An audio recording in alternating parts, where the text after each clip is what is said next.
order, now calling the case of People of the State of Michigan versus Roy Larry, case number 2023-284-940-FC, and People of the State of Michigan versus Marco Biscus, case number 2023-284-941-FC.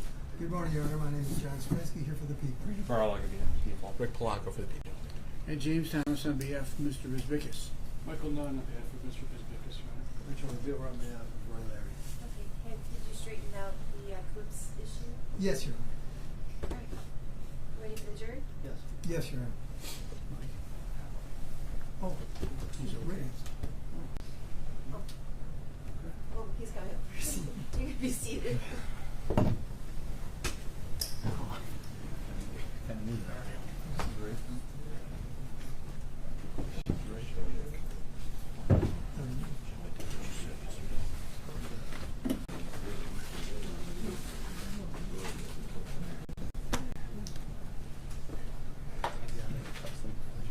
Yeah.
This is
Thank you, Judge.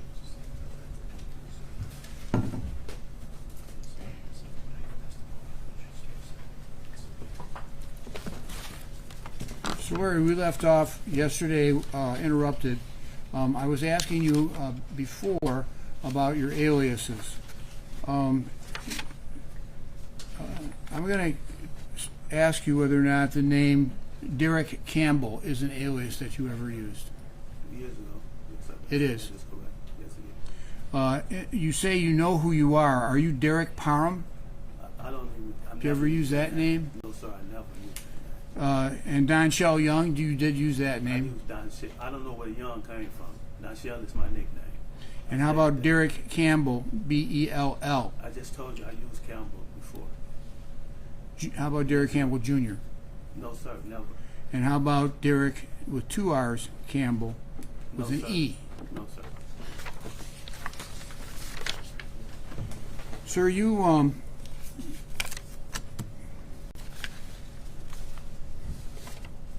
going to show you, I'm going to ask you a predicate question, and that is whether or not you ever took a photograph of yourself in a Givenchy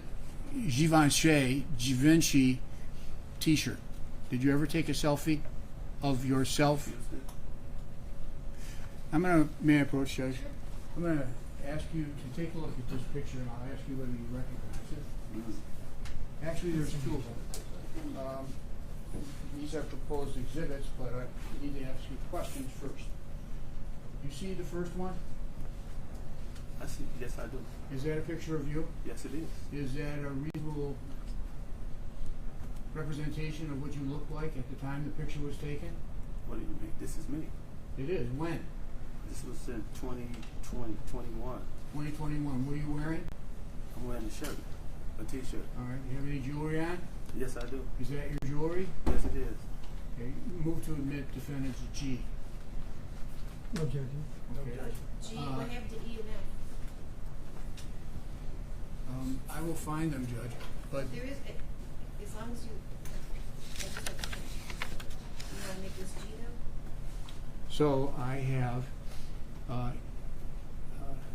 G. Okay. All right, sir, will you take a look at the next photograph and ask me whether or not you recognize that? Yes, sir, I do. And is that you? Yes, sir. Is that what you look This like is at not- this time? Excuse me. Can you can't answer take my the question, ring. please? How can that be me? Is that your hand? This is a ring, sir.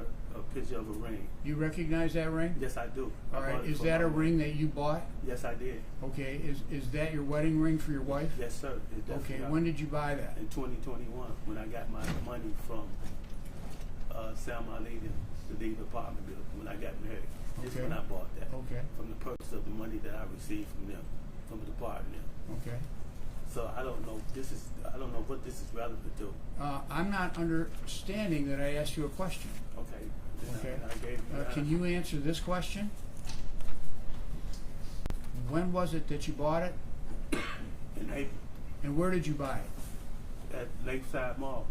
And what about the other photograph of all the other jewelry you had on you? This jewelry that I have on me is only add And up to the- $200. Lakeside Mall. It Oh. only add up to $200. Do you have a receipt?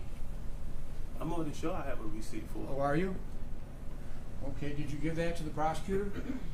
Why would I give this to the prosecutor? So that you can prove that you bought it there rather than Hutch's is the answer. I've never bought anything from us. Period. Move H, Your Honor. Permission? No objection. H is, Permission to publish? sure, May I have it circulated then while I'm asking, or no? publish is up there. I'd rather not distract the jury by having pieces of paper like you. So let me make it clear. Any exhibit that you are seeing, you'll be able to physically have it in the jury while you're delivering. I just don't routinely pass pieces of paper around during the trial. That's fine.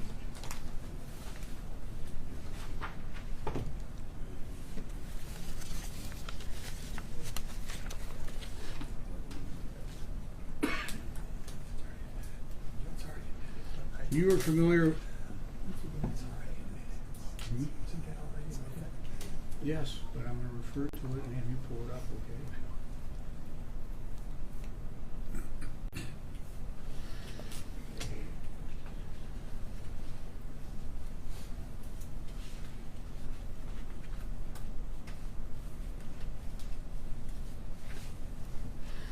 Mr. Larry, you were at the office in Farmington Hills that belonged to Mr. Biscus.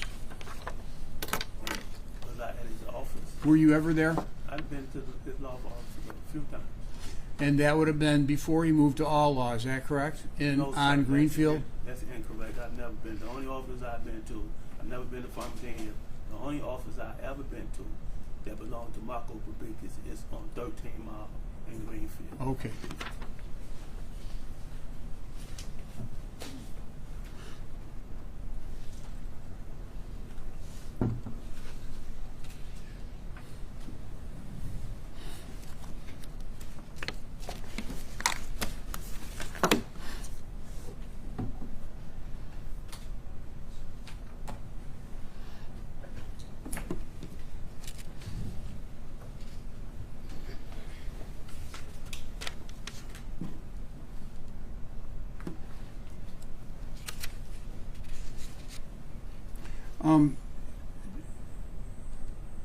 On June the 1st, you had contact with Mr. Bisbicus, is that right?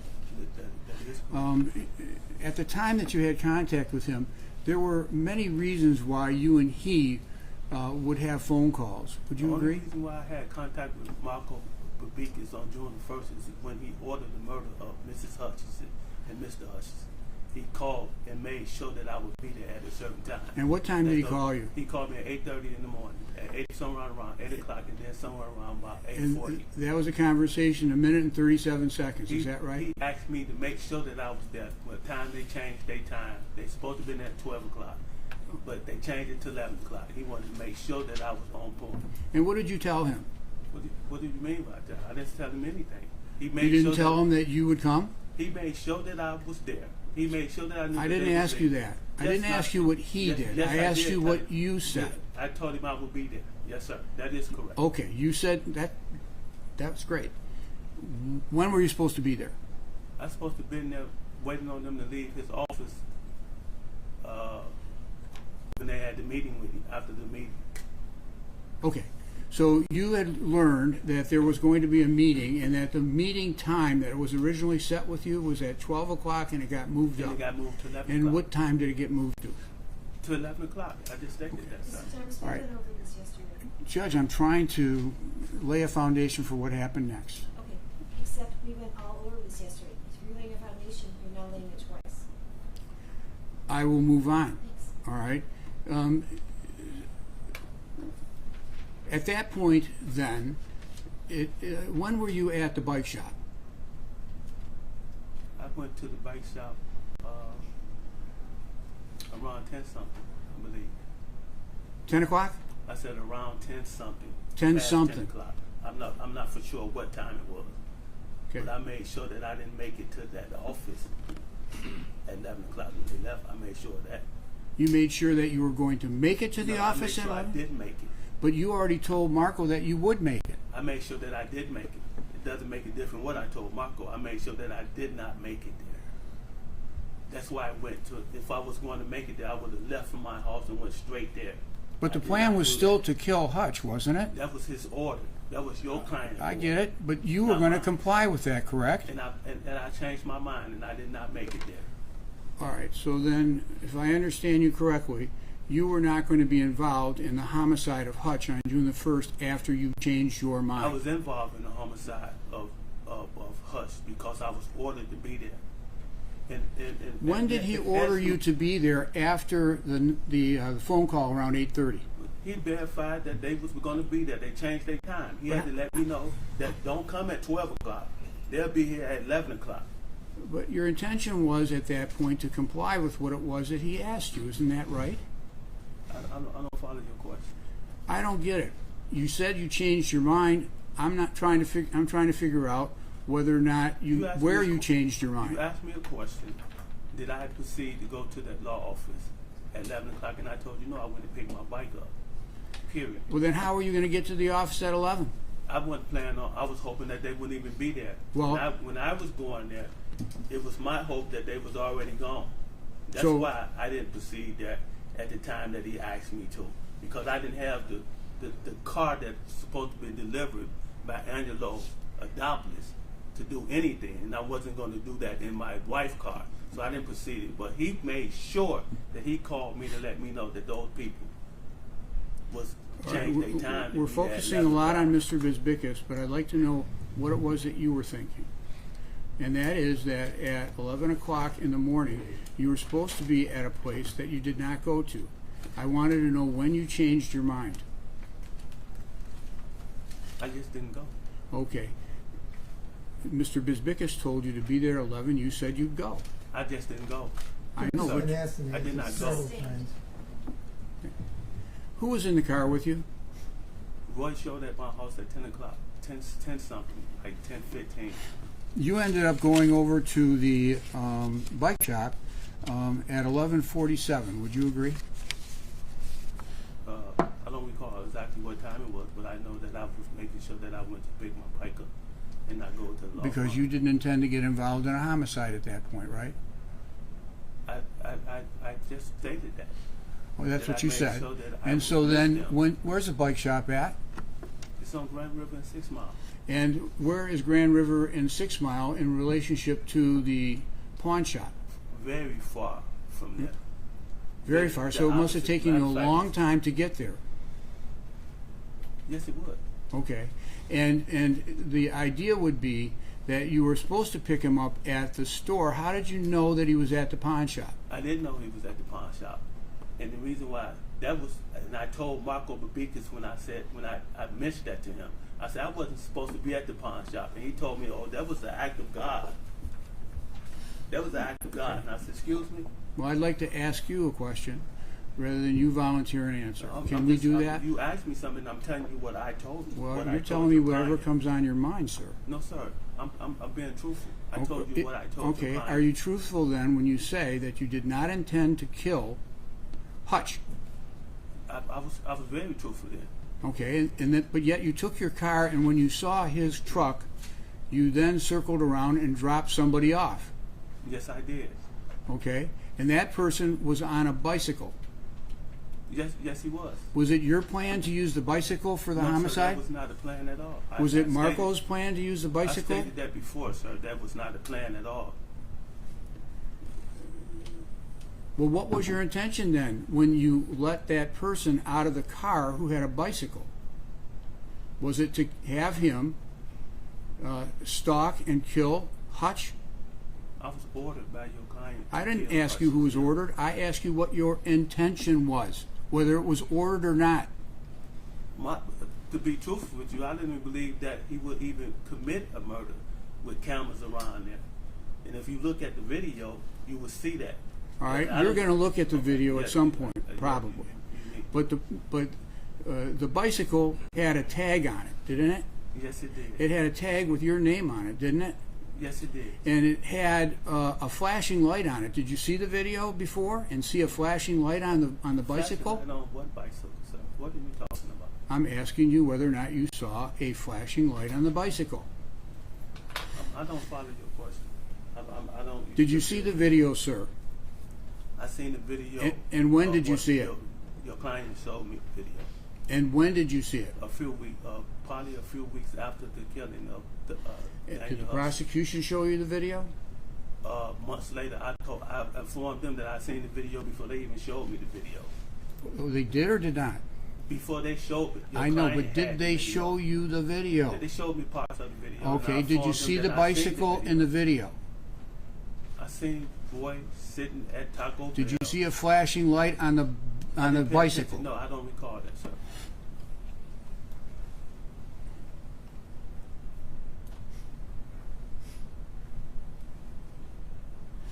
At the time that the bicycle was taken and picked up at the bike shop, did you intend to use that bicycle to kill somebody? No, sir, I did not. You're driving in a car that belonged to your wife, is that right? It belonged to me and my wife. Okay. And that's the one with the vanity plate and the carnation in the front, correct? Yes, there's a rose in the front. I didn't hear you. Yes, that is correct. Okay. And that was your it says she is it. Is that what it says? That is correct. And pretty identifiable license plate, would you agree? Yes, that is correct. Okay. If it was not your intention to use the bicycle, there was a theory that you espoused that you were going to do a bump and run. Is that right? That's what I was ordered to do. Did you do a bump and run? No, sir, I didn't make it there to do And- a bump around. I was ordered Well, make it there to do that. when you saw the vehicle, you could have waited for the vehicle to take off and done a bump and run. I wasn't going to do a bump run in my car at all, in my wife's car at all, period. Well, that wouldn't be I didn't have a smart, car. would it? It wouldn't be smart, and it would have been smart. It would have been smart for me to take a tag off a bike if I had use intensity to Yeah. use that. It's like it would have been smart for me to think about why would Marco pay $25,000 for a man that he had never met for a lawyer. That would have been do that make any sense? You know, so it seems like to me that everybody coming here to testify against Marco Biscus, either it's fair to say this. That So, either Your they're Honor, a I snitch wonder how far we or can they're let a him go liar on or they're a this. snitch. But I'd like an answer, and can we have him declared an adverse witness so I can answer, have him answer yes It's or a no? cross-examination, of course it's adverse. So Okay. I'm not declaring him an adverse. I'm going to ask you then questions that are yes or no, and I'm going to ask you to answer either yes or no. There was a gun in the car. There was a gun in the car, yes or no? Yes, it was. All right, done. you gave that gun to another person, did you not? 2 days prior. It to was that. your gun, is 2 that days- right? 2 days prior to that. The same I'm gun. sorry, I didn't ask you when. I asked you yes or no, did you give him the gun? Yes, sir. And that was a 40 caliber. I isn't it? stated that in the court. Well, are you stating it to this jury? Yes, sir. I did. All right, Stated did you that originally tell the yesterday to police them. it was a 9mm gun? No, sir. I did not. I said I didn't know what type of gun it was. Well, I you knew never what type told of them gun that it was, didn't you? I never told them it was a 9mm. You knew what type of gun it was, No, didn't you? No, sir. I did not. It was your gun. Sir, I never told them that it was a 9mm. Did you tell them that it was your gun? Yes, I did tell them. Okay, but you don't know. Is that correct? Excuse me?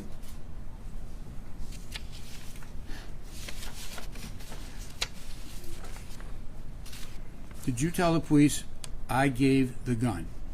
Yes, I did. All right. Did you originally tell the police it was a 9mm gun?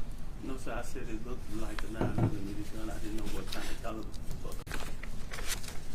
I never mentioned that it was 9mm at all.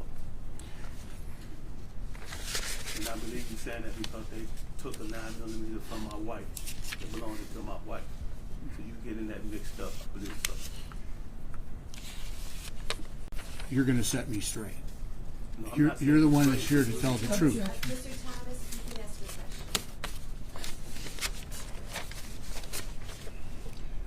question. I had asked previously questions relating to your interrogation. You were arrested on August the 24th of 2022, is that correct? That is correct. I asked you whether or not you had waived your rights, and whether or not you had asserted to the police that you were not going to waive your right in your first interview. Do you remember that? I don't. You asked me, did I waive my right about what? For attorney? Waive your right to counsel, waive your right to remain silent, waive your right, all of the 5 rights that you were given. I refused to talk to the police in my first interview. I would like to move to admit. We're going to refer to this as, well, we're going to refer to this as Exhibit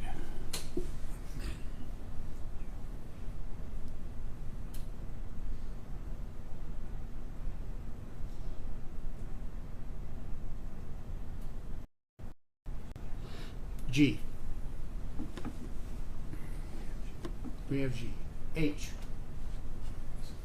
Nope, you already have an H. Well, Your Honor, I'm moving my way down the alphabet. I. This is a video on August the 24th at 3 minutes and 46 seconds. Prosecution is, I think. Well, Judge, my understanding is that these videos are to be used for impeachment. So now And he, you, So, and I think that's what maybe Mr. Naughton was whispering to me. We're not going to label it. It is going to be used for impeachment. It shouldn't be labeled at all then. If you're going to impeach, you need to impeach and whatever you're showing. It doesn't get labeled as exhibit because I don't want you all to be confused. It's not an exhibit and you're not going to get it in the blind paper. So it's not an exhibit. But it's going to be shown. Certainly. All right. Thank you, Judge. Will you play 3 minutes and 46 seconds?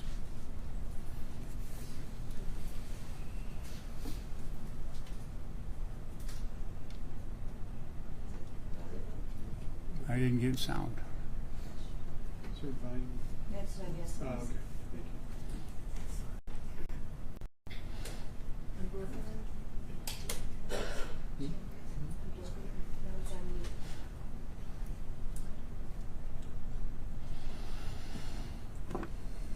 Okay, that one should be done. It's up to you. Now it's on mute again. This one's on. Okay, go ahead.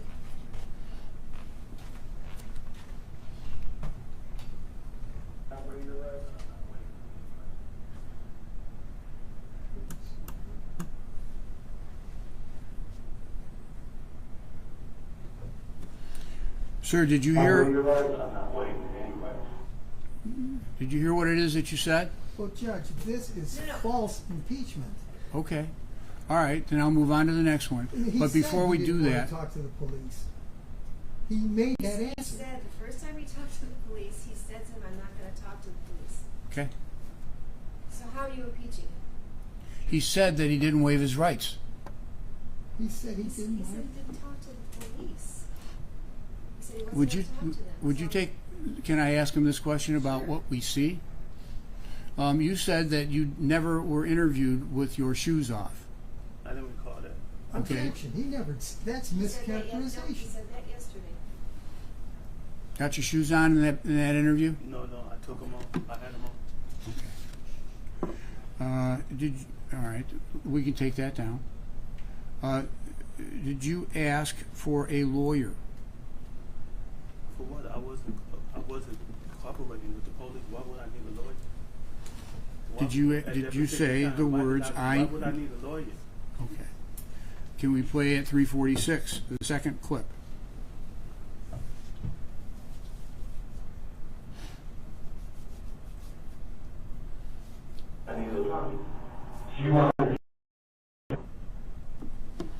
Okay. Did you do it more than once? Did I do what? Ask for an attorney? I asked for an attorney once I decided to be truthful. I needed an attorney to be there. Well, were you truthful in your August 24th interview at all? What are you? You confusing me. Yeah, What are you and Judge, talking can we about? get more specific about what he's talking about as far as being truthful or not? I mean, just throw out a general question like that. It's very difficult to answer. You lied repeatedly in your first interview, did you not?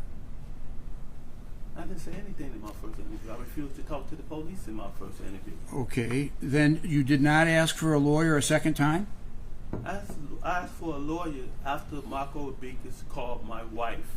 Sir, on August 24th, On you August- wouldn't have, you hadn't been in touch with your I wife. asked for a lawyer.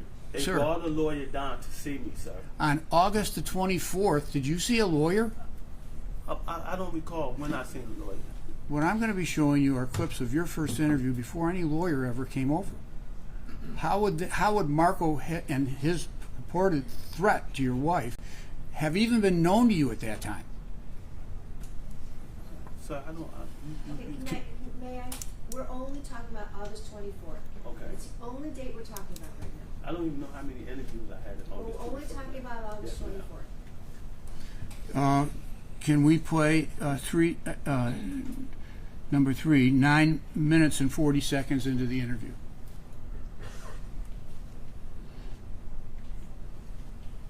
I need a lawyer. Give a present and answer any of your questions. Okay.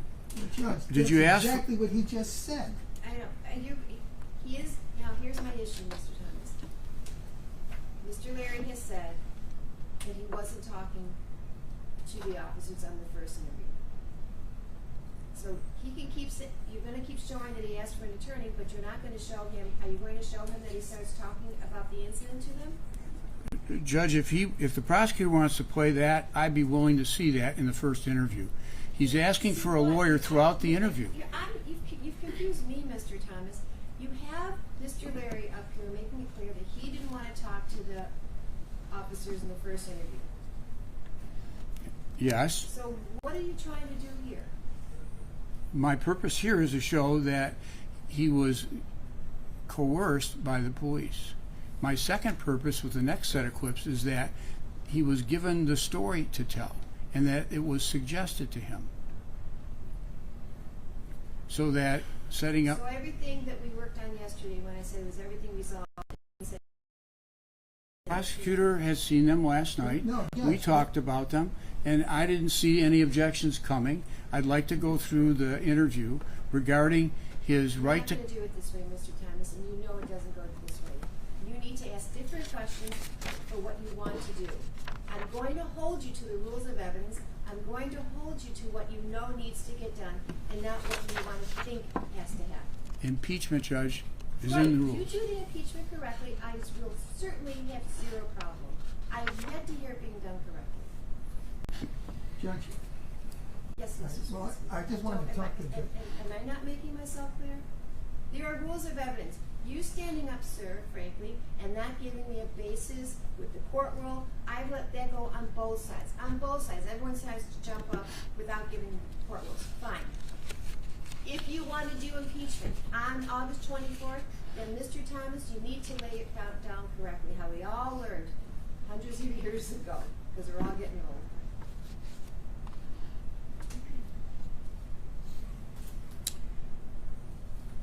Sir, did you tell the police 17 times in the first 2 interviews that you want a lawyer? I told the police, sir, that I was not going to cooperate with them at all.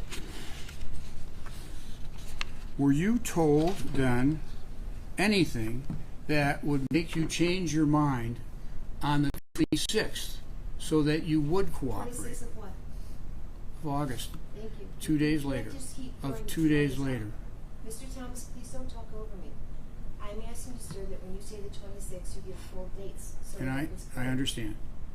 2 days later, sir, were you interviewed? Yes, sir. Were you still asking for your wife? I asked to see my wife. She had not been provided to you before the second interview, is that right? I don't recall. Do you remember sitting there and talking to her in the second interview? Yes, I do. And that was after you had agreed to cooperate? I talked to my wife, and as I was talking to my wife, your client was calling her. Sir, I didn't ask you No, that. you I'm asked me a talking question. about The only when way it that I can is give you the that you answer- decided that you were going to cooperate. Was it before or after you spoke to your wife? After I spoke to my wife. And when you spoke to your wife, didn't you tell her that you're going to have to lie No, in sir. order to give them what they want? That's incorrect, sir. That, That's incorrect. No, isn't sir, it I did true not. that No, at sir, that point, you cannot find that nowhere on Is the that a tape no? that I said Was I that a going no? to lie. That is incorrect. was that a no? That is incorrect. Judge, he's answered the question. Go ahead, Mr. Thomas. Wasn't it as a result of them telling you what the potential penalties were? No, sir. The police did not coerce me to say Did they anything. tell you Nor did that the they were prosecutor coerce me to say involved anything, in a sir. federal investigation? That had nothing to do with me testifying. Is that a yes or no? I'm sorry, what was the question? Because you talked over me. Did they tell you that there was a federal investigation? I told you the same thing yesterday, sir. No, that had nothing to do with me testifying. That was, hold on, that wasn't the question. Mr. Leary, you need to listen to what the question is and not what you want to Yes, answer. yes, right? ma'am. Go ahead, one more time, Mr. Thomas. Did they tell you that there was a federal investigation? Did who tell me that? Your interview on the 26th. We're still on the Did 26th Oak Park- did the of Oak Park- August. I'm asking you, are you saying Let me, did the let Oak me Park make my Oak- record. On the 26th of August, 2 days after you were arrested in Oak Park in the year of 2022, was there a federal agent in the interview? It was a federal agent in the interview both times. And did they, in fact, tell you that there were penalties for murder for hire? I believe they told me that in the first interview. sir. Okay, and when they told you that, did they tell you what the penalty was? I believe they told me what it was, and I still wasn't cooperating with them in the first Okay, interview. but is that a yes, they did tell you? Yes, sir, I believe And so. what did they say? If this was a federal offense, it would be punishable to execution. if it was a federal offense. They didn't say it was a Penalty federal of offense. up to life or death? To death, if it was a federal case. Did you perceive that as a motivating factor in your agreeing to cooperate? No, sir. In the second interview, did you agree to cooperate with them? You have to show the interview because I had several interviews. I don't know what interview you're talking about. Well, you remember being there on August the 26th? Yes, sir. You remember being there with at least 2, sometimes 3 officers in the room? I talked to them. Matter of fact, I asked for Lieutenant Bennett and Detective Green. And that would have been on the I talked to my 26th. wife. Is that correct? Yes, sir. It is. Okay. For impeachment, Your Honor, at 4 hours 42 and 29 seconds. What are you impeaching? Thank you. What are you impeaching? I'm asking the question. I'm impeaching him on the idea that he asked for Lieutenant Green, Your Honor. He asked for Lieutenant Green, and that he was cooperating at that time. Did you ask him if he asked for Lieutenant Green? Did I miss that question? He said he volunteered that. Did he ask for Lieutenant Green? Yes, he just said that. Okay, go ahead. Yes. 24. This is at the end of the interview, sir.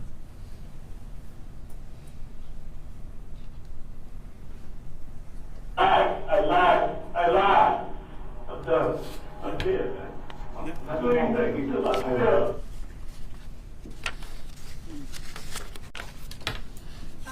Mr. Thomas? Yes. What does that have to do with Lieutenant Green? He asked for Lieutenant Green to come into the room. He said so. That wasn't what was played just now. This goes to his statement that he either cooperated with them or not. He volunteered that. Mr. Thomas, I asked you what was going to be played, and you said it was going to show that he actually asked for Lieutenant Green. That wasn't what's played right now. If you're not going to play what you just asked, then I'm not going to allow these clips. I'm just asking you to be consistent with what you asked and what you want to play. I'll move on. Okay. All right. Sir, did they threaten you? No, sir. Did they threaten you in the meeting on August 24th of 2022? I didn't feel threatened at all, period. Nor did I feel intimidated.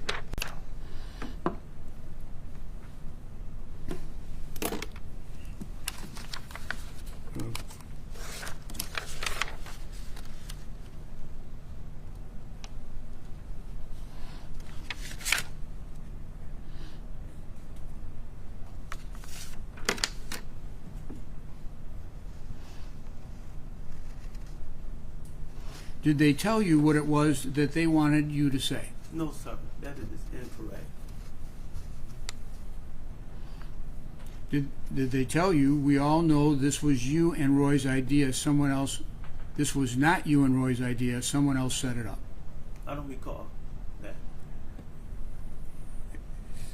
At 33 minutes and 20 seconds, can you play number 4?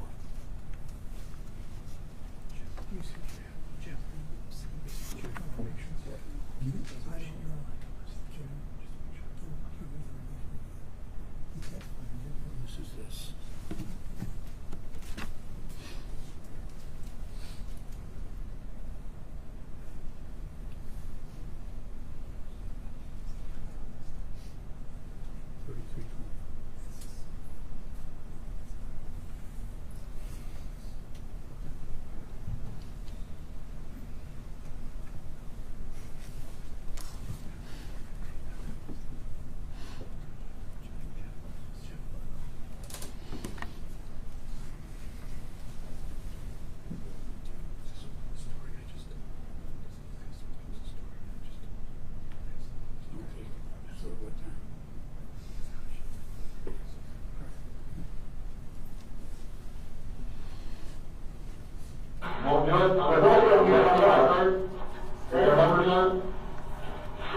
You change your mind, listen, I'm open for a conversation, okay?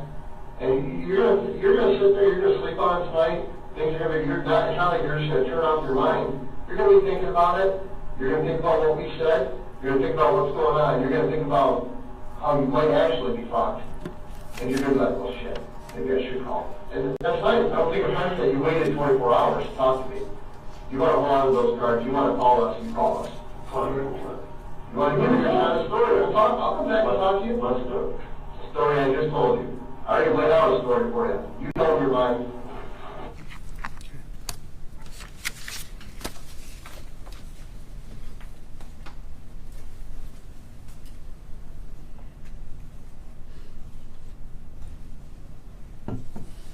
You lied to the police from the beginning, didn't you? Follow your question, sir. You lied to the police Just from the ask beginning, and didn't answer. you? He has one more time. The question is, did you lie to the police in the beginning? I told you in the beginning I lied because I was lying to protect my goal victims. I answered that question yesterday when you asked me.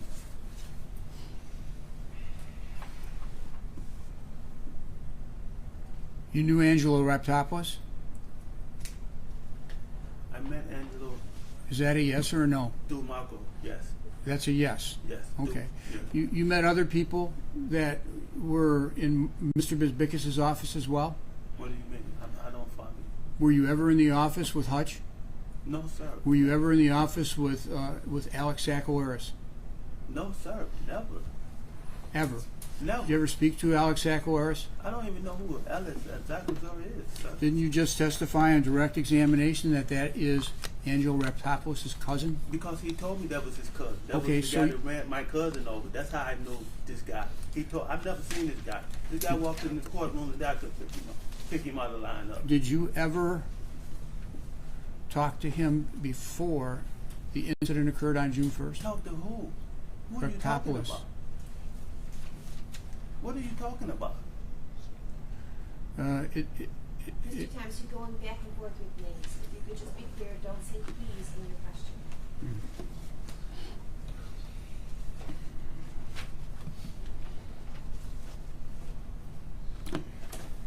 All right, I want to revisit this issue on marijuana and the marijuana grow and how it is that you made money. You were saying in the beginning that you had been charged or paid a flat fee for the work that you were doing here. Is that right? What work are you talking about? At the marijuana farm, sir. Yes, sir. And then, in addition to that, you were able to obtain marijuana and then sell it yourself. Is that right? Our marijuana that we was growing, yes, sir. And you were dealing with Angelo Raptopoulos in the cultivation and in the harvesting of the marijuana. Is that right? That is correct. And I marijuana that you sold was being sold through you from marijuana that you obtained at the store or at the farm. That Is would that be correct. Is that correct? That would be correct. When the marijuana was sold, were you making a profit? We always making a profit. I just asked about yes, sir, you. That's correct. All right. And when you were you fronted the marijuana to sell so that you could do it easier than paying up front? I told you, yes, sir. That is correct. Okay. I told you that, yes, sir. And you not only sold it to people you knew, you sold it to other people. Is that right? I'm not following you. Who did you sell your marijuana to? The people who buy marijuana. How did you find them? People that smoke marijuana. Everybody smoke marijuana in the city of Detroit. It's not hard to find people to sell marijuana to. Mm-hmm. What was your markup on a pound? What do you mean? Judge, what is the relevance of that? It's money coming back that I want to get to, and that is that it goes either to Angelo or to Mr. Biscus. I don't even understand. Go ahead and ask the question. At some point, I'm going to have questions about If it doesn't become clear, I'm sure you'll tell me, Judge. When you sold the marijuana, I'm assuming that you got money. That would be correct. All right, and you kept some of it for yourself, correct? That would be correct. And would you turn money over to another person after that? That would be Angelo Adoptis. Okay. Were you aware, or did you ever see Mr. Raptopoulos turn money over to Mr. Biscus? Not to my knowledge. Was it Mr. Biscus's grow? Not to my knowledge. It was all of their growth. Well, My knowledge, it was- I just asked you a specific question about Mr. Biscus. You're asking me a question, and It was- I'm answering it. Well, repeat the question again, sir. Okay. Please. Yes. Was it Mr. Biscus's grow? Yes, sir. All right. And you indicated that there was at least one building, a farm building, and then there was a second building on that same property, correct? It was, matter of fact, on that same property that, at the farm that Mr. Barker from Biscus owned. There are several buildings on that property. Okay. All right.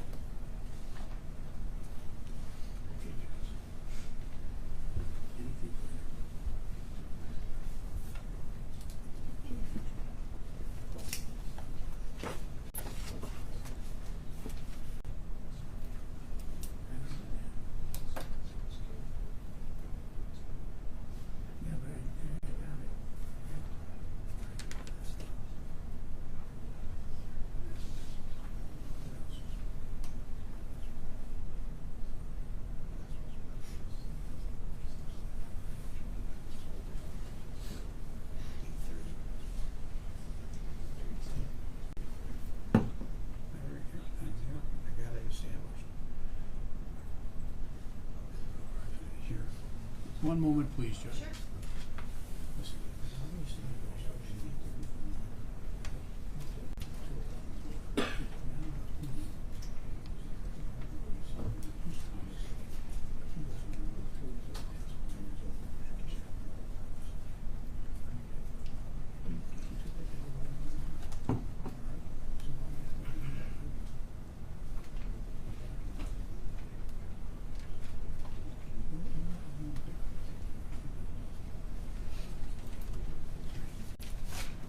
Judge, thank you. I'm done. Thank you. Mrs. Finsky. Mr. Larry, Yes, sir. did you, you sold marijuana on the street, you said, right? Yes, sir, I did. Did you ever turn over $1 million from marijuana sales to Angelo Raptopoulos? No, sir. Did you ever turn over $1.5 million in marijuana sales to Angelo Raptopoulos? No, sir. Did the police tell you to?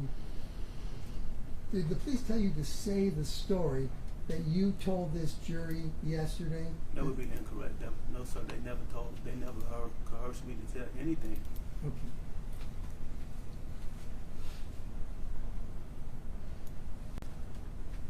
Thank you. Yes, sir. Let me agree. There's only 2 questions on direct, and be direct. Well, Mr. Thomas asked a lot of questions. I went to Mr. Thompson, okay?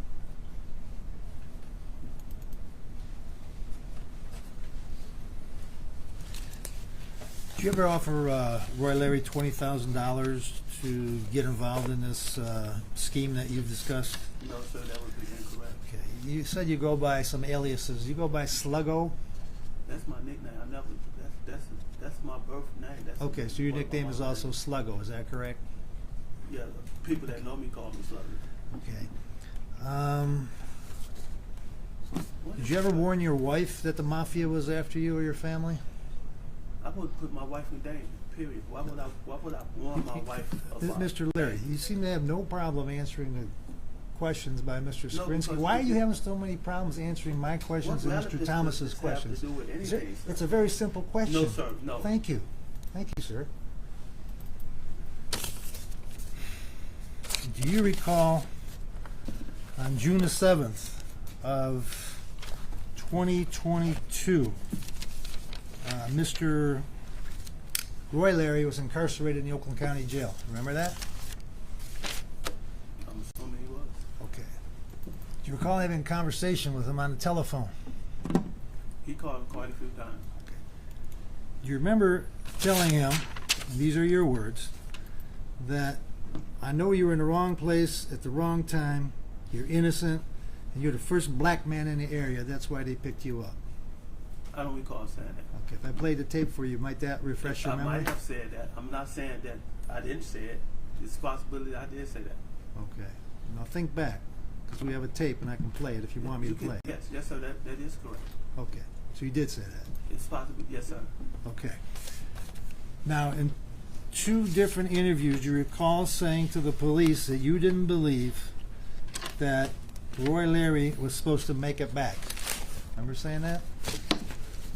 Roy Larry wasn't supposed to make it back? In the interview? Yes, sir. With multiple times you spoke to the government and spoke to the police. So, remember? Judge, can we have a particular date and time? I mean, these interviews you dated me. August 26, 2210, on the video, you said, don't believe Roy was supposed to make it back. Remember saying that? I recall I said I don't believe that I was supposed to make it back. That you're supposed to make it back. That I wasn't. I had a meeting with Marco then. Okay, so wait a minute. You wasn't supposed to make it back because you thought somebody was going to kill you. Is that correct? Yes, sir. Okay, thank Yeah. you. Didn't you say on the tape at 24-2, Alex was supposed to get there and pop Roy Larry? Excuse me? Alex was supposed to be there to pop Roy Larry. I don't recall saying that at all. Okay. Thank you. I have nothing further to say. I don't even. Mr. Thomas? No, thank you. Mr. Sweeney? No, thank you. Okay. All right, then we need to take a very short break, 5 minutes at the most. Please no discussion, no deliberations. You can leave in your open space.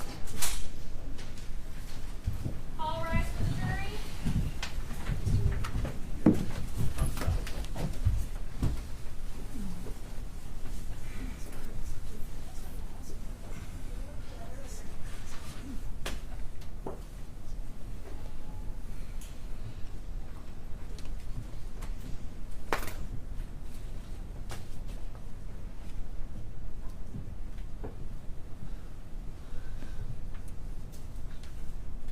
You may be seated. Mr. Williams.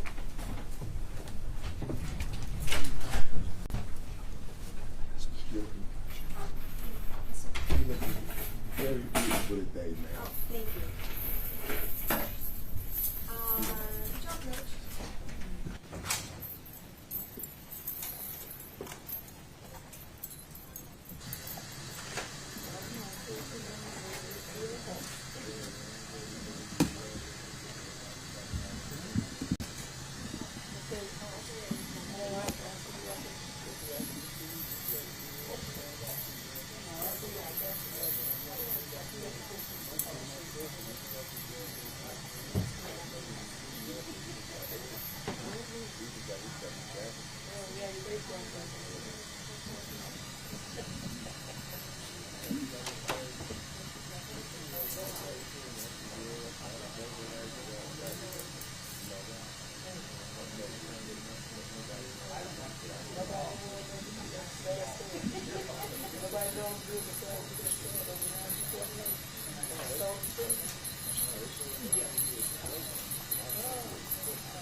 Schaff.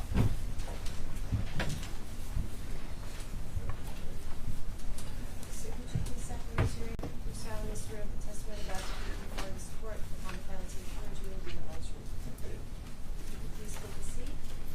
State your name for the record and please spell your last name. Matthew Schuff, S-C-H-U-F-F. May I proceed, Judge? Yes. Good morning, sir. Are you employed? Yes. How are you employed? I'm a special agent with the FBI. How long have you been a special agent? Just over 15 years. Before working for the FBI, were you in any other law enforcement capacity? Yes. So I've worked for the Bureau for over 20. I was in a position of a non-agent position before I was a special agent. Before that, I was a probation officer in the state of Illinois. Now, you're a special agent. Tell the ladies and gentlemen of the jury what specifically you do. Sure. So I work out of our Oakland County FBI office, so we handle a variety of criminal violations.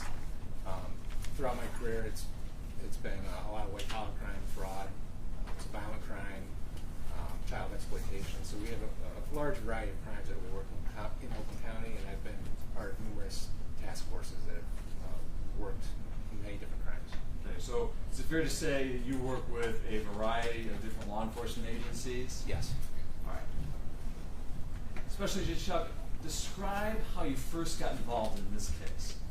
Sure. So I first heard about the homicide on June 1st when it was on the news, and typically, especially in an office like our Oakland County office, we have a lot of local law enforcement partners, and it's common that we would reach out to agencies to see if they need help with resources such as technical things, surveillance, interviews, things of that nature. So it's pretty common for us to reach out to the officers in charge and ask if they need help. So some phone calls were made, and at one point I was connected with Detective Green, offered our assistance. I believe some other folks in our office may have done the same to Oak Park as well.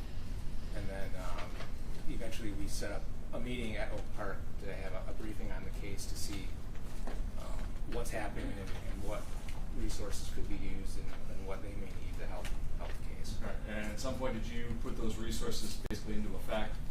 Yes. At one point we had a meeting, I think it was the end of June, around June 23rd at Oak Park. Now, as it relates to this particular case, tell the ladies and gentlemen of the jury what some of your duties were. Sure. With this case, we had one aspect which dealt with cell phones. So we have a cell phone expert in our office that attended the meeting that we had at Oak Park first, because in my career, cell phones have been a part of almost every case in one degree or another. So we brought our cell phone expert to this meeting. We call it CAST, Cellular Analysis Survey Team. So I brought that agent along with me. My supervisor was there, another agent from our office. And then we also had our task force, our violent crime task force involved. And they've helped with surveillance, executing search warrants, doing some interviews, pretty much anything along the way to support Oak Park's investigation. So part of your duties were, meeting with a team to all make decisions. Is that a fair statement? Correct. You also talked about phone evidence. Were you able to look through cell phone extractions? Yes. All right. Did you also conduct some interviews in this case? Yes. All right. Were you helping with search warrants? Yes. And were you also analyzing the evidence that was brought before you? Yes. All right. How many different police agencies were involved in this case? Well, aside from Oak Park and us, our task force has half a dozen or so agencies that participate in our violent crime task force to begin with. So there were multiple agencies. All right. And so you're all working together as a team. Is that fair to say? Correct. And tell ladies and gentlemen of the jury why it's important to work as a team. Everyone brings different tools and knowledge to the table. So, for example, if someone is an expert in cell phone stuff, then we will have the cell phone expert there. If we have a group that is good at surveillance, we will task them with different surveillance duties. Our SWAT team handles the high-risk arrest and search warrant situations, so we would enlist the help of our SWAT team in those situations. Now, let's get into the specific evidence that you found in this case.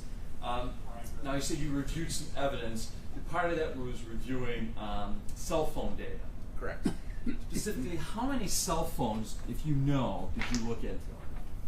or were involved in this case? There were numerous cell phones.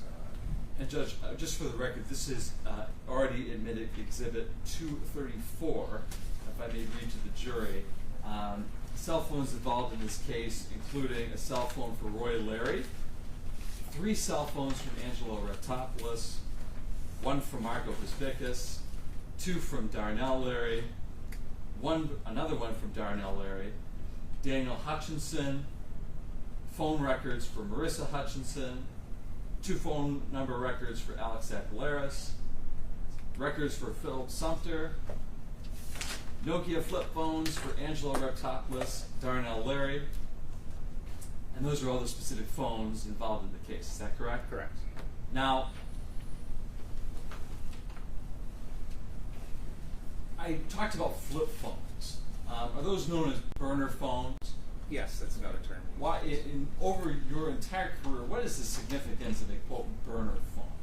They don't retain a lot of information. They're not smartphones, so generally you'd use it just to make phone calls, maybe some text messaging, but it doesn't. They don't run all those apps like a modern smartphone would.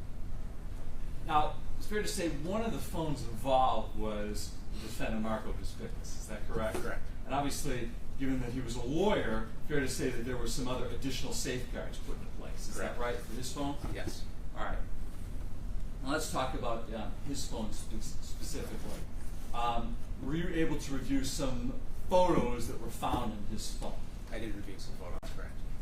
This, for the record, is already admitted Exhibit 183. The jury has seen this. Special Agent, do you know where this phone was taken on the defendant's phone? This was on the defendant's phone. Did you recall the exact date?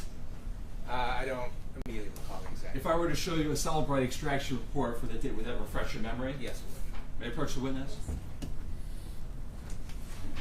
You could just review that document silently yourself, and then when you're done.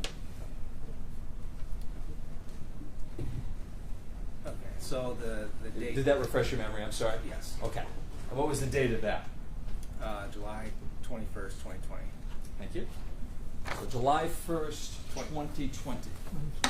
Or 21st, 2020. Correct. Is it? All right. Exhibit 221.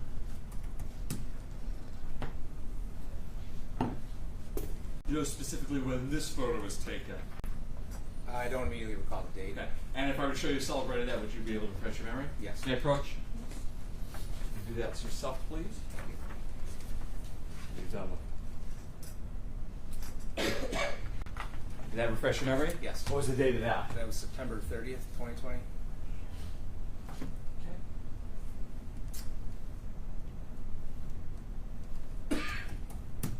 This is already admitted Exhibit 222 for the record. I'm going to focus. I'm going to focus specifically up here. What was the date of that photograph? That photograph reflects December 3rd, 2020. December 3rd, 2020. Moving on to already admitted Exhibit 223 for the record. Do you know exactly when this photo was taken? Not offhand. Okay, if I were to show you a Celebrite of that, would you be able to refresh your memory? Yes. May I approach? Did that document? Okay. All right, did that refresh your memory? Yes. What was the date of that photo? January 28th, 2021. And already admitted Exhibit 224 for the record. When was that photograph taken? That's stamped February 1st of 2022. The year again, please. I didn't hear it. 2022. Again, we are able to see that through right there. Is that correct? Correct. Now, did you use a software called Celebrite? That is one of the programs Okay. FBI uses. Describe to the ladies and gentlemen of the jury what that is. It's a software program that extracts data from cell phones, extracts the raw data, and can put it into a viewable format for investigators to review. Okay. Have you used that program in other cases? Yes. were you also able to review other records in this case, specifically social media? Yes. All right. Specifically what, if you remember? Yes, we reviewed Facebook accounts for the defendants. Okay, this is again by stipulation judge 234. I'll read that into the record. This included certified records from Google on phone numbers regarding Marco Biscus, Darnell Larry, Roy Larry, with email addresses marcobisbicus@gmail.com and another bisbicusm@gmail.com. Certified records for Facebook regarding Darnell Larry .52, Marco Bisbicus, and Angelo Achilles. Those are the records that you reviewed as well? Yes. How are you able to get all of these records? It depends on the provider. Facebook, they have a law enforcement portal where you submit your legal process, and when they're ready to provide you with their record return, they send a link. You have to log into their portal and download it, and it usually comes in a PDF format.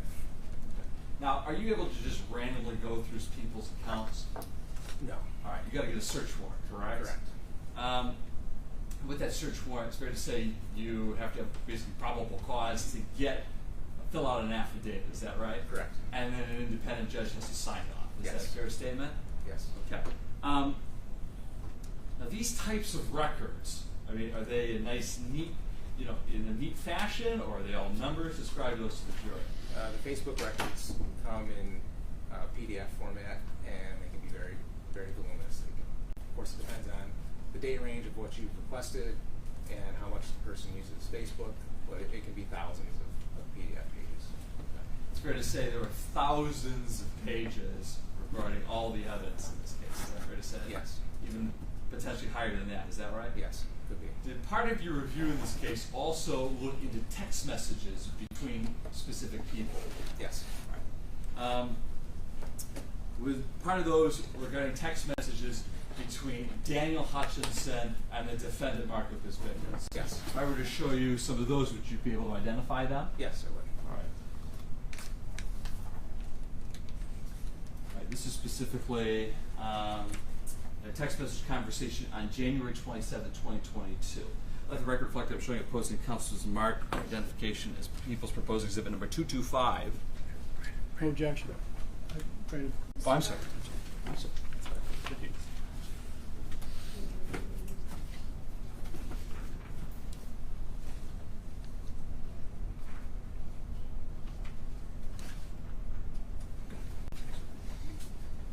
No objection. No objection. Are you really having? I am, yes. 225 is in here? May I approach? And permission to publish. Yes.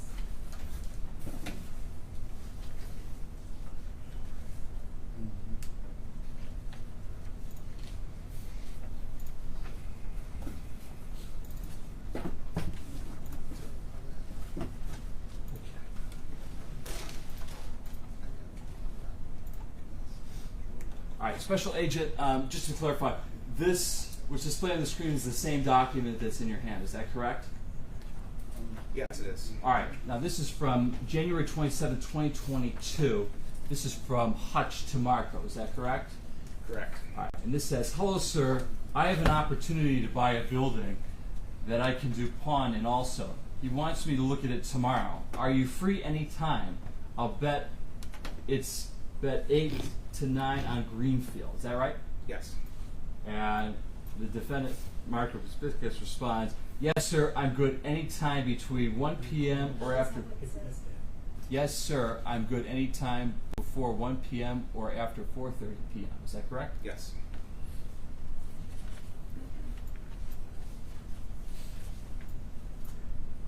Defendant then also goes on, "What's the address so I can run it to see the stats?" And Dan says, "I have 11 a.m. I'll get it. Give me a sec." And Mr. Bisbicus responds, "Cool, I'll put it on my books." And Dan responds, 21380 Greenfield, Oak Park. Is that correct? Correct.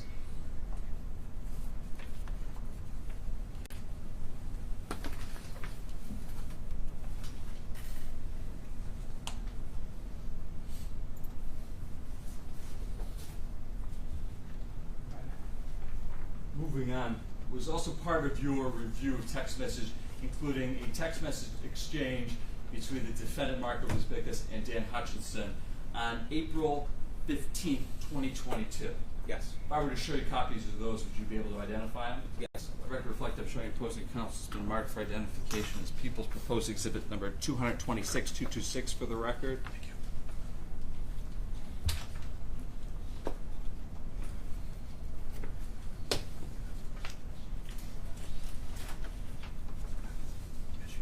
No objection.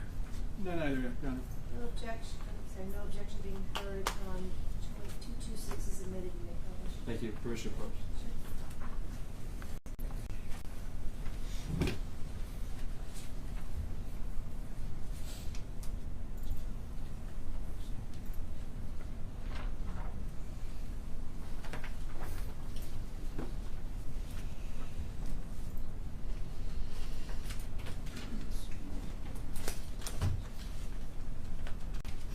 Now, just to clarify again, Special Agent, the document in your hand is the same as what's displayed on the screen, correct? Yes, it is. Now, this is on April 15th, 2022. Is that right?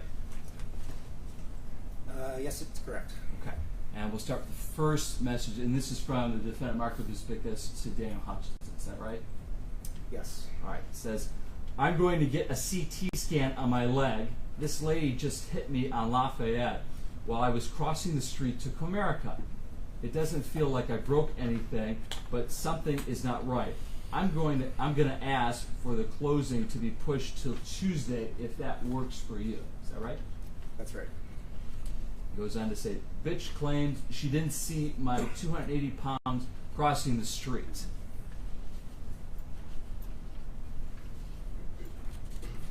Goes on, Sarah and Eris are contacting Wallace and the title company. And then Dan responds, okay. Do you need anything, G? And the defendant responds, call you right back, or RT back. Dan says, okay. You good? And the defendant says, nothing broken, just torn meniscus. Stupid ass hit me and this other guy. Clearly her light was red, but it's all good. I have my brother coming to grab me to take me to my car. I probably have a parking ticket by now too.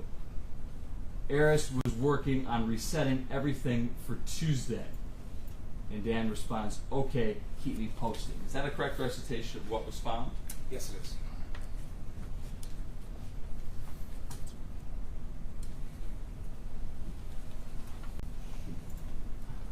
Now, Special Agent, we talked earlier about some of the other records you looked at, specifically Facebook or metadata. Is that right? Correct. All right. I'm going to go back to what's already been admitted, Exhibit 94. And that's displayed on the screen here.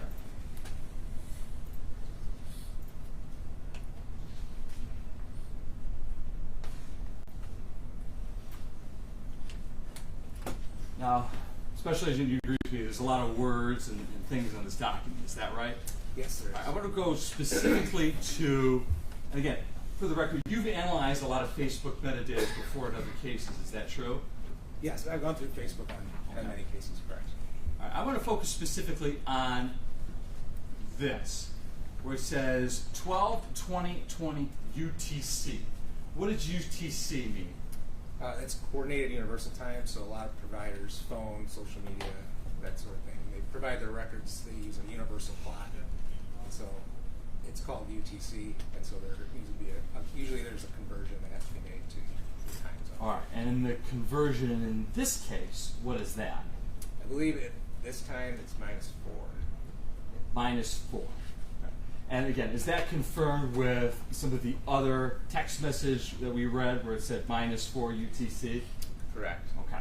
So you have to subtract 4 from that number to get the actual time in Eastern Standard Time. Is that a fair statement? You do. There are different conversion tables you can use. Sometimes the provider will do the conversion for you. It just depends on which provider and which service you're using. And for the record, it's -4 because we're in daylight savings time. Is that right? Correct. And if we're not in daylight savings time, what is it? I believe it's -5. -5. So this specific time on 4/14, and the jury's already heard and seen this on 4/14, where it says 12:20 UTC. What is the actual time that those photos are sent? That'd be 8:20. 8:20. Because 12 minus 4 is 8, right?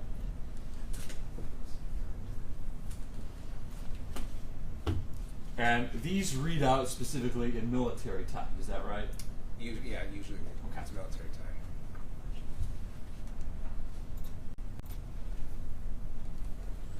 So, for instance, if I were to go down here, and the jury's already seen here this making the move on traffic. The jury's already seen this. So where it's 14, that's a military time, right? Correct. And that's 2:24 p.m. of military time. Yes. And then converting it to from UTC to Eastern Standard, what is the time that text is sent? 10:24. All right. And that's in the morning, right? Correct.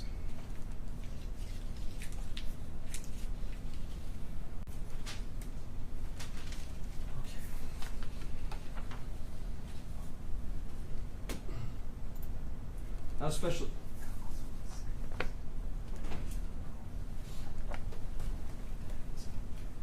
All right.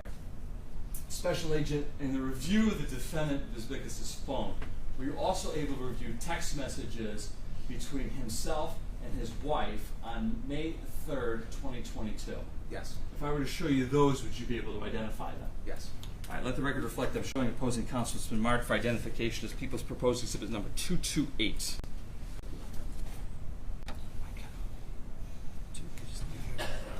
This is it. This is.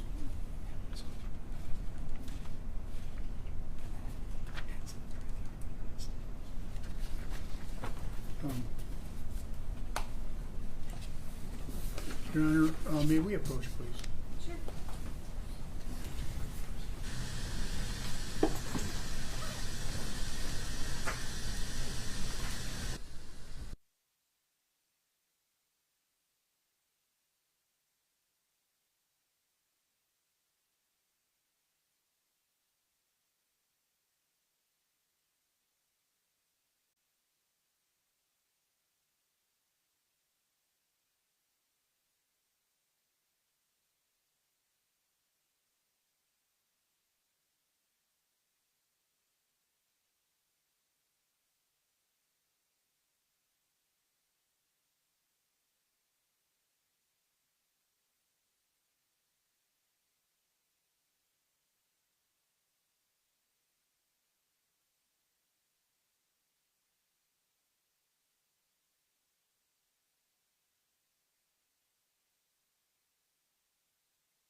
gonna take a break and do some research, but I'd rather put everything on the record that was on. Oh, yeah, sorry, you can be seated. But I'd rather put it on the record now. What you want to do, Mr. Frog, is put in text messages between Anna Biscus and the defendant. That's right. Clearly, there's some marital back and forth on here. Yes. But what you're trying to show is what? So, this is an exchange they're having purportedly to be an argument. I'm using her statements, not for, as I said at the bench, not for any truth of the matter asserted, but only to show the effect in the reader, namely the defendant. Because none of the defendant's texts are by definition hearsay because they're party opponent statements. So I'm not using any of that for the truth of the matter, only the effect on the reader. And that's important because that provides a contextual link as to why the text messages are coming up. Because as an offer of proof, as the court showed, it says, I'm going to have to basically, I'm paraphrasing here, I'm going to have to flee, or I'm going to prison, or I'm going to die, which purportedly is from the testimony of a few other people that the defendant had told, namely Angelo and Darnell, as well, being in trouble. So none of her statements are being used for the truth. And as I indicated on the bench, under Michigan Rule of Evidence 105, to cure that, upon request, the court shall instruct the jury on its proper purpose. And I provided it at the bench, namely specifically that they're not to take any of her statements for as true. Well, you also said it, and you cited MCL 600.2162(7), Right.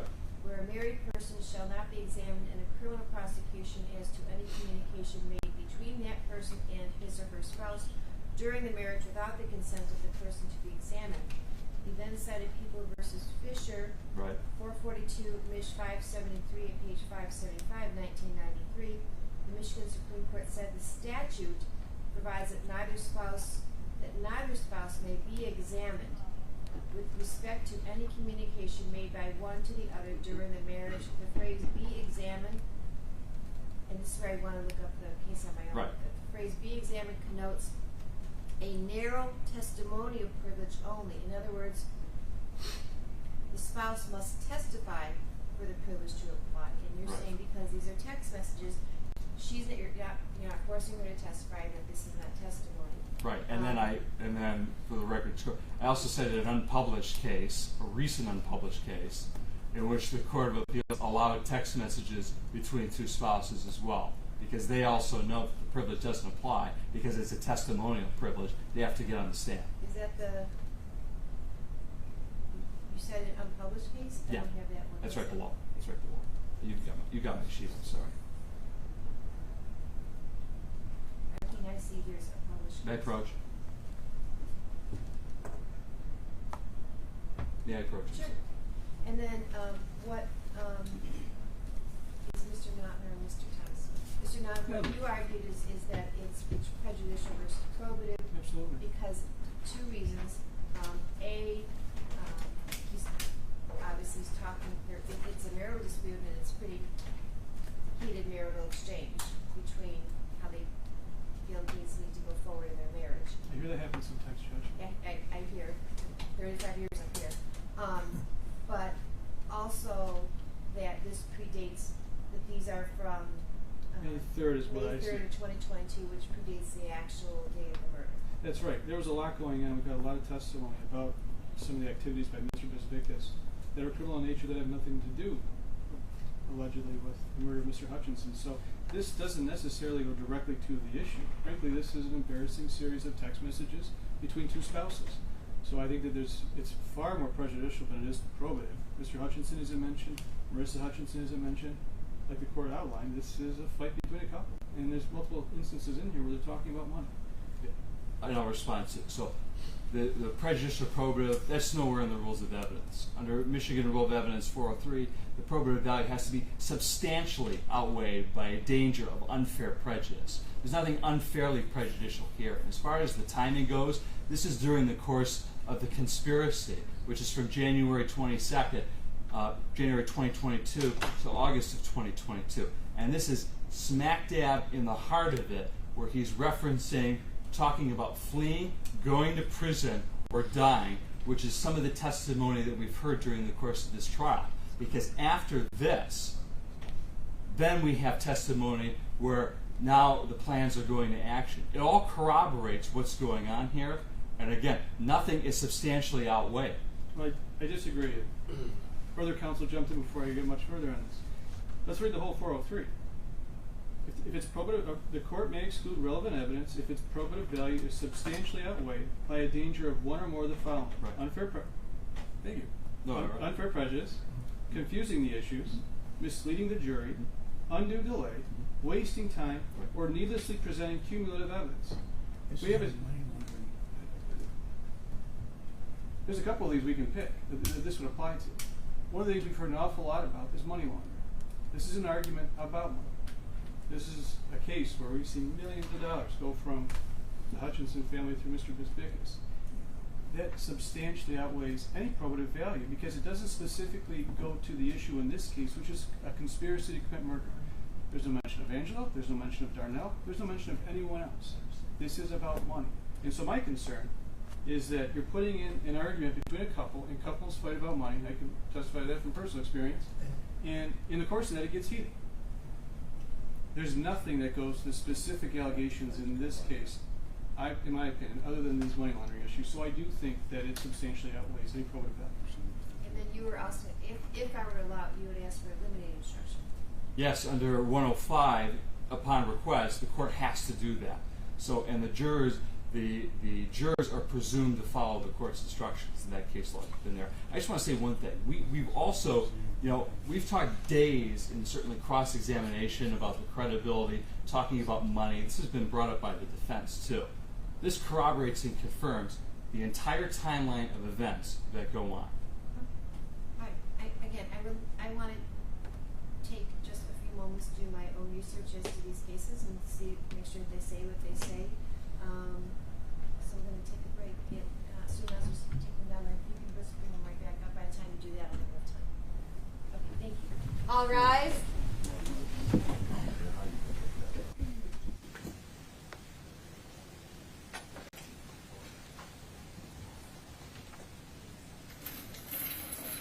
You may be seated. Court is in recess.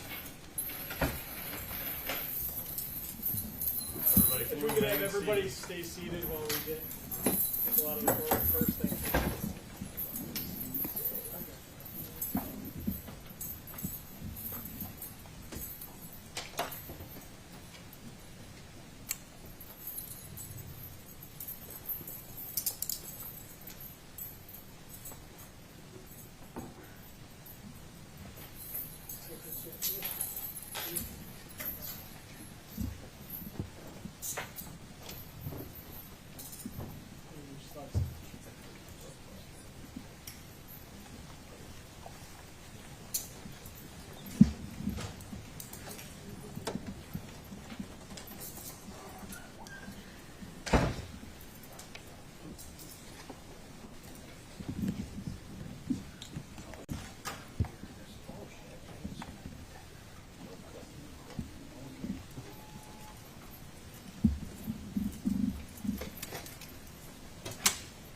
Okay, you're all set now.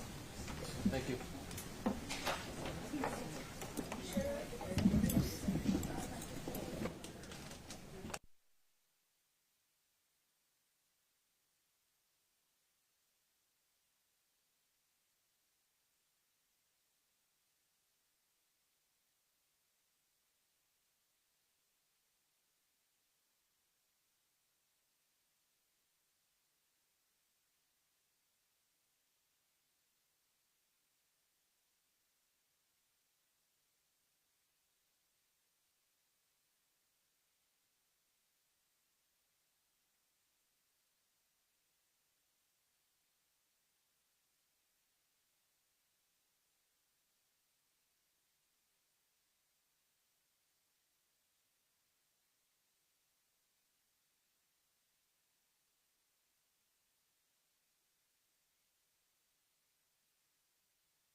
May be seated.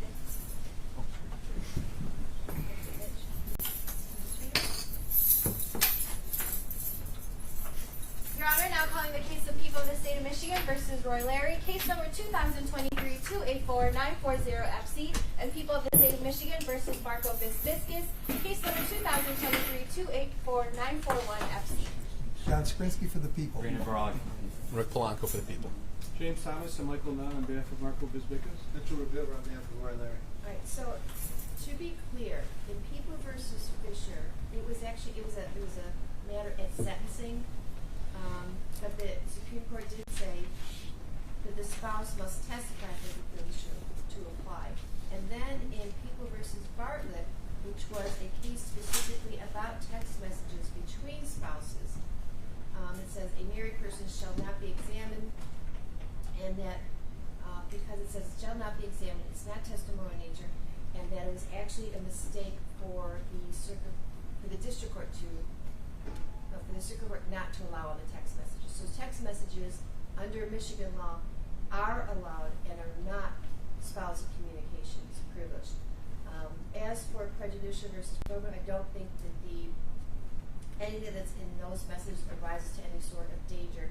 And I will give a limiting instruction, and I will give a limiting instruction as to that doesn't go to the truth of the matter asserted, that whatever Anna has written in there is to give context to Marco's responses, and that again make it clear that this is the defendant is charged with conspiracy from January through June, and therefore these messages are in the heart of that time period. So the messages will come in. Can I approach? All right, to the jury.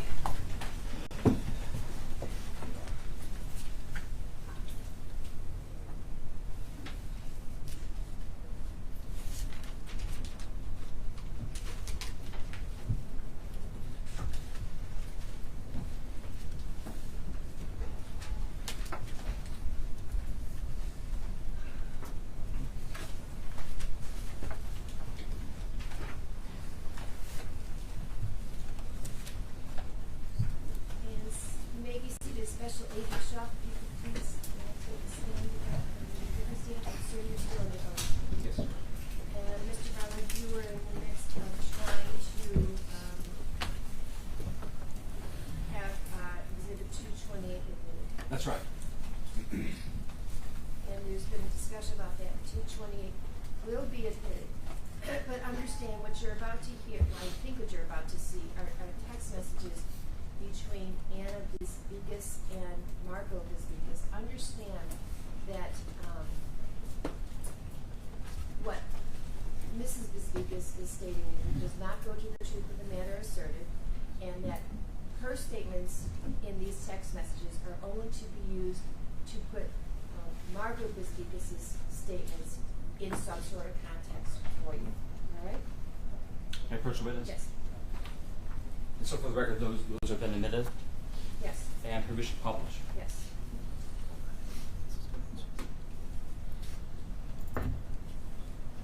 Okay, especially, just to be clear, the document that you're holding in your hand is the same one on the screen, correct? Yes, it is. Right. And this is a conversation between the defendant Biscus's wife and himself, is that right? Yes. And this is dated May 3rd of 2022, is that right? Correct. I'll read along and confirm that's what's being said. And this is from Anna. It's so easy to focus on my attitude and leave your actions out of it. You go off on a trip after leaving me 4 exes with the kids and don't even ask if I mind. Spend money, then tell me you are too broke to be a sufficient trip. That's not what it says. Are too broke to do a sufficient trip, let alone book it in time to get a nice room anywhere. And it goes on to say, and you can't understand the issue? Then Marco responds, trips for exes when I went to make money? And this is from Anna, regardless, I was alone with the kids. And Marco says, don't worry, I'm going to take them to Greece with me. You can go where you wish. Anna responds, you have no respect or appreciation for that, and take for granted that you can just go off and I take care of them. You show your disrespect and you don't expect me to? Where do you get off? And Marco responds, I'm selling everything. You take your half and live your life. And Anna says, yeah, good luck with that. Nope. Yeah, good luck with all of that. No, you have to read each word. I'm sorry. Yeah, good luck with all that. No, I feel vindicated. And then Mark responds, I'm not going to continuously be talked to like this. And Anna responds, you must have really found something in Vegas worth upsetting your whole family life. How selfish you could really be to disrupt the kids' well-being. Mark responds, I don't want them to see their dad get talked to like this. So fuck it, it's better off. And Anna responds, disrupting their lives, BC, you are incredibly selfish, is absolutely not better off. And Marco responds, it's not being selfish, I'm dead or going to prison if I stay. And Anna responds, it's truly disgusting the man you have become. Put your own wants and needs above me and the kids. And Marco responds, on top of it, it's not even worth trying to stay because I'm just going to be belittled, disrespected, and never appreciated at all. So why try to rebuild or fix it? I'd rather just go and be alive and broke there. The pressure is on me this time, and I'm not fighting anymore. I just don't have it in me anymore. And it responds, yes, this happens to you so regularly, has nothing to do with what you just did to me. And Mark responds, I didn't do anything to you. And Anna responds, pressure of what? You have the most freedom of any married man you know. Again, you took off and left me again for 5 days without even considering if I would mind. BC, your focus has always been pleasing anyone else besides me. And Marco responds, you don't get it. It's not about us. And Anna responds, if you want to flee, then flee. But you aren't taking my kids. You aren't ruining their lives to save yours. And Marco responds, you can't stop thinking of your vacation problem. I'm telling you, I'm dead or in prison, and all you care about still is your fucking vacation. I am all alone. Is that an accurate recitation of what is displayed in the exhibit, Special Agent Shaw? Yes, it is. That's just to be clear, that's as of May 3rd of 2022. Is that correct? Correct. Okay. Moving on, were you also able to see text messages between Daniel Hutchinson and the defendant Marco Biscus, specifically on May 27th, 2022?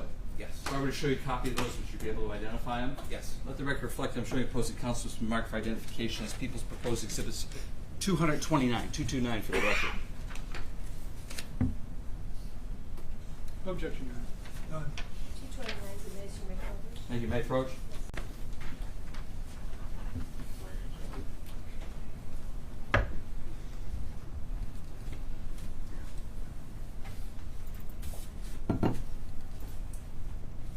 This is exhibit number 229. And Special Agent, again, just to confirm, the document you have in your hand is the same as displayed on the screen?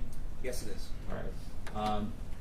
And this is a text message exchange between Daniel Hutchinson and Marco Biscus. Is that right? Correct. All right. And this is on May 27, 2022. Is that correct? Yes, it is. I'll increase this for the jury. And this is from Dan Hutch Hutchinson. Hey, I need to come see you Tuesday. Let me know when I can come. Thank you. Marco responds, I fly back Tuesday night. Can we meet Wednesday at 12? And Dan responds, yes, perfect, thank you.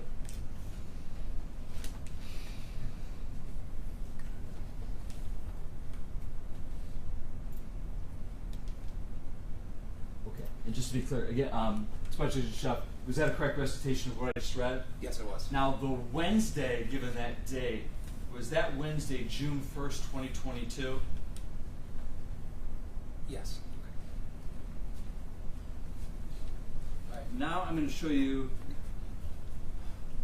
moving on, were you able to review text messages between Dan Hutchinson and the defendant Marco Biscus on June 1st, 2022? Yes, I was. If I were to be able to show you that, would you be able to identify them? Yes.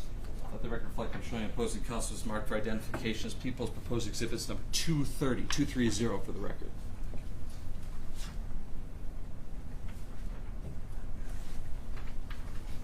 No objection, Your Honor. No objection. 230 is admitted. I approach. Yes, may publish. Thank you.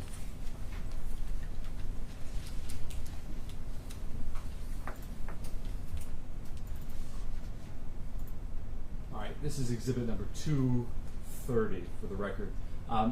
Again, Special Agent, the document you have in your hand is the same one displayed on the screen. Yes, it is. All right.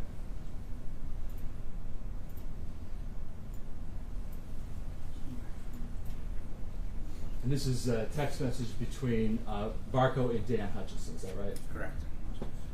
And this is from Marco. And what's the date on this? This is June 1st, 2022. At what time? 9:30 a.m. And it says obviously UTC -4. It's already been converted into Eastern Standard Time. Is that right? Correct. It's already been changed. This is from Mr. Biscus. Hey boss, judge just moved my 9 a.m. to 1 p.m. Can we meet at 11 a.m. today or after 3 p.m. or any time you want tomorrow? I also have your sister's hearing today at 2 p.m. Dan responds, 11. What time is that? The timestamp is 9:34. 9:34:01. Is that right? Correct. All right. And then Marco responds, okay, cool. And what time is that? It's also displayed on the screen too. Yep, 9:34:15. 9:34:15. And this is on Wednesday, June 1st, 2022. Is that right? Correct. All right. And then Dan responds, I'll be fast. And Marco then says, no problem. But that's the extent of what I read on the exhibit. Is that right? Yes.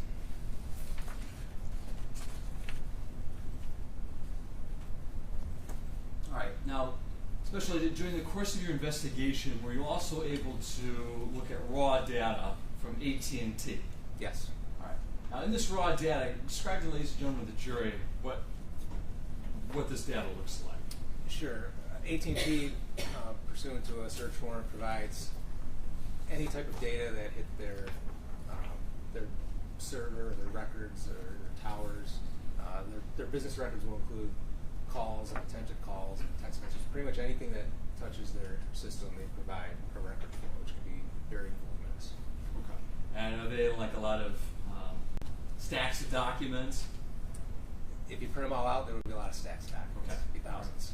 And did you happen to review AT&T records from the defendant Marco Biscus' phone from 5/20, that's May 28, 2022 to June 2nd of 2022? Yes. If I were to show you those, would you be able to identify them? Yes. With the record reflect, I'm showing you opposing counsel some marked for identification as People's Proposed Exhibit number 231 for the record. I have no objection.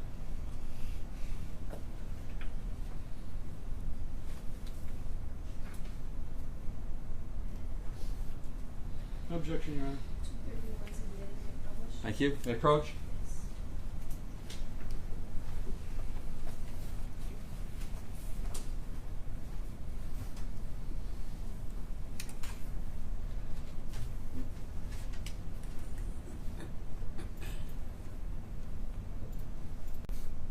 Okay. Again, to confirm, the document you have in your hand is the same one on the screen. Is that we got a lot of numbers and columns. Is that a fair statement? Yes, it is. So let's go through each one, if you wouldn't mind, and to explain to the jury. Now, all right. let's take this first line here where it says item number 466. Do you see that? Yes, I did. All right. I'm highlighting right here. It says con times CONN date. What is that? That's the date that the call connected. Okay. And then it says con time UTC. What is that? So that's the time of the call, and that's in UTC, like we discussed before. Okay. So these haven't been converted yet to Eastern Standard Time. Is that right?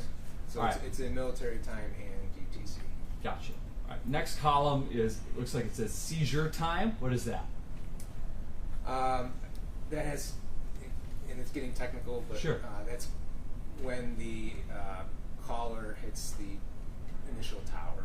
Okay. But, And real quick, when you review these records, you get like a key or like a legend for all this? Yes. Explain that to the jury. So with all these different types of words and columns, they do send a legend or a key that explains, and it's several pages long, but explains the definition of what all these terms mean. Okay. ET?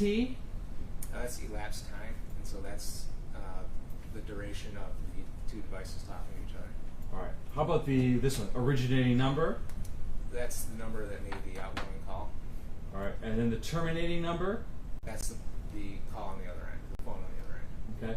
And then we see here we got a lot of like IMEI, IMSI, and a lot of call locations. Is that right? Correct. The jury's going to hear from another witness that will explain all of that as well. Yes, that's where I rely on our experts there. All right. So I'm focusing specifically on these first few columns, okay? Okay. Zoom out again. I want to draw your focus.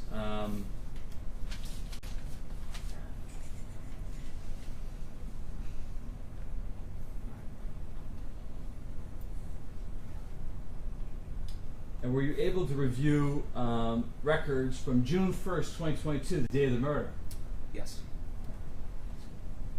I want to go specifically on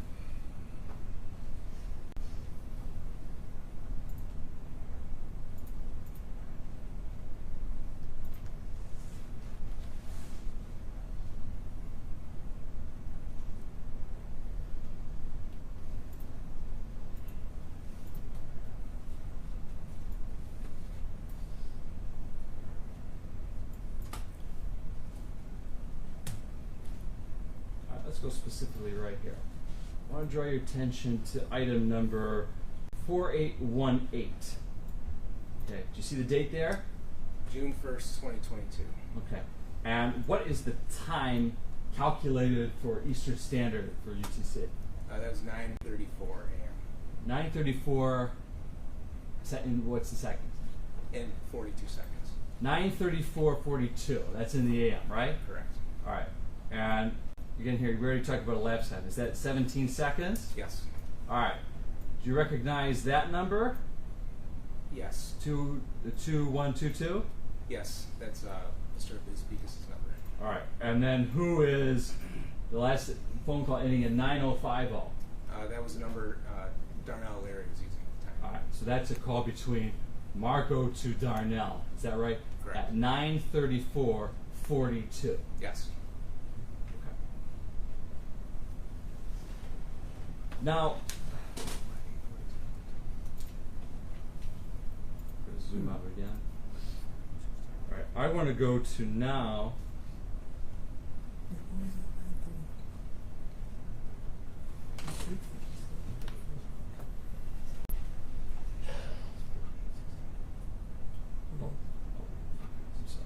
I'm sorry, Jay. Okay, I'm sorry. I'm going to zoom back in again, sorry. All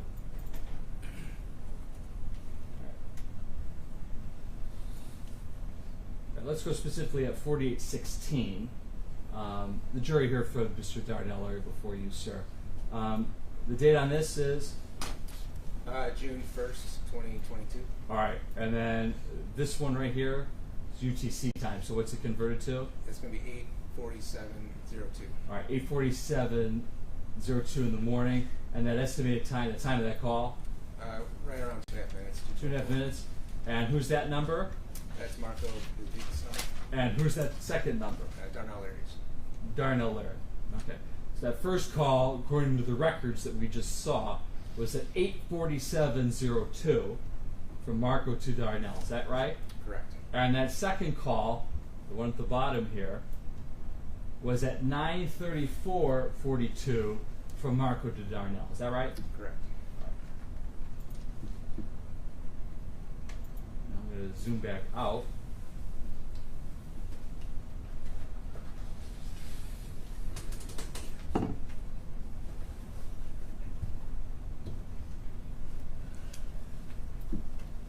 Okay. All right, now I want to focus specifically on item number 5013. What was the date of that call? Mr. Barlick, what page are we on? I'm sorry, this is page 21 of 27 of the exhibit, or page 306 Very of good. the records. Thank you. Yep. All right. Now we're at item number 5013. What was the date of that? June 1st, 2022. All right, and the time of that is what? Calculated, obviously, from UTC. 21 minus 4. Yes, UTC, we do 21. Minus 4. Is that 17? So it would be 5:48? 5:48 p.m. and 40 seconds. Perfect. 5:48 p.m. All right, and the time of that call? That was roughly a 5-minute call. And you recognize that number? The Marco Biscus. And you recognize this number? I'm going to need to refresh my recollection of that phone record. Sure, that's not a problem. So if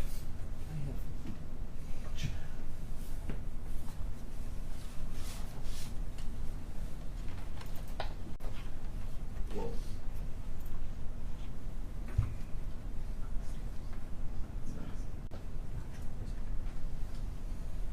May I just have a brief minute, Judge? I'm sorry.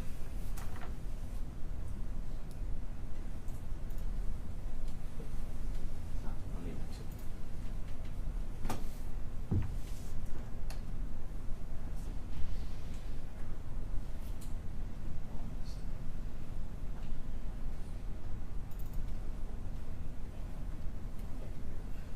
There we go.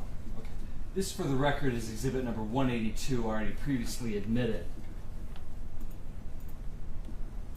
Do you recognize that? See that number, sir? Yes. What is that name? That's Trovia Star. All right. So let's go back to exhibit number 231. So what was that number? That was Trovia Star. Okay. So that call is made from Marco to Trovia Star at 5:48 p.m. Is that right? Yes.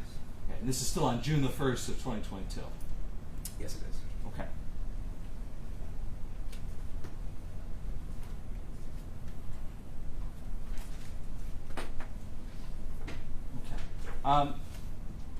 Now, part of, again, your investigation was also to look at the Facebook or the metadata between the accounts that I just talked about, right? Yes. Marco's and Darnell's. Is that a fair statement? Correct. During the course of your investigation on the night of June 1st, 2022, did anything pique your interest? Yes. That evening, there was several Facebook accounts that were associated with Darnell Larry that were removed from Marco's friends list on his Facebook account. I'm sorry, you just got to speak up back here for the jury. Sure. On that evening, the account that Marco Biscus had removed several accounts that were associated with Darnell Larry's Facebook accounts. All right, if I would show you the documented proof of that, would you be able to identify it? Yes. Let the record reflect I'm showing opposing counsels the mark for identification as People's Proposed Exhibit number 232 for the record.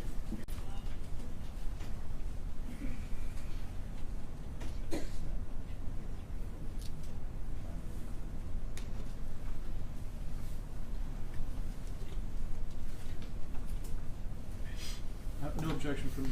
No objection. 232 is admitted and made published. Thank you. Permission to approach?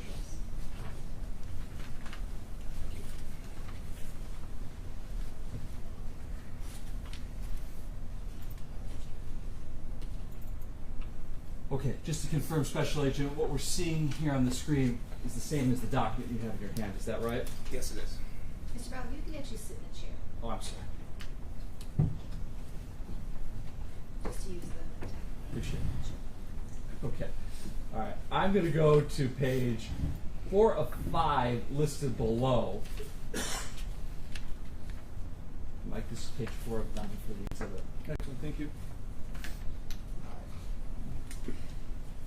So now I'm going to highlight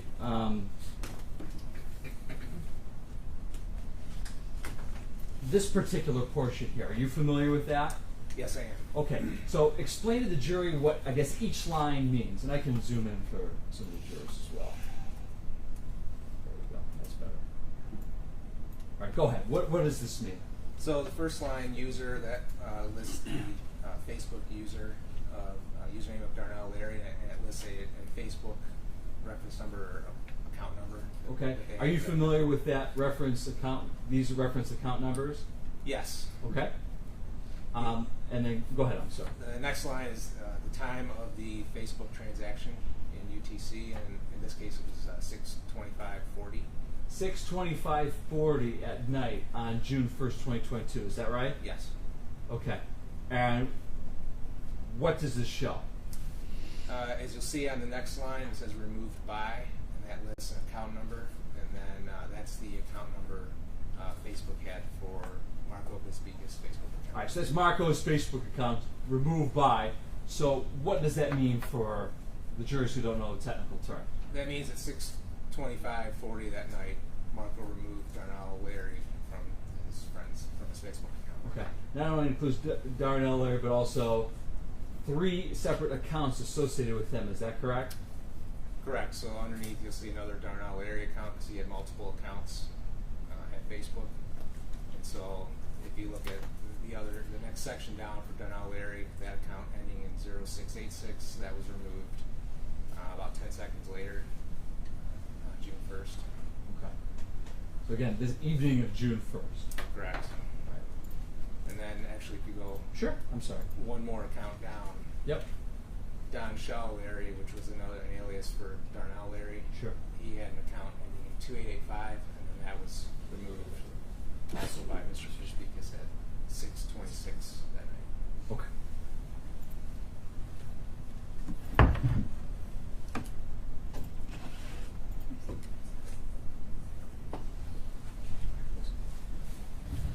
I'm going to backtrack a little bit. Are you familiar with the phone number 586-251-5240? Yes. All right. What phone number was associated with that phone? Darnell Larry used that number for a while. Okay. You said you used it for a while. When did communication and activity on that phone cease? When did it stop? The phone records that we reviewed indicated it stopped around February 8th of 22, somewhere around there. February 8th of 2022. Yes. Based on your phone review of the phone records, I also want to talk specifically about phone contacts, text messages, calls, between the defendant Marco Biscus and Angelo Reptopoulos. Okay. How would you characterize, in terms of the volume of the contacts between the two of them around January 2022 and August 2022? I would consider it significant. It would be equivalent of a close family member, right up there with a spouse or a sibling or a close family tie. Would you consider, based upon your review of the records, the contact to be incidental? Incidental, no. It was significant contact. Okay. Then I want to move on, because you talked about you were involved a lot of the investigation. The investigation specifically as it relates to the defendant Marco Biscus. When was the search warrant, when was that procured for the call detail records, not the contents, but the call detail records that we just went through? When was that procured? For 2121? Yes.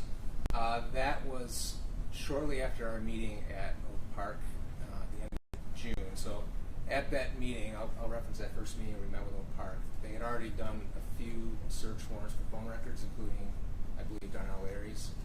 And at that point, several numbers stood out around June 1st, and our cellular expert pointed out 2121 as having a contact on June 1st. Was recommended that we follow up on that number to see further information on that. So within a week, by July 5th, we had already submitted a search warrant and got the records back for 2121. All right, so you're saying by beginning of July, you already had the defendant's call detail records that we had just seen? Yes, at least the first batch of them. Perfect. All right. Finally, Special Agent Shelf, the jury has already seen an interview with you, Lieutenant Batora, and the defendant, Marco Biscus. You were present on that interview, is Yes. that right? Okay. Do you recall specifically the question where a photograph of Darnell Larry was shown to the defendant? I do. Right. Describe the defendant's physical demeanor as that photograph was handed to him. Yes, he stared at it for about 10-second pause. I believe he said something along the lines of "this is." Then there was another pause. He consulted with his attorney in the room, or two attorneys in the room, and there was probably another 10 or 15-second pause, and then the name Darnell was provided. Okay. May I have a brief moment, Judge? Yes.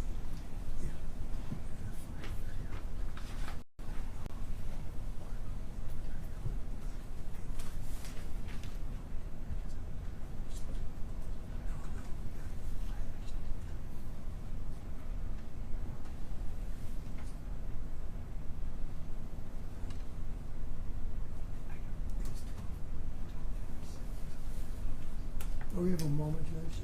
Thank you.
This might be a bit distracting. I would ask the prosecution maybe to minimize the screen while they look at this. I'm not sure.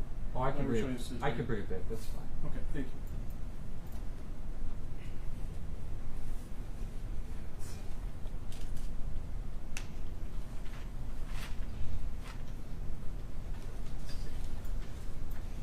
Okay. Especially, I'm going to bring you back to the records that we were just reviewing, and I want to draw your attention back to May 30th, and I'll zoom in.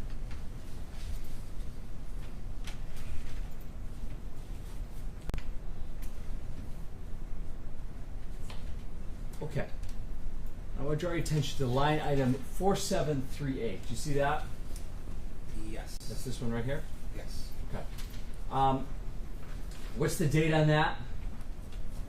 May 30th, 2022. Okay, and the time? 2:35:19. Okay.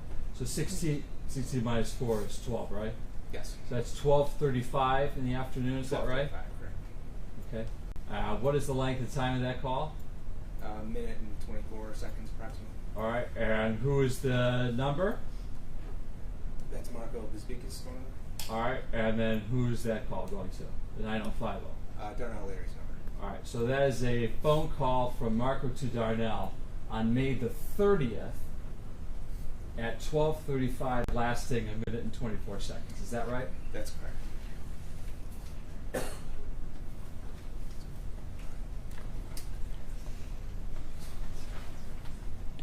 All right. All right, going back, this is already admitted exhibit number 94, and especially you already reviewed these, correct? Yes. Okay. Now, where it says duration here, it says 982. Is that in seconds? Without looking at the Facebook key, Sure. I assume that it is. Okay. But usually it would be provided in seconds. Gotcha.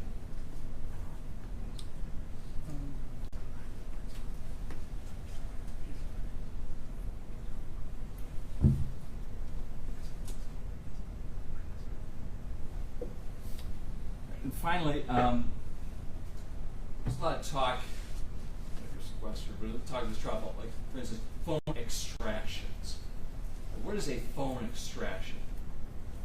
That is a download of the phone and the data on the device, excuse me, the device itself. So any of the data that phone contains, it can be extracted and then reviewed by investigators. So the records that we were looking at, all the numbers and everything, that's without the phone, is that correct? I don't have to have the physical phone to look at those records, do I? Like the AT&T records? Correct. Correct. So in order to do the extraction of the phone, for instance my cell phone, I need the physical phone to download the information, is that right? That's right. I have nothing further for this witness, Judge. Thank you.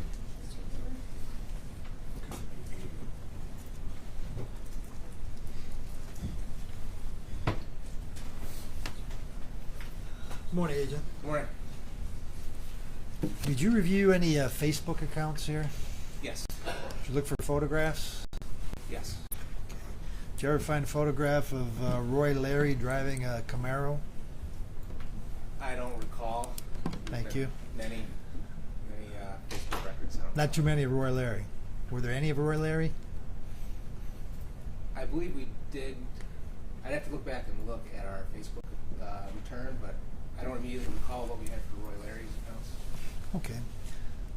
You did have a phone number which was believed to be associated with an account that Roy Larry had for a telephone, correct? Yes. Did you find any communications between Darnell Larry and Roy Larry? I don't recall. You don't recall?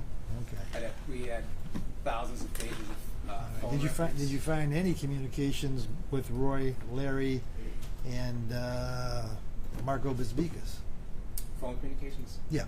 I did not. How about Roy Larry and Angelo Rotopoulos? I don't recall any of those communications. Okay. How about Roy Larry and Alexander Sakalaris? Not aware of that. Okay. Now, all you can really tell us today is that there was a phone call made from phone A to phone B, correct? Correct. You can't tell us who was on the other end. I'm just going off the records 18. Right, you're just going to phone call A, 1, 2, 3, 4, phone call B, 5, 6, 7, correct? Correct. It's a mystery who's on the other side, correct? You're assuming that whoever the phone belongs to, they picked it up, but the truth of the matter is you have no personal knowledge who picked up the phone, is that correct? We get that through interviews and other parts of the Okay, investigation. but basically, it's a phone call to a phone call, and you don't know who's on the other end. Not Unless you. somebody tells you they're on the other end, correct? Correct. Business records don't tell us that. Thank you. I have nothing for you.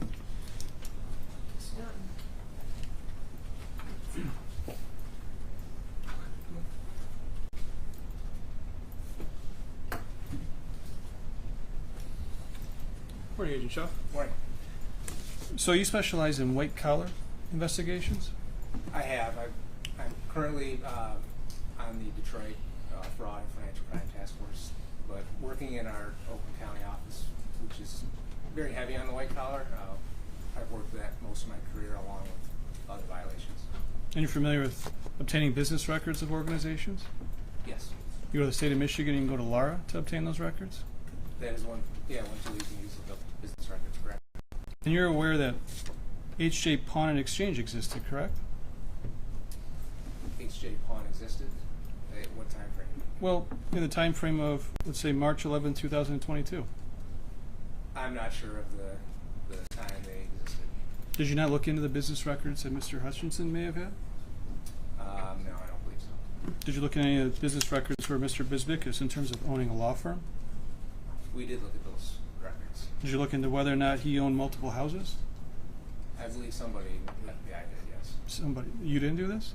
We had a whole team, so we've had people that looked at registered deed records, different assets, especially when we were looking for people and trying to determine where search warrants possibly need to be conducted. So I know at one point there were searches for assets. Okay.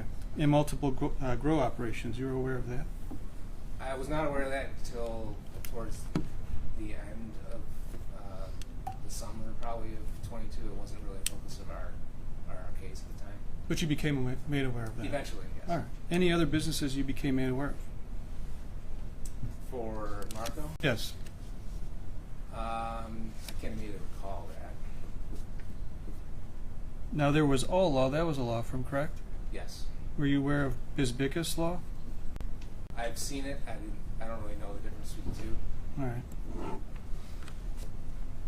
Now, we talked some today with Mr. Barlog about social media records. Yes. And some of what we looked at appeared to be records of voice chats or video chats. Would you agree with that? That's, yes. Absolutely. And Meta is the company over Facebook, correct? Correct. So the entity that's providing you these records would be Meta. Is that correct? That was the business name they changed to, so Meta is Facebook now. Sure. So you have to address your legal process to Meta, correct? And you have, I think you said, a portal that you can go to as law enforcement. Yes. All right. Now, Meta did not provide you with the audio clips that we saw in some of these voice communications. Is that correct? I did not get any audio clips from Meta. All right. And Meta did not provide you with any video clips of any of the video conversations. Is that correct? Correct. They're just transaction logs. He talked about having some experience with cellular records. Do you recall talking about that a little bit? Yes. And one of the things that cellular records provides are location. Is that correct? Yes. Okay. Meta records don't provide location, do they? I don't know that they do. I think it depends on, well, it depends on what type of social media provider and what they have at the time, but I don't recall if Meta provided any location records. And what we saw today in the exhibits, did you see location data on those Meta records? I did not. Okay. What it does show is that a communication took place, right? Yes. On a specific date. Correct. At a specific time. Yes, it did. And it also shows you how long it lasted. It shows how long the audio or video chat lasted. As far as other texts or anything like that, I don't think they log those transaction durations. They do the times. Sure. In terms of the content, though, we don't have those. The content of the communications. Are you talking about text? Oh, I'm sorry. The content of the audio and video communications. Audio Thank you for video, clarifying. correct. Okay, thank you. Mr. Barlock had asked you about burner phones. Yes. Correct? And you've also had some testimony today about Mr. Biscus's phone, correct? Correct. That wasn't a burner phone, was it? It was not. It was a Samsung phone, right? Yes. Pretty nice one. As Samsung phones go. Samsung, yeah. Okay. I assume it was nice. But that was not amongst the burner phones that you collected? That was not a burner phone. Okay, thank you. You have been shown a series of exhibits, 183, 221, 222, 223, and 224. Do you remember these exhibits? Oh, if I could refer to one. Please, by all means. Can you go through those numbers again, please? Absolutely. In fact, I can put them up on the screen if you like. Your Honor, may I? From That'd be great. my chair? Very good, thank you.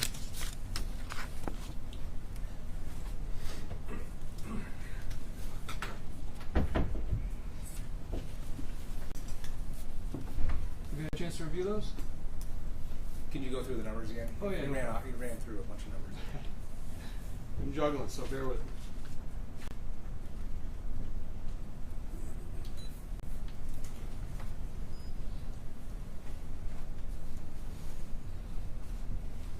The first one is 183.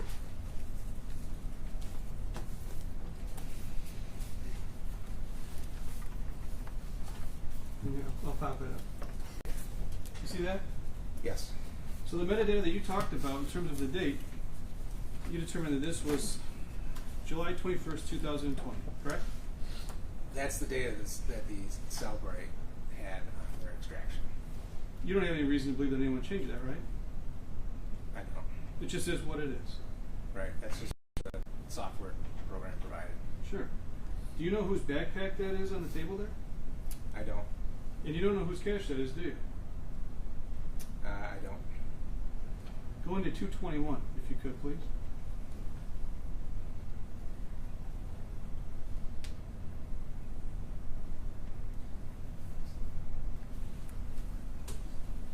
I'll pop it up. You see that one, sir? Yes. All right, September 30th, 2020. That was the date that you said that the Celebrate extraction report stated this photo was from. Okay. This just shows the photo. I don't have the extraction in front of me. Oh, okay. I could ask Mr. Barlog if you would like to refresh recollection. May I see that, please, Mr. Barlog?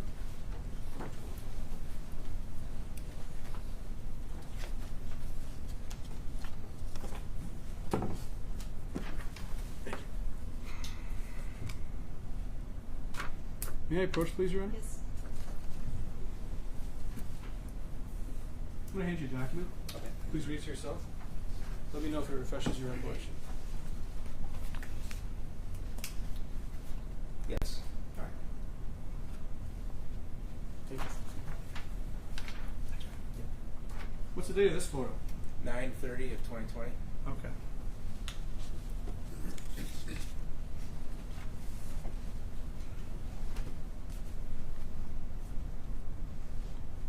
And 22. Do you see this photo? You were asked about this? Yes, there's a date at the top of that one. I'm going to zoom in. Am I there? Yes. Okay. And what does that date reflect? It indicates that it's December 3rd of 2020. And I should probably ask about that. Some cameras give dates based on the date and time a photo was taken, correct? I believe that's possible. All right. Now you said that's the date at the top of that, correct? That's what's displayed on here, correct? Well, you see the end of it says .jpg. I see that. Would you agree that that's what's referred to as a JPEG file, which is an internet or an image file, not necessarily internet? I see that it's a JPEG, correct? So you're gleaning the date from the naming of this file, is that correct? Yes. Okay. Now this picture doesn't tell us whose cache this is, right? No, but like with the phone records, we use interviews and other parts of our investigation to come up. Well, I'm asking about this picture. No, there's nothing that can determine exactly whose cache is in this picture right here. Great, thank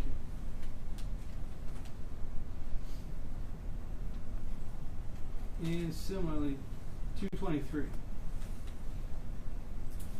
If I remember correctly, you stated that the metadata suggested this is from January 28, 2021. Do you agree with that?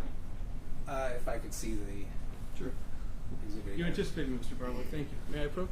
Yes.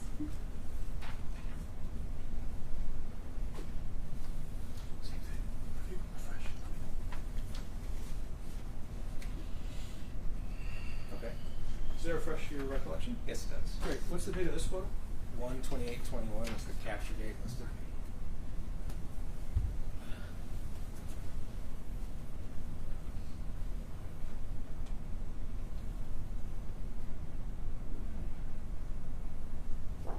And then the last one call this out. This is Exhibit 224. And this has some metadata, correct? There's a lot of different data on the screen, correct? Sure. And metadata is a different sort of concept than a content of an image. Would that be correct? I don't know the definition of metadata. Sure. I leave that again for our cellular experts and our cart experts to determine. So that's not something I can define up here. I'm not asking for a definition. I'm asking for your role as a special agent in the FBI. And you're familiar with what metadata is, aren't you? Yes. Okay. And metadata is the information about an item. Would that be correct? Yes. So like the date would be part of metadata. It could be, correct. Time could be part of the metadata. Yes. The storage location on a phone could be part of the metadata. I believe. And I think we see here the bytes, the size of it. That would constitute metadata. I believe so. Okay.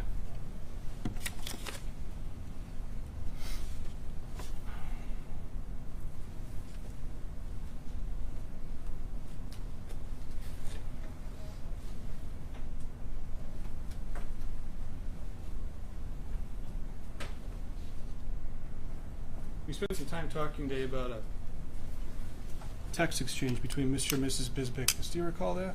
Yes. Okay. Now, you haven't interviewed Mrs. Bisbicus, have you? I have not. So you haven't asked her what this communication was about? No.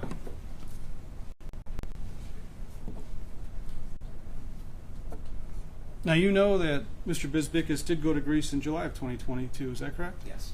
And he went with Mrs. Bisbicus, is that correct? Yes, I believe so. I think he went with the kids too, isn't that also correct? Yes. All right. In the text exchange that we saw in Exhibit 228, you didn't see any mentions of Mr. Hutchinson, did you? No. You didn't see any mentions of Mrs. Hutchinson, did you? Nothing by name, no. No mentions of Mr. Larry, Mr. Darnell Larry? No. And no mentions of Angela Raptopoulos, is that correct? I don't believe so. What's up? No. Okay, yeah, no, yes. So, were you also aware that Mr. and Mrs. Bisbicus were in Jamaica on or about May 26th of 2022? Yes, I know it was either Jamaica or Punta Cana. It was one of the two or both. A holiday destination. Would you agree with that? Yes. Okay. And they can't type down nods. Say yes or no. Correct. And if I ask a question that doesn't make sense, just let me know, okay? Great. Absolutely. Excellent, thank you.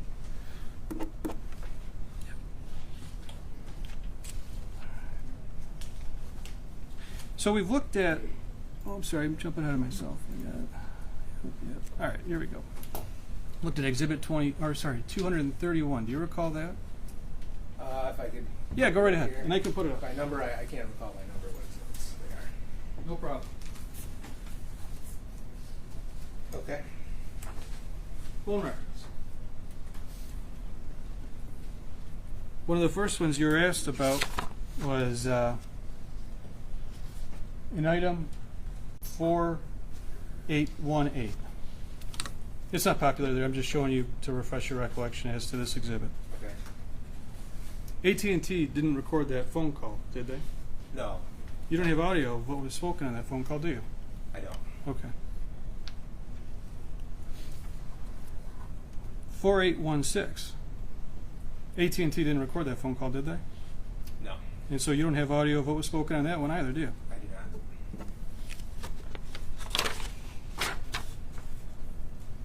You're looking at 5013. Same line of question. That phone call wasn't recorded by AT&T. No. And so we don't know what was said on that recording, do we? Or on that phone call. No, these are just transactions. Right. Business records, correct? It shows, like we talked about the Facebook data, time, date, and the duration of a communication. Correct.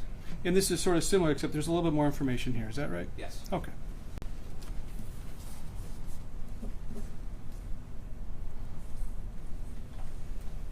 When you do a search warrant for phone call records, like this one right here, how long does it take from the moment you contact the service provider to get those records? What's the turnaround time like on that? That varies by provider. It varies on how many records you're asking for. I mean, it's all over the place. Some places you can get it within 24, 48. Sometimes you have to wait weeks. Sure. Now this varies based on provider. AT&T, what's been your experience with AT&T in turning records around? Again, over the years, it's been all over the place. I think currently they're pretty quick. I think usually within a week. Within a week? But that's something too that our cast person that deals with on a regular basis, they would probably be the best to really answer what their current log time is, since this was a couple years ago. Okay. T-Mobile? I'm not sure what their current turnaround time is. Verizon, do you have any idea what their turnaround time might be? Not currently. It used to be longer than AT&T's, but as we sit here today, I'm not sure what their turnaround time is. You're an agent who's requested these records on multiple cases, correct? Yes. Okay. And have you gotten the impression that the service providers try to be timely in their responses to you for these records? That's what they tell us. That's what they tell you. But from your experience, do you get things in a timely manner? Yeah, it's all relative. So I'd say we receive these records in a timely manner. In other times, we have not. Kind of depends on the circumstance. If it's an old historical case, I can wait longer. If it's an ongoing active case, I want the records sooner than later. Okay, very good.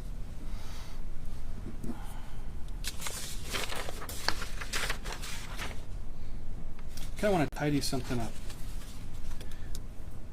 There's been some testimony about state law and federal law. You're a federal agent, correct? Correct. And as a law enforcement agent for the federal government, you enforce federal law. Is that correct? Yes. And you're aware of federal law. And, yes.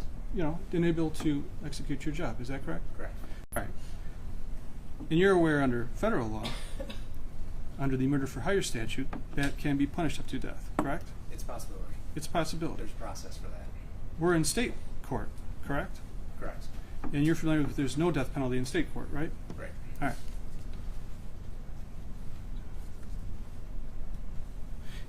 Now you received some Facebook records pertaining to Angelo Raptopoulos and Darnell Larry, correct? Yes. And you saw some communications between them? Yes. All right. You didn't find any communications between them about a card being provided to Mr. Larry, did you? I don't recall that. Doesn't All right. mean they're not there, but I just don't recall that. Very good. Momentarily.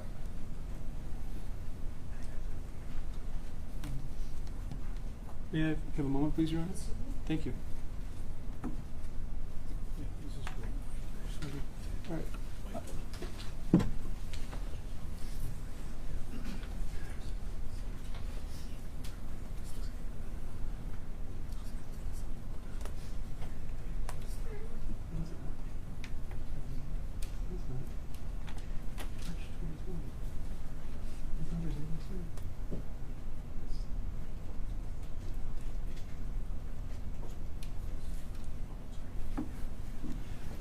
Nothing further. Thank you, Your Honor.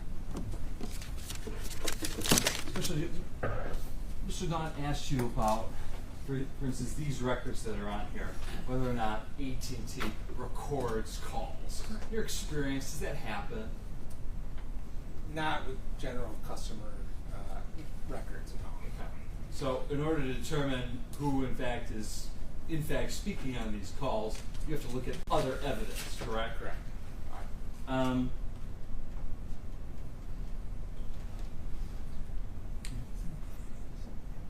And that's the same would be like with video chats and things like that, correct? Correct. I have no further questions, Judge. Thank you. No questions. None. Thank you. Any objection to what he's being excused? No, Your Honor. No. Thank you very much. Sit down and watch your step. Thank you. Finally, Your Honor, the people call Brian Tolston.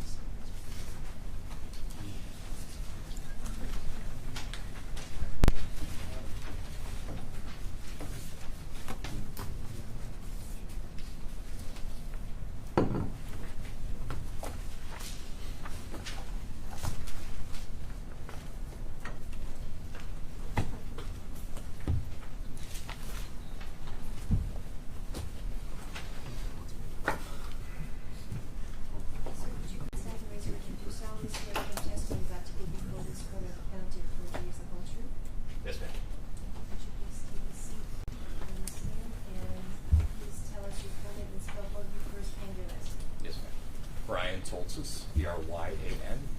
Last name is Toltzis. Good morning, sir. Good morning. Are you employed? I am. How are you employed? I'm a special agent with the FBI. All right. And obviously that's the Federal Bureau of Investigation, is that right? Yes, that is true. How long have you been a special agent? So I was hired in January of 2018. Okay.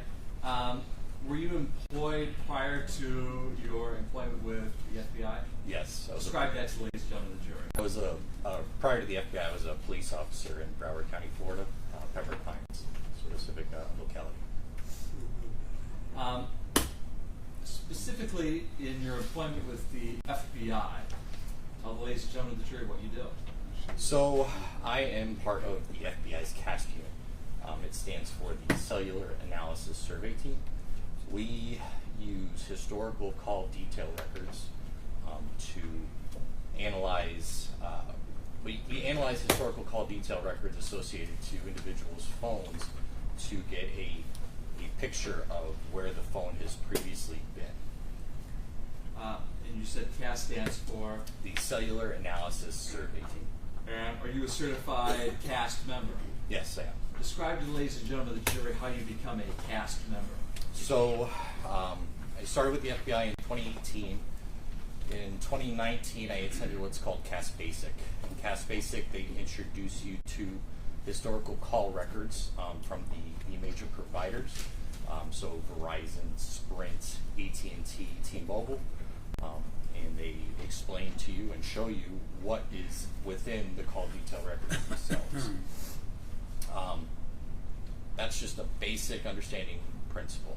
Once you get through that class, if you continue through, you can go to CAST Advanced, which is a 1-week class where you now take those call detail records and you're able to take these Excel spreadsheets and put them on a map and depict what these Excel spreadsheets show. They also take a deeper dive into different providers and their record sets.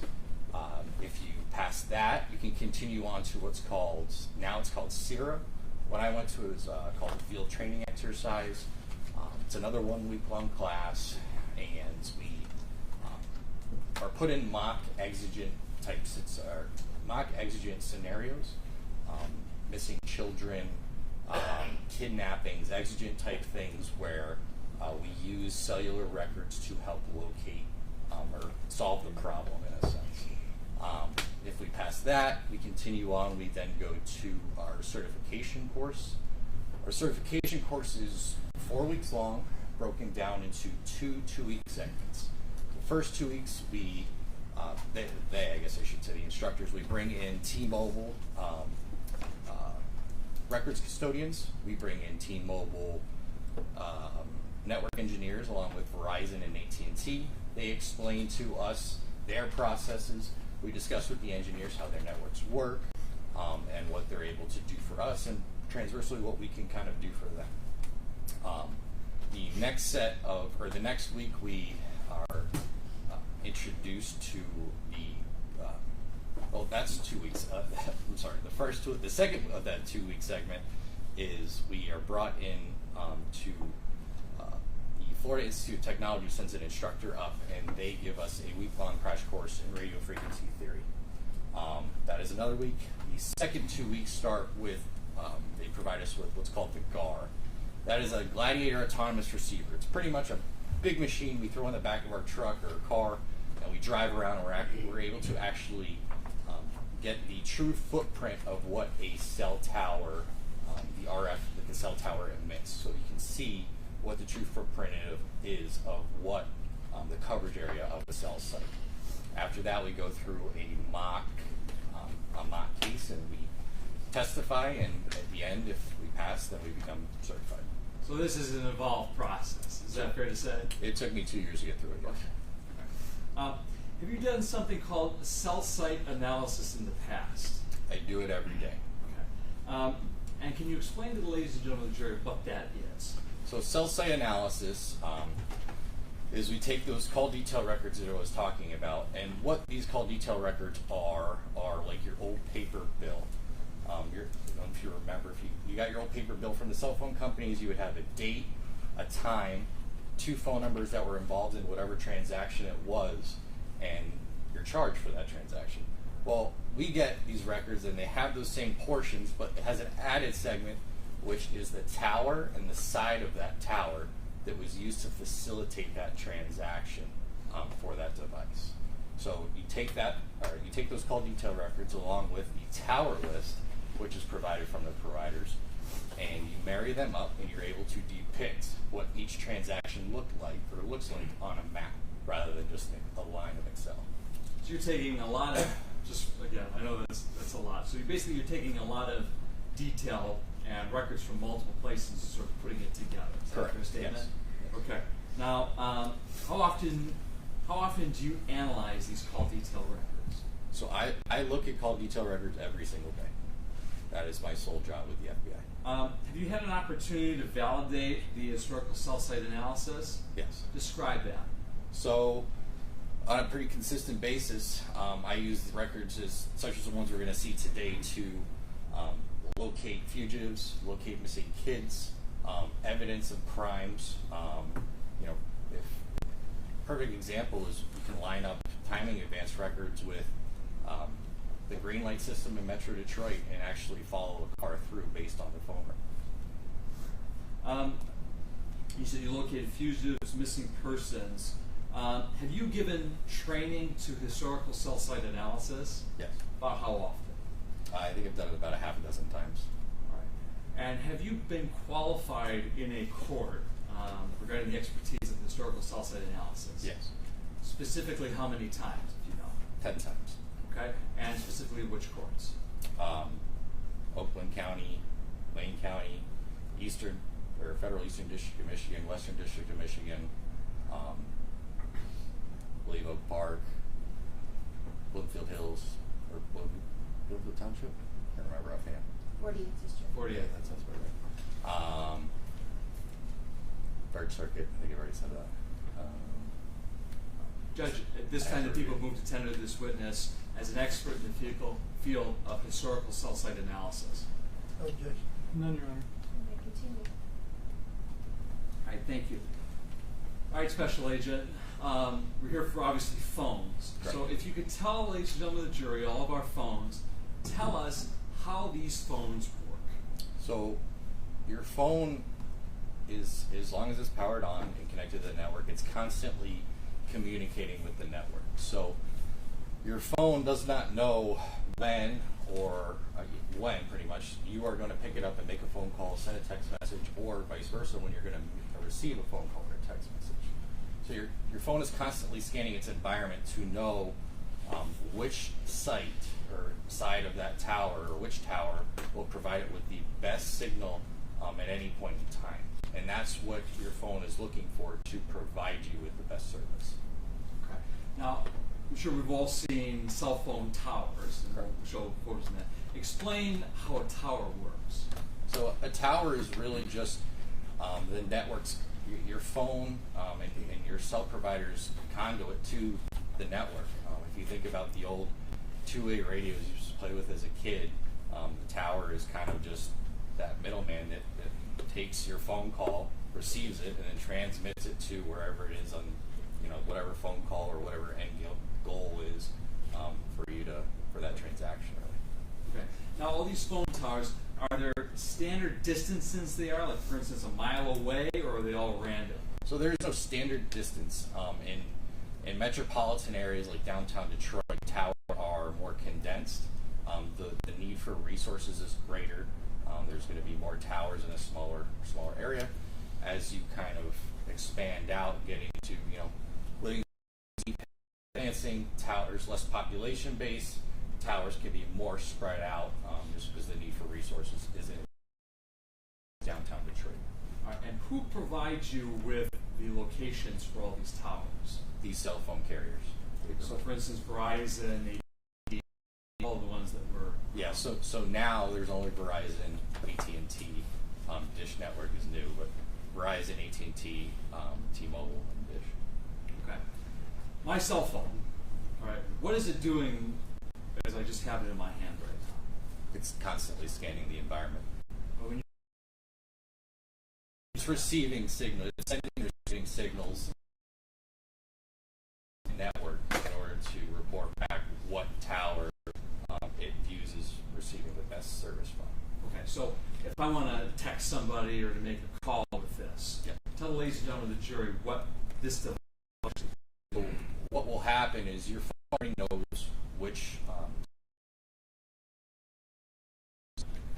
when you're back in grade school in like first grade, your phone is one of the students in the classroom. The teacher, your phone proverbially will raise its call on it.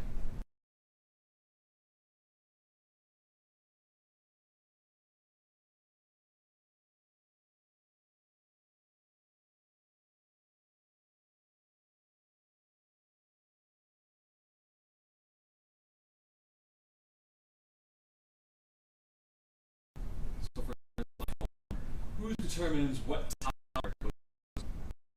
The phone does? Yes. Phone always use the closest tower. Not always the closest number. Why not? So there could be obstructions in the way. So, if you're on one side of a major building and there's a tower or a site on the opposite side of that building, your phone and the RF has to either propagate through the building or bounce off of other buildings to get to that site. Whereas if you go a half a block down the street, there may be a tower unimpeded with a clear line of sight, and that may provide it with the best service. But regardless, your phone is going to use a tower in the general area that you are. Okay. Now, is there so for instance, a tower, like my pen, is there a standard distance that tower covers? No, it's going to be dependent on the environment. And again, why is that? Specifically, just the environment itself? Urban areas, the downtown Detroit, you need more resources. You got high-rise buildings. You just need more resources downtown versus out, West Livingston County. Sure. As you are analyzing all of these records, are you able to determine who, in fact, are the person making these calls or receiving them? No, I have no idea who is in possession of the device at any given time. Okay. Are you able to provide pinpoint location based upon your analysis? No, I cannot get pinpoint street address location to that. How do you get the call detail records used in your line of work? So a search warrant is authored by a detective or officer in charge or an agent. They are then the provider is then served with that search warrant, and the data comes back from the provider, and it's usually handed over to me. All right. And describe to ladies and gentlemen of the jury, what kind of data are you getting? Are they numbers, letters? What kind of data are you getting? Usually Excel spreadsheets. AT&T comes back in a PDF in a text file. Okay. And is this short? Are they long? No, they're very voluminous. Hundreds, if not thousands, of rows of data. Okay. And do you have to use sort of a program to sort of look through everything? Yeah, I do. Sometimes I use the raw records by themselves. It just depends on what I'm trying to do. Now, who gives you all the information for the specific towers, where they're located? So the providers provide us with the cell tower lists. Usually, every couple of months, they'll send out updated lists, and it's pretty much just that. It's a list of every tower on there that is in their network, and the street address, the latitude and longitude of the actual tower, and the sites that are on that tower. Now, Special Agent, you're involved in this case, is that right? Yes, sir. And were you given voluminous call detail records from multiple different phones? Yes.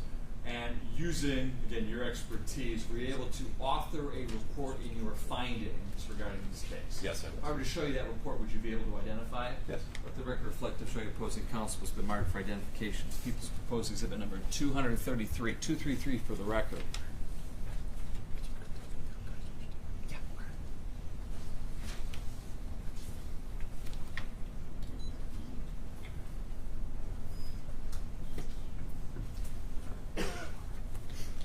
Would you need water?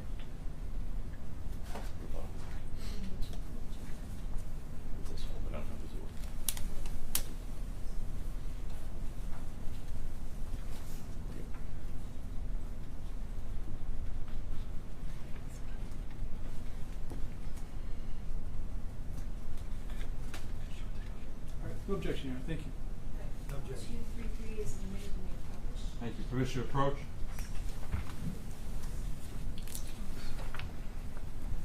Judge, you said man be allowed to sit down, Mr. Hudson.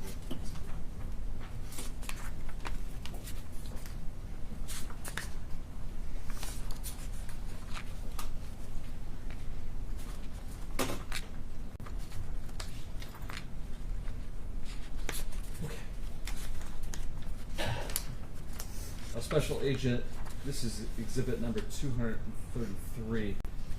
Is what's displayed on this screen, in fact, the document that you're holding in your hand? Yeah, give me 1 second. Sure.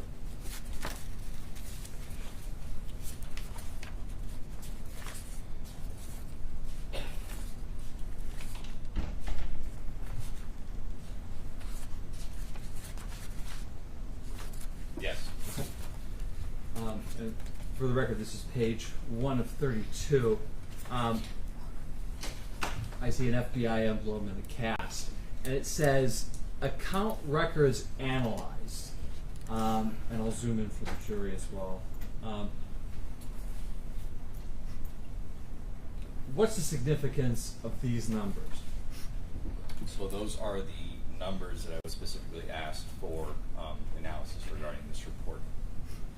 And they were numbers associated with call records that I was provided throughout the investigation. All right, and to help the jury along, you color-coded them, is that right? Yes. And the green runs, who are those? Those belong to Mr. Darnell Larry. All right, so green, this is for the record of the jury. So green is Darnell. There's one in black. Who is that? That'd be Philip Sumter? Yes, that is Philip Sumter. All right, so black is Philip Sumter. Blue, who's blue? That is Mr. Marco Biscus. All right, blue is Marco, and who's red? That is Mr. Angelo Reptopoulos. All right, so green is Darnell. Black is Philip Sumter.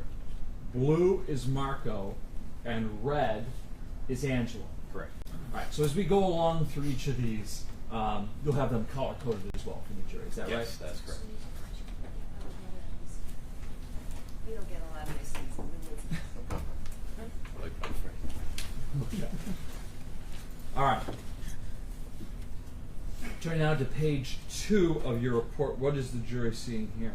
So this is kind of just an overview of what I was previously explaining. So we're provided these call detail records with those in this report. It's those 5 phone numbers. I take those call detail records, which also encompass the tower locations. I use the tower records or the tower locations provided by the providers, marry them up, and create a visual depiction of what each one of these Excel lines or text files is showing the transactions. Now, is this report peer-reviewed? It is, yes. Okay. So, and what is the significance and the importance of that? Just to double check everybody's work. That's it. All right. This is page 3 of 32 of your report. What is the jury seeing here? So this is just an example slide of cell towers that you may see. I think most of us are probably pretty used to that one second from the top left. This one right here? Yes. So as you can see, there's various antennas on there. Most towers are 3-sided. But you can also have antennas like at the bottom right on like a church steeple or I know down in Wyandotte they have the whole issue with the site of the school building, right? Yeah. They could be on the side of water towers, things like that. Okay. This is page 4 of your report. What's the jury seeing here? So on the left, that's just a same caricature of the macro tower. And then on the right, that is a top-down view of what that macro tower would in a sense look like. So when I was explaining before, when you get your call detail records, you have the tower, and then you have the side of that tower. And most towers are 3-sided, and they're split into, when we make these visual depictions, they're split into 120-degree wedges. So in the call records, the side of that tower is identified through what's called an azimuth. Okay. So it's just a fancy word for the middle. So if you take sector 1 in this case, which is the green area. Okay. The 120-degree wedge would be 300 degrees to 60 degrees. Okay. And it would be identified by an azimuth of 0. So that's how we know the orientation and the side of the tower that was used to facilitate that transaction. Okay, so in other words, these are basically pieces of the pie within that tower, right? Correct, yes. Okay.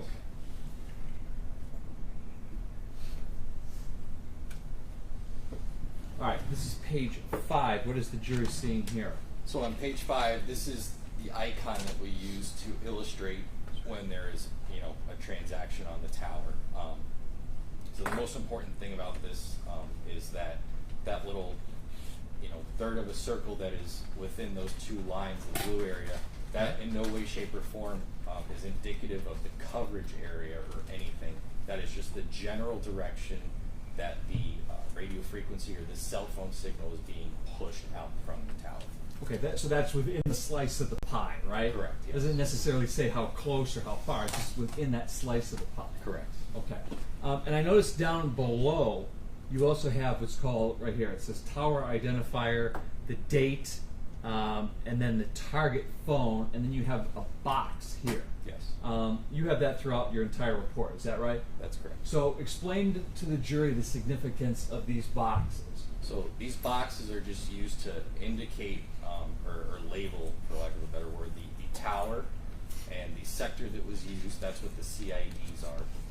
Then you have the date of the transaction that's being depicted, the target phone, so in this case the phone number ending in 9050, the time of the transaction, so 8:46:53 a.m., the type of transaction, so in this case it would be an incoming call, and then that azimuth is 110 degrees, so that's that center point of that 120-degree wedge. So that's how you know it's just labeling what we're depicting. Okay. And then at the very end, in this report, what I've done is I've used a color circle to depict if any of these transactions involve the other phone numbers within the report. So in this case, 248-653-9050 is receiving an incoming call at 8:46:53 from the blue phone, which is the phone ending in 2122. So, in other words, green is Darnell, is that right? Correct. And blue is Marco. Correct.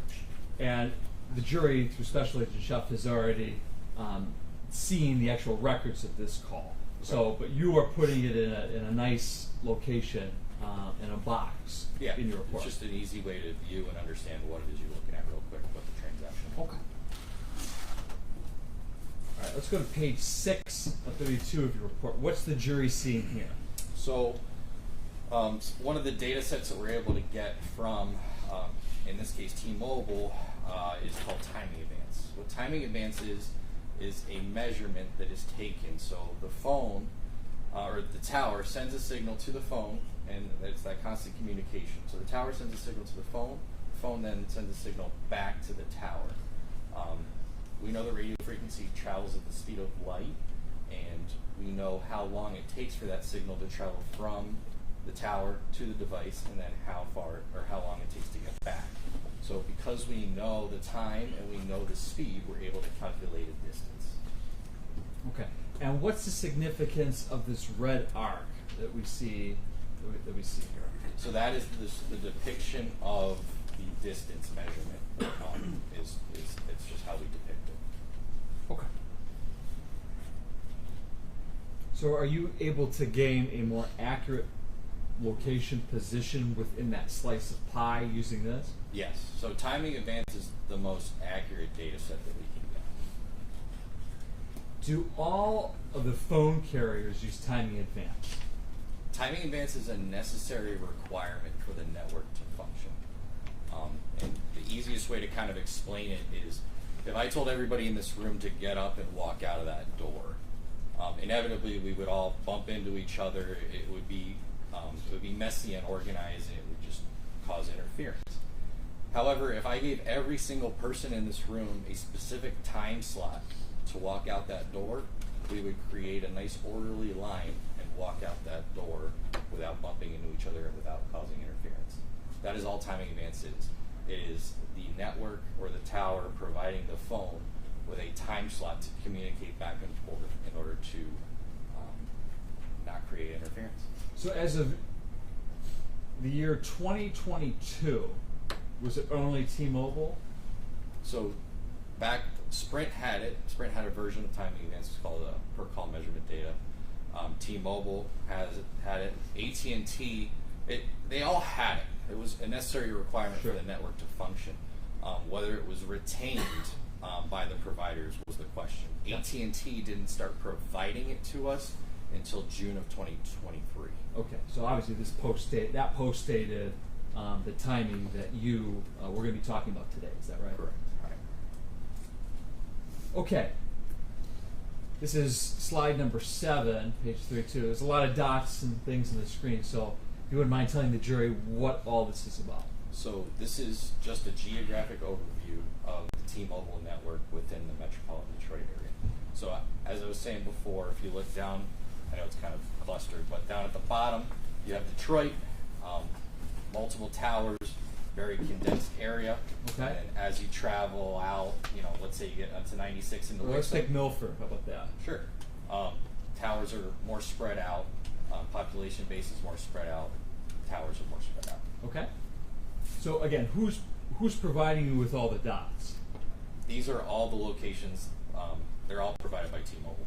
Okay. Now, this is on T-Mobile. So I noticed too, there's a lot of different colors and shields, and there's a legend on the right. Correct. Explain to the jury the significance of all of these. So these are just the locations that I was provided and asked to include in the analysis. So, right. So we'll starting go at the top. Let's go with the pink one. The pink one is the Biscus residence at 45588 South Lake Drive in Novi, Michigan. Okay, next one. The red one is the crime scene or the pawn shop at 21380 Greenfield Road in Oak Park. Okay. The upside down black teardrop is the Custard Cup at 32922 Woodward Avenue in Royal Oak. Okay. The orange icon with the house in it is Darnell Larry's residence at 16767 Gilchrist Street in Detroit. Okay. The light blue is the Hutchinson residence at 26 Woodward Heights Boulevard in Pleasant Ridge, Michigan. Okay. And the yellow is Mark Ridley's Comedy Castle at 310 South Troy Street in Royal Oak. Okay. And finally, the purple is All Law at 30825 Greenfield Road in Southwood. Okay. This is slide 8 of 32 of your report. What's the jury seeing here? So this is the same principles as the previous slide. It's just the AT&T network. Same principles. Downtown Detroit, big metropolitan area, towers are more condensed. Okay. As you get into more suburban or rural landscapes, the towers become more spread apart.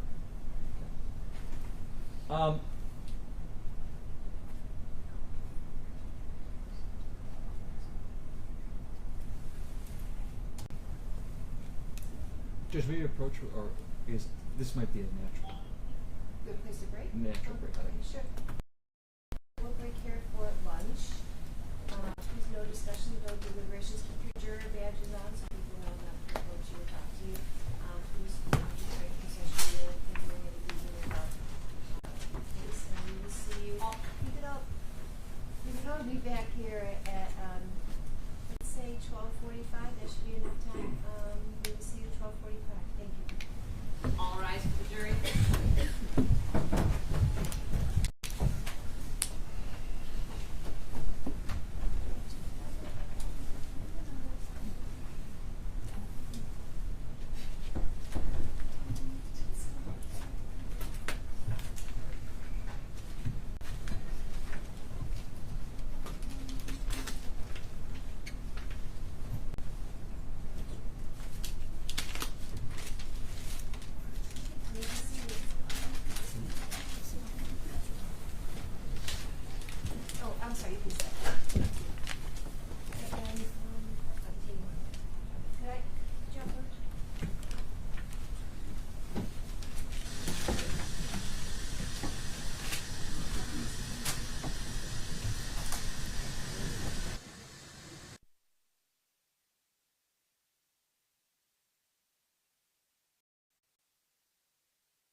to keep everything the way it is.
embassies do need to be shut down. Again, he is being grilled by lawmakers as they discuss the Department of State proposed budget for fiscal year 2025. We are going to step away for another 2-minute break. Much more after the break. Stay with us.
Welcome back to Live Now from Fox. I'm Stephanie Quinu. Time right now is 12:32 Eastern, 9:32 Pacific, and we're going to head back to Washington, D.C. as Secretary Blinken is testifying before Senate lawmakers at a committee hearing talking about the proposed budget for fiscal year 2025. But I did also want to share with you some other live looks of some big events that we are anticipating coming into our studio. And again, we do have cameras all across the United States as well as all across the world. So this is a live look right here as we are expecting President Biden to make a speech in New Hampshire as he continues to campaign in both New Hampshire and then later on today in Massachusetts. So again, that is expected to happen at around 1:30 p.m. Eastern time. So in just about an hour or so. Meantime, this is a live look right here at a podium out of Philadelphia as we are expecting Vice President Harris to take to the podium to deliver a keynote speech at the Service Employees International Union convention right there. So just a couple of live looks for you as we continue to monitor events happening right now around the United States and the world. All right, but now we're going to head back to Washington, D.C. as Secretary Blinken continues to answer questions from lawmakers. So once again, let's pot up the sound and listen in. It's unfortunate that some countries have to find out the hard way that is not the recipe to their security or their success. Well, thank you. I would add that once they find out the hard way, it may be very difficult for them to extract themselves from the domination of the Russians and come back to us. Thank you, Mr. Chairman. Senator Booker. Thank you very much, Mr. Chairman. Mr. Secretary, thank you very much for being with us today. I've appreciated your commentary on everything from the situation in Gaza to the situation in Haiti. I want to pick up where Senator Barrasso did on issues regarding Africa. You know, I've been traveling across the continent, and the thing that always affects me is the enormity of the potential. And I know we're dealing with the crises of today. The truth of the matter is, by 2050, as you know, 1 out of every 4 human beings on the planet will be on the African continent. 1 out of every 3 working age humans will be on the African continent. It is a continent with vast resources, vast human potential, And it is, in many ways, the investments we make today will help to deal with a lot of the challenges when it comes to democracy and, unfortunately, the global competition with countries like China and Russia that do not share the world order's rules, clearly. And I was appreciating what you said to the senator about what it is to how we're trying to deal with the democratic threats. Obviously, the backsliding in Burkina Faso, in Niger, in Mali, all in the Sahel region has me very, very concerned. And seeing the challenges that are now in Togo, Benin, Ghana, in the north of those countries, including Nigeria, it's very sobering to me when it comes to the challenges of democracy. I was very affirmed by your fiscal year 2025 budget request that includes $411 million for democracy, rights, and governance programs in Africa. It's a sizable increase from the $284 million allocated in fiscal year 2023. Could you just talk a little bit to how the administration is adjusting regional assistance programs and priorities in response to the democratic backsliding that I've discussed and clearly others? Thank you very much. And look, exactly as you've said, Senator, and as I know you've been deeply engaged on,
Honor, now calling the case of People of the State of Michigan versus Roy Larry, case number 2023-284-940-FC, and People of the State of Michigan versus Marco Biscus, case number 2023-284-941-FC. John Skresky for the people. Brandon Barligan, behalf of the people. Rick Polanco for the people. James Thomas and Michael Nunn on behalf of Mr. Bisbicus. Richard Miller on behalf of Roy Larry. Ready for the jury? Yes. Yeah. Yes.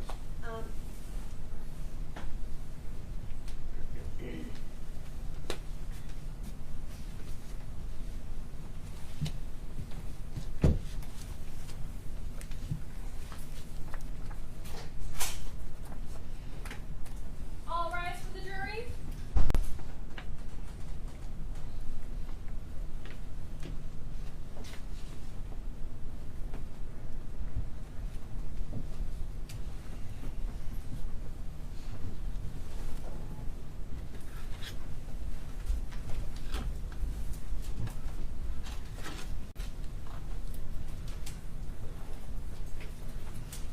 You may be seated. Sir, you are still on. Yes, sir. Yes, thank you. Especially before lunch, we were going over pages 7 and 8 of your report, specifically all the little dots that were towers. Is that right? Correct. And again, you're provided all the tower information where they're located from the companies themselves. Is that right? Correct. All right. So let's get into specific dates. This is page 9 of your report. What is the jury seeing here? So this is the 248-653-9050 number from March 15th of 22 to March 28th of 22. Specifically, Okay, now these boxes earlier on. The first line in the box, what's the date on that? So the first one is March 15th of 2022. And we already talked about before, green is Darnell, is that right? That is correct, Darnell. All right, and there's an outgoing call in that first one on March 15th, 2022, is that right? Yes. At what time? 5:06:45. And what number is that phone calling? 248-569-1113. During the course of your investigation, what did you learn that phone number was? It belonged to the Hutchinson shop. Hutch's Jewelry? Yes. All right, so that's a call on March 15, 2022 for Darnell's phone to the Hutchinson's Jewelry store. Yes. All right, what's the next item that you have in the box? It's March 27th of that same year, 2022. That same phone number associated to Mr. Darnell Larry at 3:29:59 p.m. makes an outgoing call to that same phone number. Which is the Hutch's Jewelry? Yes. All right. And are there additional calls? Yes, there's two on March 28th of 2022. That same phone number associated with Darnell Larry ending in 9050. One is at 2:48:31 p.m. makes an outgoing call to that same phone number, and then one at 2:50:09 p.m. once again makes an outgoing phone call. Okay. And now again, you're in historical cell site analysis. What is your conclusion based upon the location of where those calls took place? So, as you can see, you have that little green wedge that I spoke about earlier. Mm-hmm. That's the tower, and then the side of that tower that is used to facilitate that transaction. And then you have the orange square with the little house in it, and that's associated to Darnell Larry's residence at 16767 Gilchrist Street in Detroit. So it's my opinion that the device is in the geographic area of the residence at the time, or at those times. Okay. Turn out to page 10 of 32 of your report. What is the jury seeing here? So here we have 313-801-4433 in red. That's the phone number that's associated to Angelo Raptopoulos. So red is Angelo. And 248-653-9050, which also still belongs to Mr. Darnell Larry. Okay. On April 1st of 2022. Okay. From 9:52 p.m. until 10:04 p.m. All right. And go ahead. So, from 9:52 time frame through the 9:56-ish time frame. It's consistent with being in the area of the Mark Ridley's Comedy Castle, which is that yellow icon in that giant burst of red at 310 South Troy Street in Royal Oak, Michigan. All right. And so that's as it relates to Angelo's phone, is that right? The red does, yes. The red. All right. How about Darnell's phone? That's the green, correct? Correct. So both devices are consistent with being in the area of the Mark Ridley's Comedy Castle at those 2 points. All right. And this is specifically, you said around 9:53, that time frame. Is that fair to say? 9:52 through 9:56-ish. Okay. And then both devices then move in a manner consistent with travel south. So both devices are moving based upon your testimony, what you see in the records. They start in the same geographic area as the Comedy Castle. Is that fair to say? Correct. And based on your expertise in the records, where do those devices go? They travel in a south direction from there. All right. And do they go together? They're consistent with traveling in close to one another. I can't say that they're physically in the same car or car to car, but they're in the same general area. Okay. And then what's that blue shield right there? That is the Hutchinson residence at 26 Woodward Heights Boulevard in Pleasant Ridge. All right. And do those phones show, like, they're in the consistent area of the Hutchinson's residence? They're in the geographic area. Same geographic, consistent geographic area. Objection is leading the comment at the end. That's overruled. Go ahead. All right, this is now page 1132 of your report. What is the jury seeing here? So this is the 248-653-9050 phone number associated with Mr. Darnell Larry. That green is Darnell. On April 15th of 2022 from 1:20 a.m. through 2 a.m. 1:20 a.m. to 2 a.m. 2 a.m. Correct. All right. So based upon your review of the records in the slide for the jury, what are you showing here? So starting with the icon number 1 in the area where Darnell Larry's residence is on Gilchrist. Okay. That's at about 1:20 a.m. Okay. The records are consistent with travel towards the area of the Hutchinson residence, getting into the area of the Hutchinson residence at approximately 1:50-ish a.m. So, again, what are we saying about that phone travel? It's consistent with originating at about 1:20 in the area of 16767 Gilchrist Street, and then traveling to the area of the Hutchinson residence and getting into the area of the Hutchinson residence at approximately 1:50 a.m. Okay. And again, green is Darnell. Is that fair? That is correct, yes.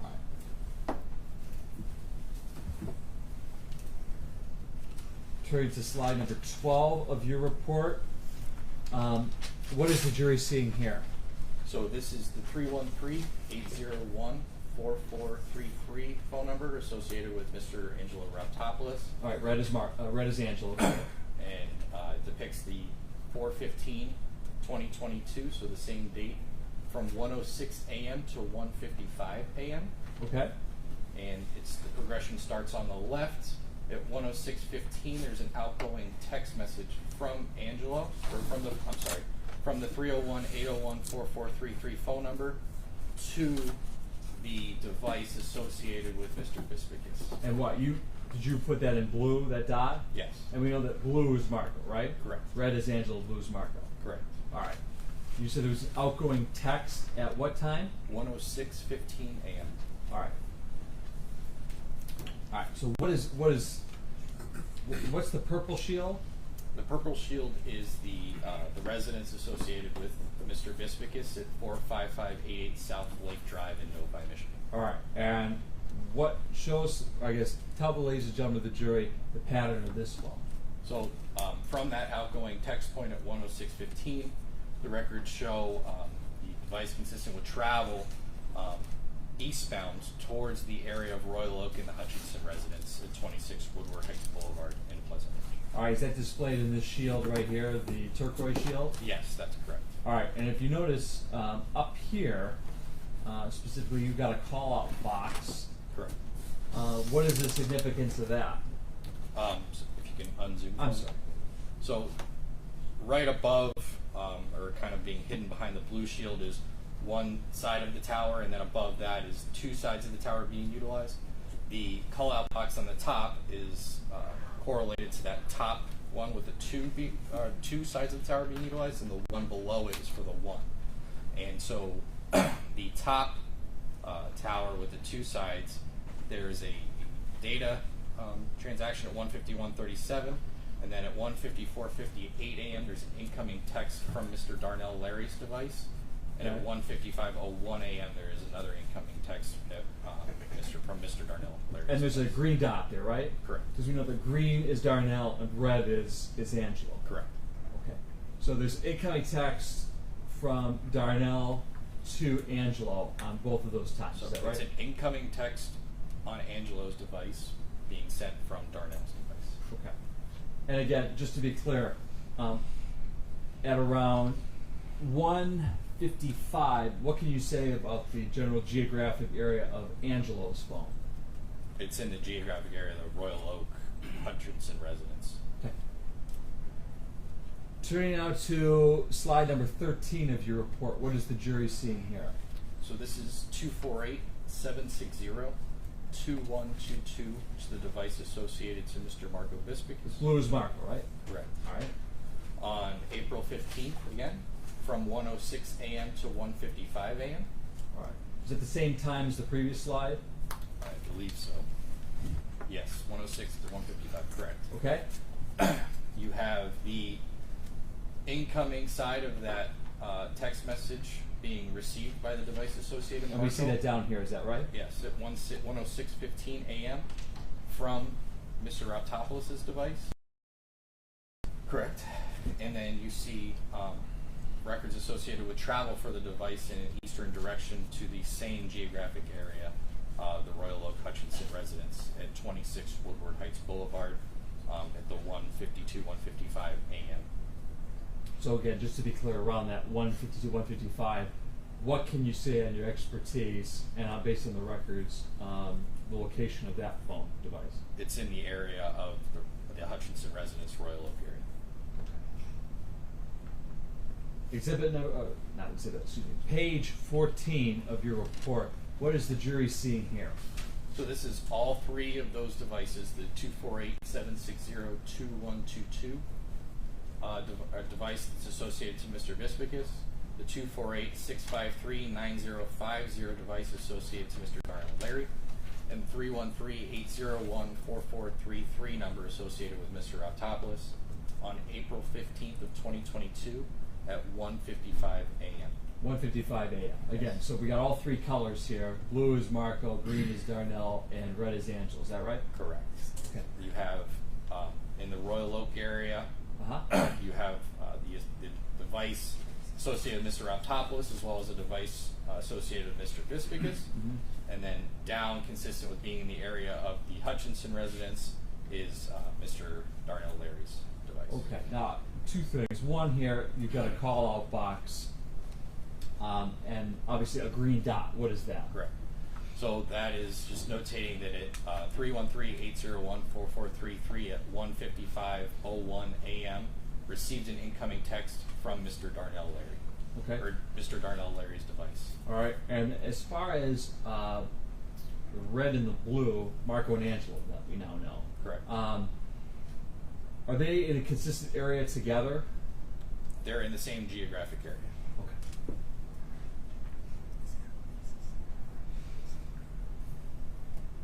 Could that be consistent with them being in the same vehicle?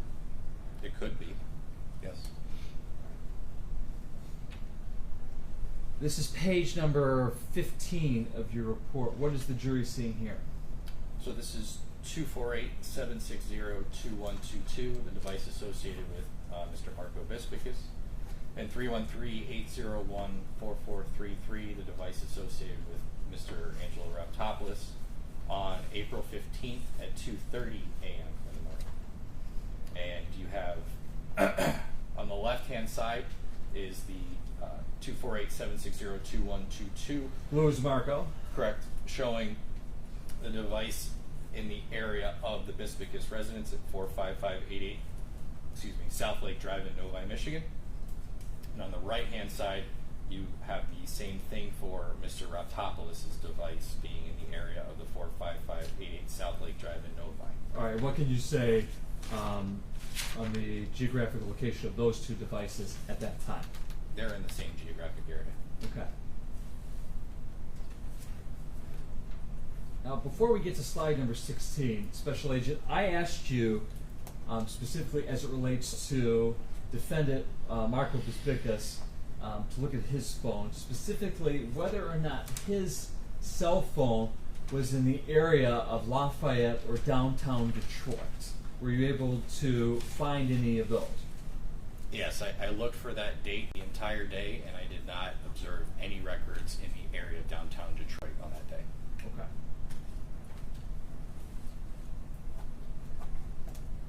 So nowhere around Lafayette Road. Nowhere near downtown Detroit. Nowhere near downtown Detroit. Okay, and that's again on April the 15th. Is that correct? Correct. All right. Turning specifically to, this is slide 16 of 32. What is the jury seeing here? So this is 248-653-9050 on April 19th, 2022, from 9:35 a.m. to 9:54 a.m. Okay, and obviously green is Darnell, right? That is correct. All right, and so what are you able to tell the jury specifically as it relates to that device? So at those time frames, the device is consistent with being in the area of the Hutchinson residence. Okay. Now, is there any significance with the crossing arcs in this case? Yes. So with timing advance, it's that distance measurement that I talked about earlier. So the best way to kind of explain it, when you have that distance measurement from one tower, that provides you with the distance at that point in time, and it can be in that entire sector or that side of the tower.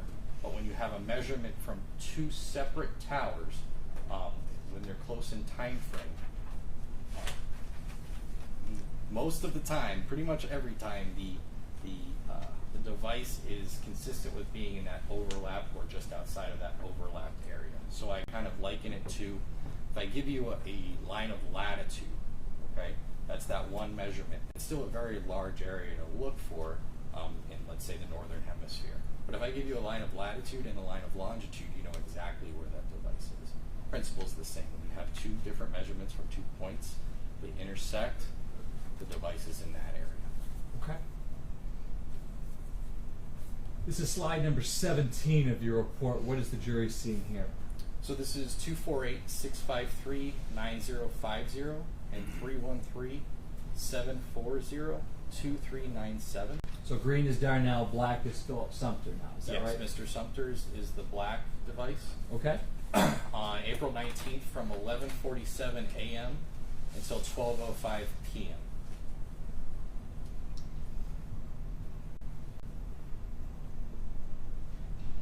Okay. So what can you tell the jury as it relates to the geographic areas of these two devices? So this time frame, the devices are consistent with being in the area of the crime scene pawn shop area, 21380 Greenfield Road in Oak Park. Both devices? Both devices. And that's Darnell and Philip Sumter, is that right? Correct. All right. This is slide number 18 of your report. What is the jury seeing here? So this is the 248-653-9050 number associated with Mr. Darnell Larry, and the 313-740-2397 device associated with Mr. Sumter. Okay, so green is Darnell, black is Philip Sumter, right? Correct. On April 19th of 2022, from 12:36 p.m. to 12:38 p.m. Okay. What can you tell the jury as it relates to the geographic area of these two devices? They are both in the same geographic area, Greenfield 9-mile area. And what's the red shield here again? That's the eventual crime scene and the pawn shop at 21380 Greenfield Road in Oak Park. All right, and this is on April the 19th of 2022, is that right? Correct. Okay. This is slide number 19 of your report. What is the jury seeing here? So here is the 313-801-4433 number associated with Mr. Angelo Raptopoulos, and the 248-653-9050 number associated with Mr. Darnell Larry. So red is Angelo, green is Darnell, right? Correct. On April 19th, 2022, from 1:08 p.m. to 1:20 p.m. All right. And what can you tell the jury about the locations of these devices? So both of those devices are consistent with being in the area of the Hutchinson residence at 26 Woodward Heights Boulevard in Pleasant Ridge between the time of 1:08 to 1:19-ish. 1:18. And I notice here on the call-out box over here, is there any significance around here? Yeah, so the 313-801-4433 number associated with Mr. Angelo Raptopoulos at 1:20:43 p.m. makes an outgoing call to the device associated with Mr. Biscus. So because red is Angelo, blue is Marco, there's an outgoing call from Angelo's device to Marco's device. Correct. And again, based on your expertise in the records, Angelo and Darnell's devices are in the consistent, are They're consistent with being in the area of the Hutchinson residence at 26 Woodward Heights Boulevard. Thank you. All right, this is slide number 20 of your report. What is the jury seeing here? So this is the 248-653-9050 number and associated with Mr. Darnell Larry, and the 313-740-2397 number associated with Mr. Sumter on April 19th, 2022 from 1:54 p.m. until 4:16 p.m. Okay. Now, green is Darnell, black is Philip Sumter. Is that right? Correct. So it's kind of zoomed out. It's a little difficult to see. Sure. But, on the bottom left, on April 19th, you have the phone number associated with Mr. Sumter at 1:54:25 p.m. Receiving an incoming call in the area of Livonia. Okay. And then you have the devices, or the device associated with Mr. Darnell Larry in the area of his residence, and then they kind of converge in the area of the crime scene pawn shop at 21380 Greenfield Road in Oak Park, Michigan, from approximately 2:32 until 4:07, 4:16. All right, so let's backtrack a little bit because I know there's a lot going on here. So, where is Philip Sumter's device first in this slide? You said the city of Livonia? Yes, the area of Livonia. What time? At 1:54:25 p.m. Okay. And then around that time, where is Darnell's device? In the area of his residence. All right, and then you say that they converge. Is that correct? Yes, they eventually, Darnell moves a little bit, or Darnell's device travels north towards the area of Oak Park, and the device associated with Mr. Sumter goes to the same geographic area, which is that zoomed out portion on the right-hand side of your So that's this portion right here. Is that right? Correct, yes. All right. And what can you say regarding the geographic location for those particular devices? They're both consistent with being in a geographic area of the crime scene pawn shop at 21380 Greenfield Road, between the 2:32 to 4:16 time frame. All right. And could those devices be together? They could be together. Like next to each other or something like that? They could be. And that's on April the 19th of 2022. Is that right? Correct. All right. Turning now to slide number 21 of your report. What is the jury seeing here? This is a 248-653-9050 number on April 30th of 2022 at 12:35 p.m. All right. Green is Darnell still, right? Correct. All right. What's the jury seeing in terms of location? So the 248-653-9050 number at 12:35:10 p.m. receives an incoming call from the device associated with Mr. Biscus, and that call was facilitated, and there's a timing advance measurement 1 second later, all consistent with him being, or Mr. Larry being in the geographic area of his residence at 16767 Gilchrist Street, Detroit. So blue is Marco. So Marco's device makes a outgoing call to, well, I guess Darnell's device receives an incoming call from Marco's device. Is that Correct. right? Yes. All right. And that's on May the 30th at 2:35 p.m. Is that right? Correct. 12:35. 12:35. I'm sorry. So Okay. This is, for the record, this is slide number 22 of your report. What is the jury seeing here? So on this slide, you have the 248-653-9050 number associated with Mr. Darnell Larry, and 248-760-2122 associated with Mr. Biscus on June 1st of 2022 between 8:46 a.m. and 8:47 a.m. Okay. On the left-hand side of the screen, you have the incoming call that Mr. Biscus's device placed to Mr. Darnell Larry's device at 8:46. Mr. Darnell Larry received it at 8:46:53, and the timing advance measurement at 8:46:55, all showing him in the area of his residence at 16767 Gilchrist Street in Detroit. All right, so that's green is Darnell, so that's consistent with being at his house. Is that right? Correct. All right, and there's an incoming call. Blue is Marco because there's a blue dot there. Correct. Is that on the right side? And on the right side is the outgoing portion of that call, and it's on June 1st, 2022. You have the 248-760-2122 number associated with Mr. Biscus at 8:47:02 a.m., placing that outgoing call to the device associated with Mr. Darnell Larry.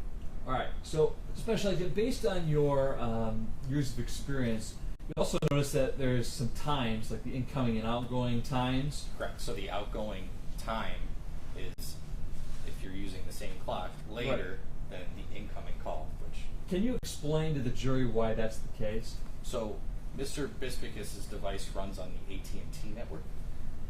The 9050 number, Mr. Darnell Larry's device runs on the T-Mobile network. They're two separate networks. They run independently of each other. Okay.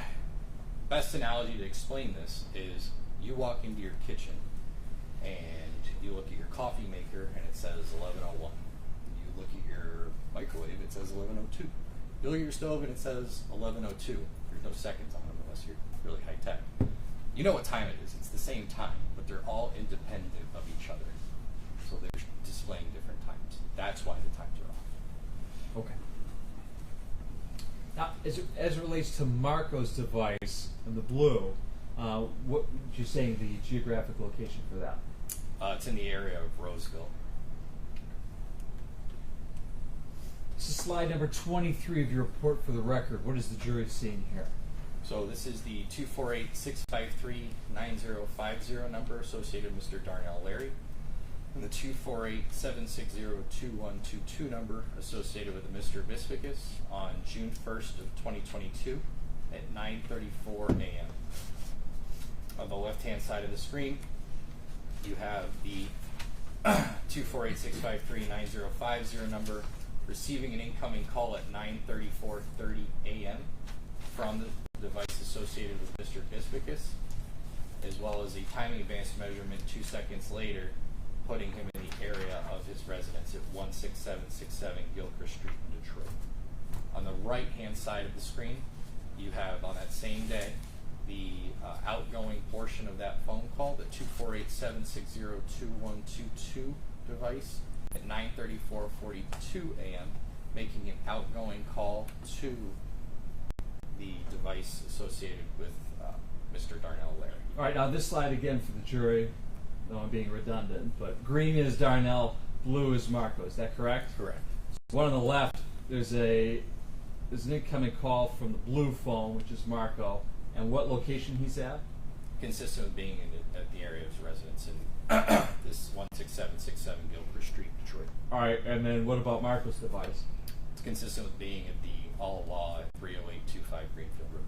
All right, now as it relates again, we talked about the timing, your coffee maker kitchen reference. Are both of those times for the record after 9:34 and 15 seconds? Are they after 9:34 and 15 seconds? Yes. Yes. Again, this is on June 1st at 9:34 a.m. Is that correct? 9:34 a.m. Correct. All right, before we get to slide number 24 real quick, were you able to review call detailed records from defendant Roy Larry. Yes, it was. All right. And based on your review of the phone, where were you able to ascertain where Mr. Roy Larry's device on June 1st was? So, Mr. Roy Larry's device was powered on, or it was transmitting through the network. It runs on the T-Mobile network until approximately 11 a.m. And at that point in time, it no longer had communication with the network. Around what time?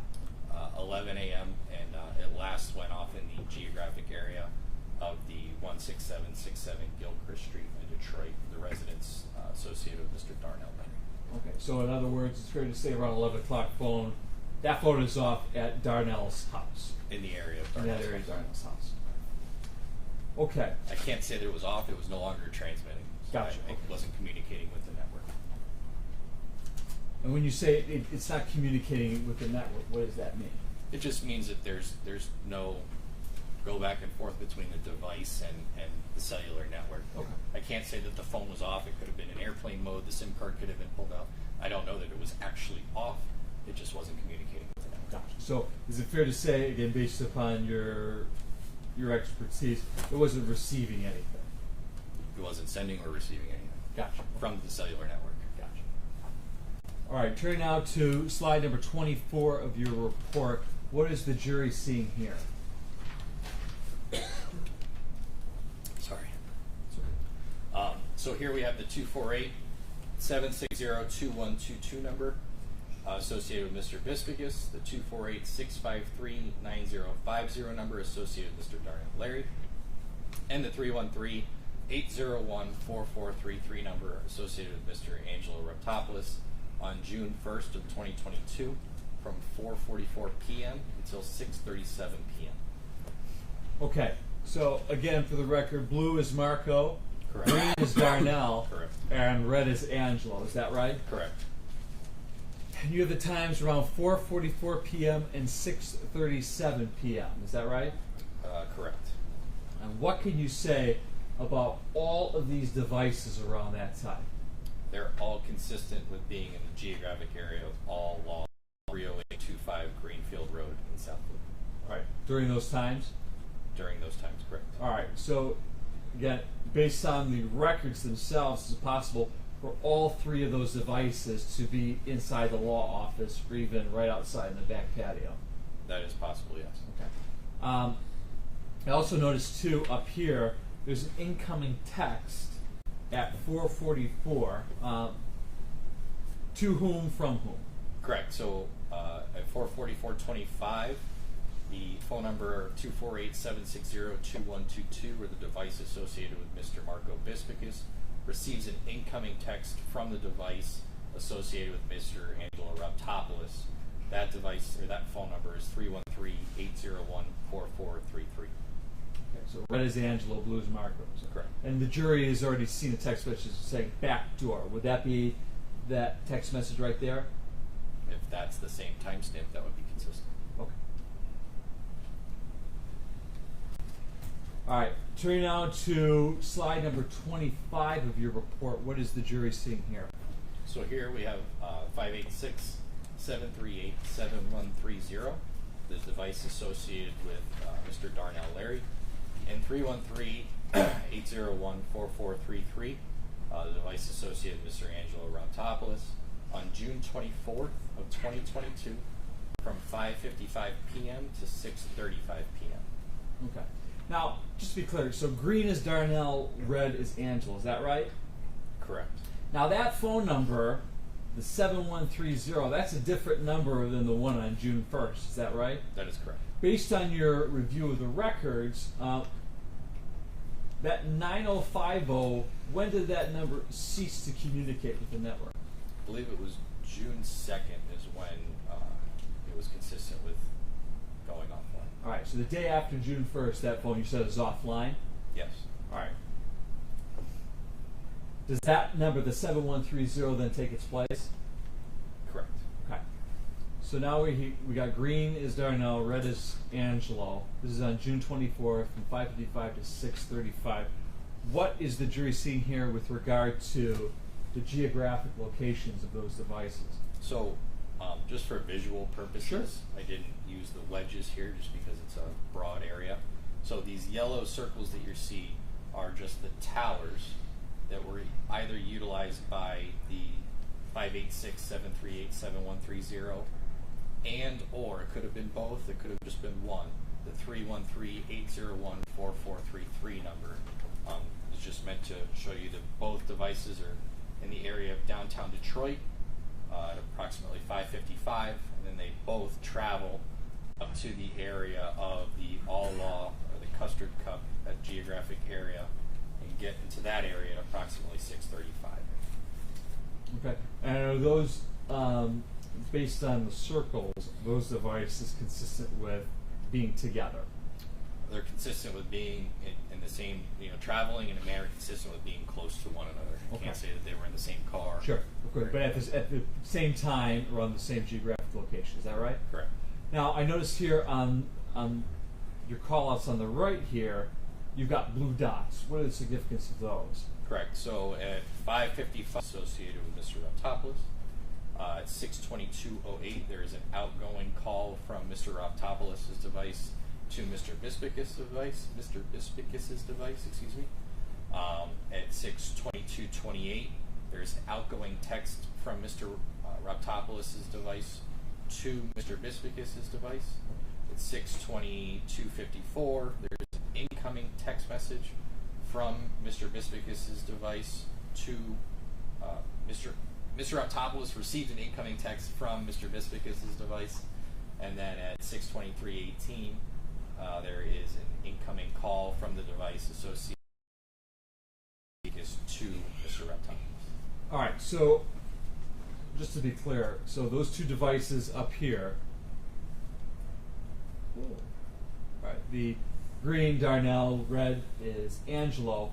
You said they're consistently both going in a northward direction in the same geographic area as all on the Custard Cup, is that right? That's where they stop. Yes. Right.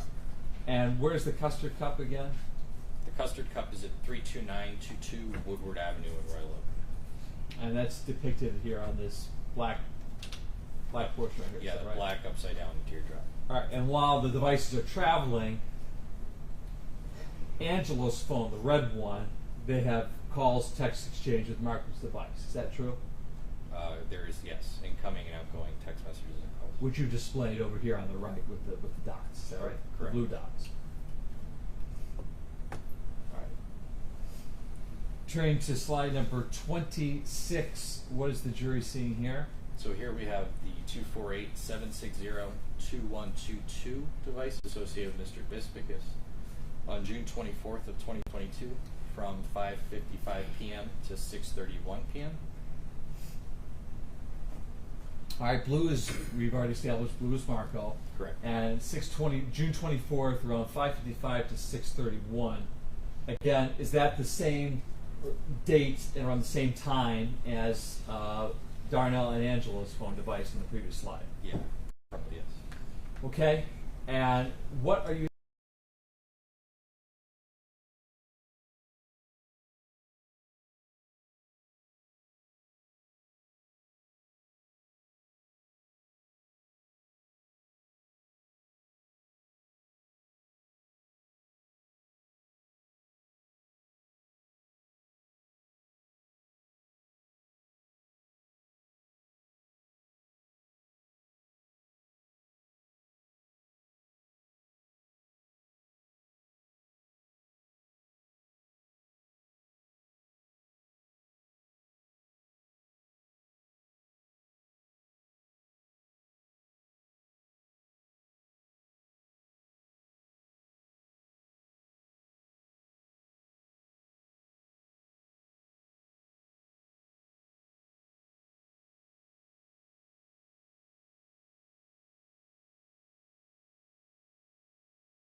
2.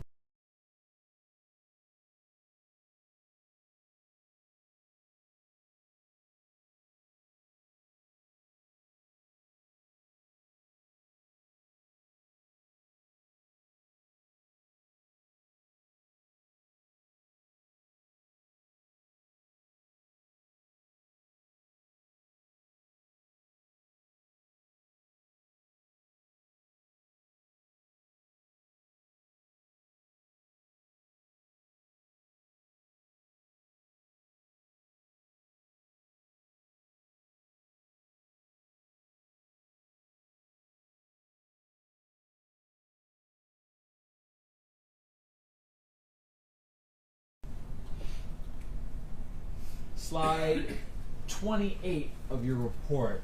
What is the jury seeing here? So this is 2.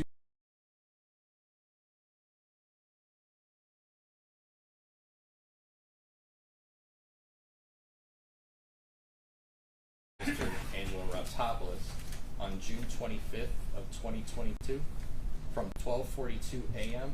to 1:36 a.m. All right, so we've got two colors here, blue and red. So that's Marco's, Angelo's device. Is that right? Correct. You said June 25th, 2022. You said from 12:42 a.m. to 1:36 a.m. Correct. All right. What can you tell us about Marco's device to the left, which is in the blue? Correct. So on the left-hand side, there are 3 calls: an incoming call at 12:42:59, a incoming call at 1:06:50 a.m., and an outgoing call at 1:32:14 a.m. All utilizing that tower, that side of the tower that's depicted, showing in the geographic area of the 16767 Gilchrist Street, or the associated address to Mr. Darnell Larry. All right. So to be clear, so that's the defendant, Marco's device. That's consistent with being in the area of Darnell's house on that date and time. Is that right? Correct. And based upon your expertise, that phone could be in his house, or that phone could be around his house. Is that a fair statement? That's a fair statement. All right. Now, at the same time, we've got a red color, so that's Angelo's device. What is the jury seeing here on the right? So on the right-hand side, at 12:42, the bottom portion of that slide, you have a outgoing call from the device associated with Mr. Raptopoulos at 12:42:57 a.m., making an outgoing call to the device associated with Mr. Darnell Larry. So Angelo's doing a outgoing call to Darnell. Correct, at 12:42:57 a.m. Okay. And then at 1:36:18 a.m., he is receiving an incoming call on that sector that's further to the north at 8 Mile and Southfield Freeway, give or take. He's receiving an incoming call from Mr. Darnell Larry's device at 1:36:18 a.m. Okay. And what can you say about the geographic location for that device? So at the 12:42:57 a.m. Time frame, it was consistent with being in the area of the 16767 Gilchrist Street, and then at the 1:36:18 mark, it's consistent with being in the area of Southfield Freeway and 8 Mile. All right. So as it relates to around that 12:42 time frame, based upon your expert opinion and looking at the actual records, could Marco's and Angelo's device be together? They could be.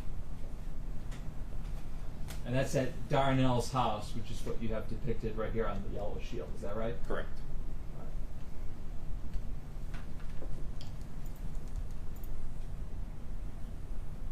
This is slide 29 of your report. Special Agent, what is the jury seeing here?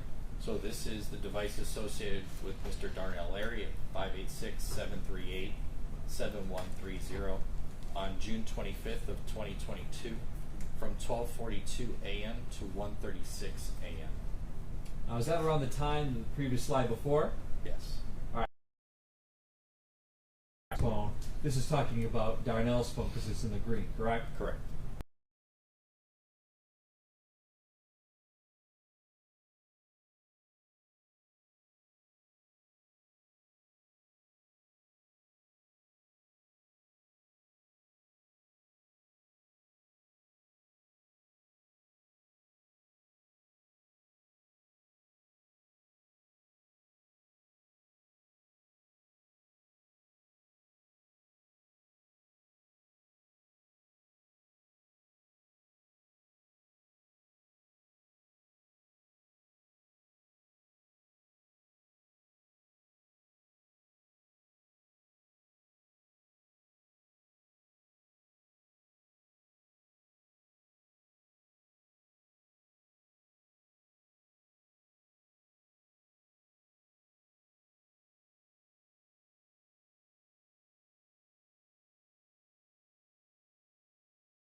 Raptopoulos. Is that right? Yes. As well as Marissa Hutchinson. Yes. All right. Finally, last slide, 31 of 32. What is the jury seeing here? So this is 313-801-4433 for the device associated with Mr. Angelo Raptopoulos. 586-738-7130 for the device associated with Mr. Darnell Larry on August 16th of 2022 from 1:13 p.m. to 1:50 p.m. All right. So on this last slide, we've got red is Angelo, right? Red is Angelo. And green is Darnell. Is that right? Yep. And this is on August 16th of 2022. Correct. All right. And the jury's also has heard some testimony regarding that date. Now, as far as the one on the left, the red, where is the geographic location of Angelo's device? So at 1:13:22 p.m. there's an outgoing call from Angelo's device to Mr. Darnell Larry's device, and it is using that side of the tower where that center point is 135 degrees. Okay. Can you unzoom for me? Sure. So that would be indicative of being that wedge that the center point is like at that 4 o'clock marker. Okay. Okay. So down here. Right. So pointing towards the area of the 16767 Gilchrist Street. That's Darnell's house? Correct. So that there's an outgoing call from Angelo's device to Darnell's device utilizing that side of the tower at 1:13:22 p.m. and 1:39:59 p.m. There's also an outgoing call. Okay. And then at 1:42:13 there's another outgoing call, but it is utilizing the tower that is, the azimuth is 20 degrees, so it's the side of the tower that's facing more north. Okay. Or pointing north. All right, so that's about, doing quick math here, that's about, what, 20 minutes around there? Give or take. Give or take, all right.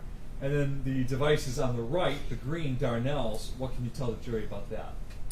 So you can see the incoming call for Mr. Darnell Larry's device at 1:13:14 p.m. from Mr. Angelo Raptopoulos' device, and then various timing advanced measurements that all put him, or that device consistent with being in the area of the Gilchrist Street address, the 16767 Gilchrist Street. All right, that's Darnell's house, is that right? Correct. And what can you say about both of those devices in terms of the geographic location? They're consistent with being in the area of the Gilchrist Street address in Detroit. And based upon your expertise and your review of the records, could those devices be together exactly at his house? They could be, yes. Judge, I have no further questions for this witness. Thank you. No question. It's not. I do have some. May I do that? Do the cross from here and back? Oh, great.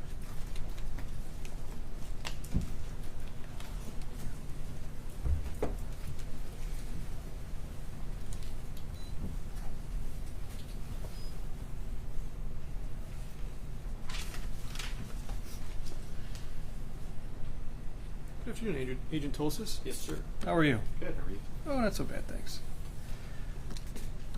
So this information from the CAS report, that's based on data that you're provided by the service providers, correct? Correct. And I think what we've talked about today is AT&T and T-Mobile. Is that right? Yes. Okay. The Darnell Larry phones that you referenced, we can put that in the T-Mobile category. Is that true? Yes. All right. The Angelo Raptopoulos device, we can put that in the AT&T camp. Is that true? Correct. Okay. And the Marco Bisbicus phone, we can put that in the AT&T camp as well. Is that correct? Yes. Okay. So T-Mobile and AT&T provided you with different sets of data upon your request. Is that true? Once they were served with search warrants. Yeah. How long does it take? Well, actually, let me ask you that based on that answer. Did they provide you something before the search warrants? I'm sorry? You had said based on the search warrants. Was there something they provided before the search warrants? Well, you said once I served them, I didn't serve all of them, so I don't know which search warrants you're referencing. Oh, I understand. So when you receive the data pursuant to the search warrant, it's different data for the different service providers. There's some general similarities, correct?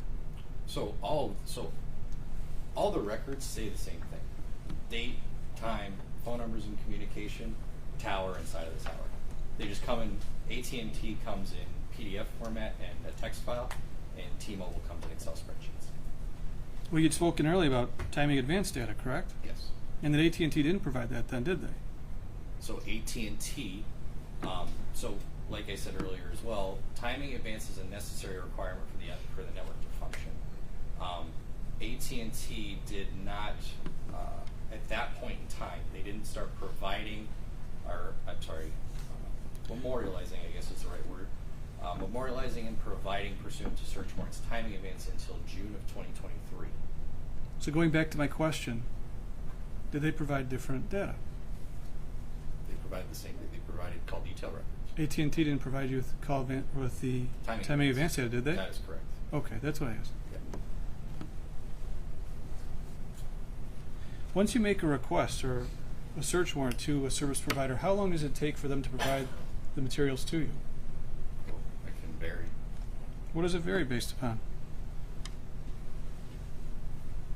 And whether it depends on provider. Well, you talked earlier in your direct testimony about your experience in training and having met with the service providers, correct? Absolutely. They strive to do it quickly, but things vary. People get hired, people get fired, things happen. So, as of right now, Verizon is taking 45 plus days. T-Mobile, if it's historical records, they can be a couple weeks. If it's a live intercept with historical records attached, it can be a couple days. There's no one answer to that question. For these records, did it take a long time for the service providers to provide them to you? I don't recall offhand. Was it longer than 45 days based on your request? I don't recall, to be honest with you. Did you make any notations that they were taking too long to provide you with this data? Not that I can recall offhand. So, you talked about your experience with these cell phone towers, correct? Yes. And the teacher analogy. You remember that? Right. But that's an imperfect analogy because a teacher has one class of students, correct? Correct. And sometimes the students raise their hand and another teacher picks it up on your analogy. Is that correct? Say that again? Sure. So the analogy you use is a classroom of students raising their hands and the teacher calls on them. Right.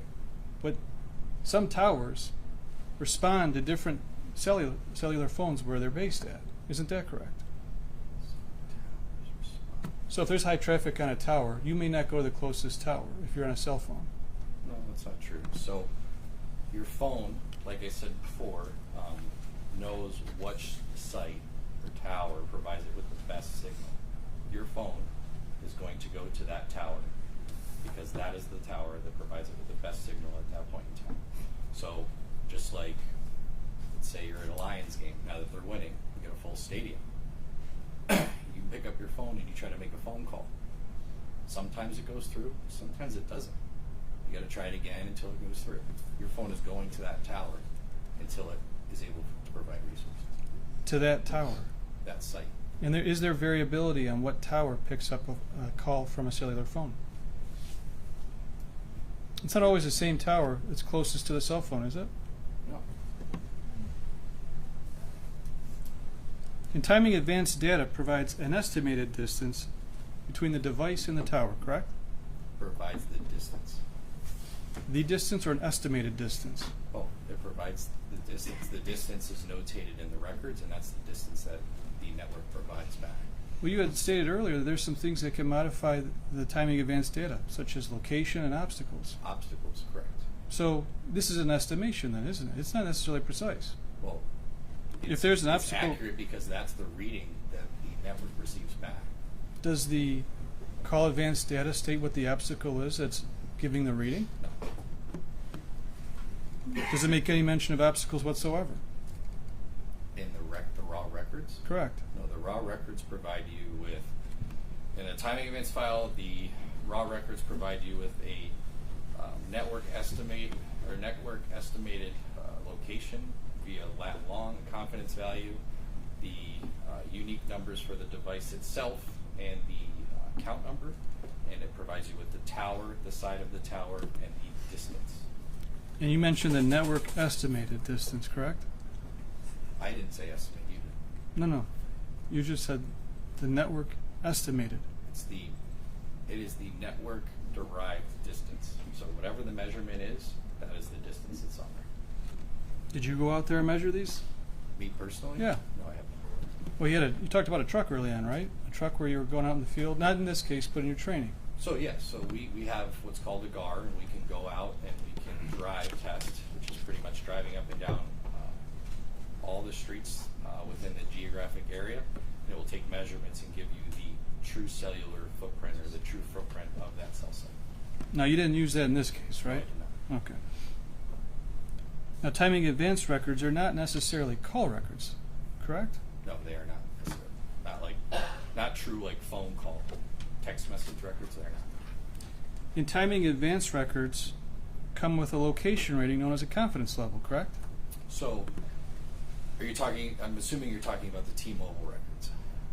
Well, they're the only ones that provided you with timing advance data, That's what correct? I'm saying. I'm assuming you're talking about those. Sure. So, in the timing advance file, you have there's an estimate lat long, which is what you're referring to, correct? The first 3 columns on the left-hand side. Okay, go ahead. I'm asking, that's what you're referring Well, to? the question I asked you was whether or not there is a rating that comes along with timing advance records. Yes, there's the confidence value.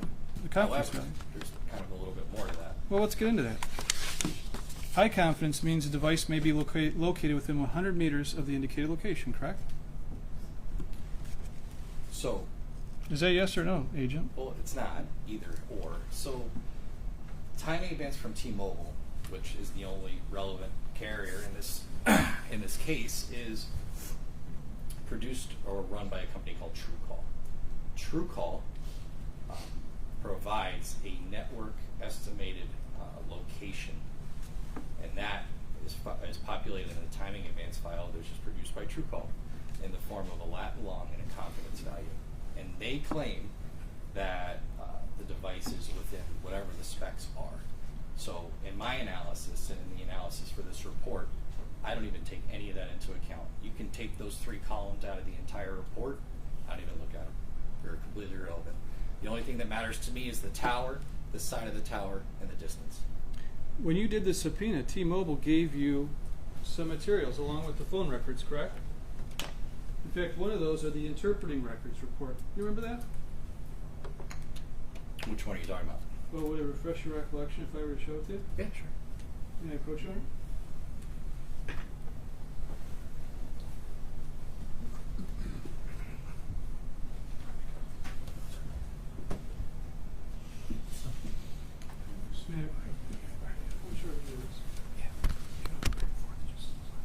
Okay. Which are you? What are we talking about? Which one? Using a refresh your recollection, I asked you if you. Okay.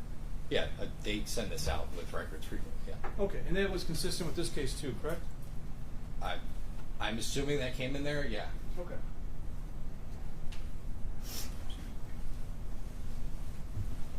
And this report talks about interpreting subscriber information, correct? Interpreting call detail records, correct? Yes. Interpreting data session records, correct? Correct. And interpreting timing advance records, correct? Correct. And you're aware, in this report, it urges law enforcement and prosecution to use caution when using timing advance records, correct? Yes. In fact, it says in the form that's provided by T-Mobile, it says that, correct? timing advance data may not be available in every market, portion of a market, or for every IMSI. Even if call records are found, there may be times when no timing advance records are available. Please exercise caution in using these records for investigative or prosecutorial purposes, correct? Correct. Now, T-Mobile, in this report, talks about these confidence levels, correct? T-Mobile, yes. And they talk about high confidence, correct? Correct. And they talk about that being located within 100 meters of the indicated location, correct? Correct. And they talk about low confidence, correct? Correct. And low confidence is a range of 300 or more meters from the indicated location. Correct. And there's also medium confidence to be full and complete, right? Correct. That's 100 to 300 meters from the indicated location, right? I'm taking your word for the verbiage, but yeah. Sure, and I'm happy to show it to you No, if that'll that's refresh your fine. recollection. It sounds about right. And this isn't the agent told us this rule. This is what T-Mobile told you, right? So yes, in those forms, they make that statement based off of those latitude and longitude values, because they don't want agents or detectives or people who don't use these records on a daily basis to do the things that I do and find people to take that as what's called GPS. That doesn't say that in this report, does it? It doesn't say that verbatim, no. In fact, it says law enforcement and prosecution. It doesn't say everybody but Agent Tulsis who knows what he's doing, right? No, it does not say that. It gives a blanket warning to prosecutors and law enforcement. Okay. Now, T-Mobile provides you with 2022 data for Darnell Larry, correct? Correct. All right.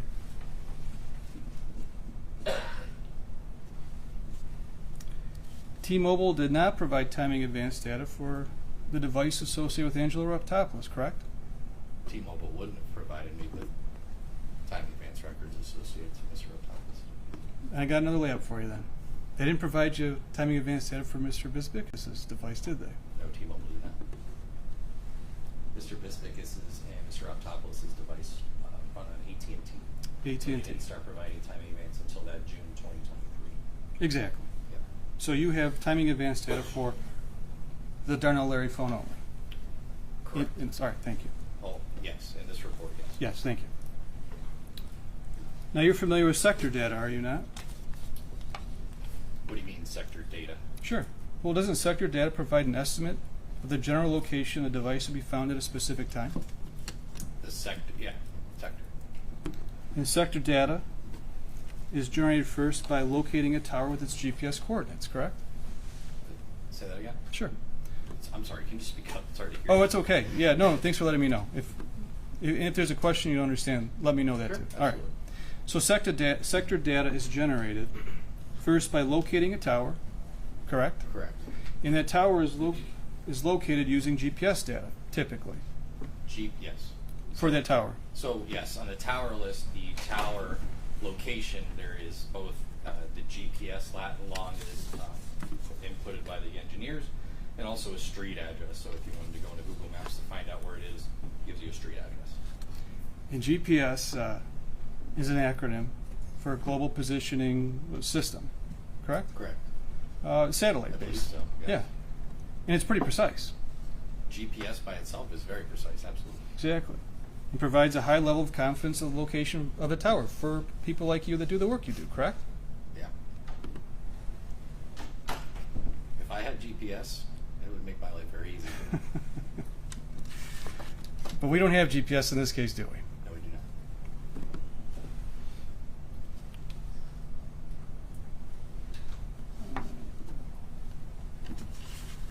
So one of the things that you've done in your report, and I should say this too, this report is something that you generated. This is not provided to you by the service providers, correct?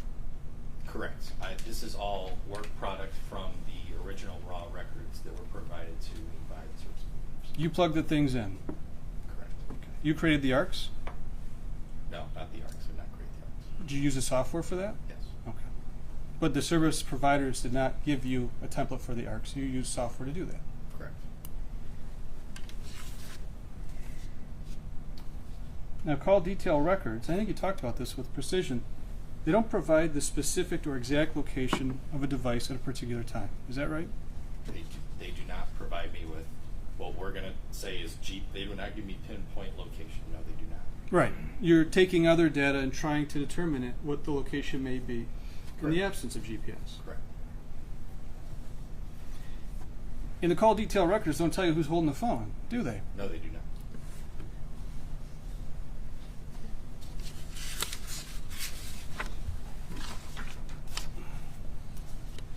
Now, the CAS report that we looked at, there's no GPS data in there other than the cell tower locations, the dots that you put in, correct? Correct. And those that GPS data is provided to you from the service provider, right?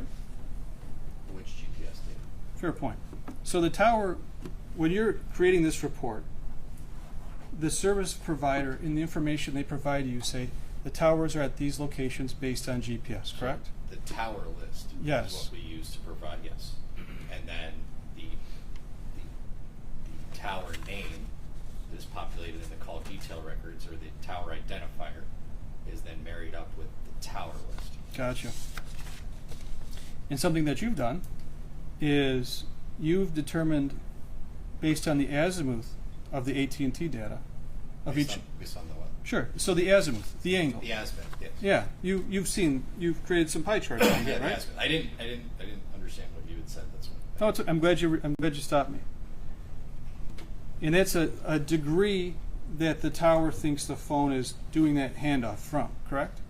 So the azimuth is the center point of the side of the tower, or that 120-degree wedge that was used to facilitate whatever transaction it was, phone call, text message. So it's the center of the beam that transmits and receives radio frequency signals. Correct. And for azimuth, 0 is north, right? Correct. 90 is east, 90 degrees. Correct. 180 is south. Correct. 270 is west. Is that correct? What? West? Yeah, west. Oh, I thought you said what? No, not yet. I thought you said what? Sorry, west. I talked down. I started talking to my iPad. West. Yes. All right. And the general rule is the sector is 120 degrees, right? Yes, generally, yes. That's where you get 3 times 120 is 360. That gives you your circle, right? Correct. Okay.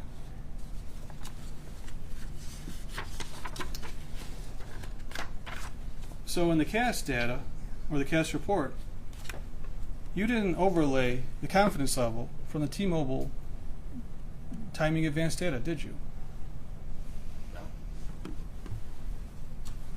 And you didn't overlay that confidence level with the ARCs from the AT&T data, did you? Well, there are no ARCs for AT&T, so we don't have timing advance for it. Oh, I'm sorry. But, like I said before, the confidence value in those lat and longitude points on those 3 columns on the left side of those timing advance files are completely disregarded because of the point that he made earlier with the confidence values. So I purely take the tower, the side of the tower, and that distance, and that's how the arc is created.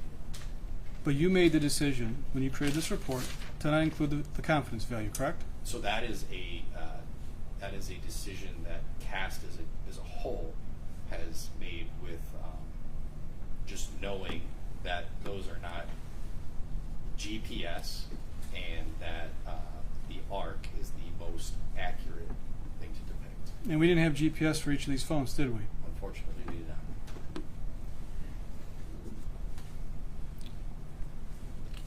Now, in the reference to the March 15th, the 27th calls, you recall that? Which page are you on? Sure. March 15th. Yeah, that would be page. So I'm looking at page 9 of your report.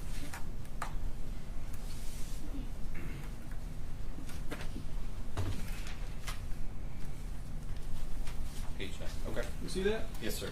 I'm just waiting for the screens to warm up.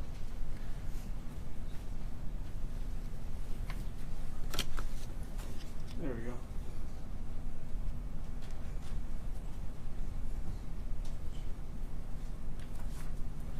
Okay. So the data displayed here is the tower that Mr. Larry's phone was using to make these phone calls, right? Correct.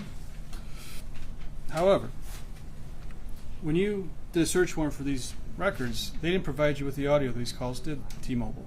No, so the only way to get content like that would have to be through a Title III or a FISA.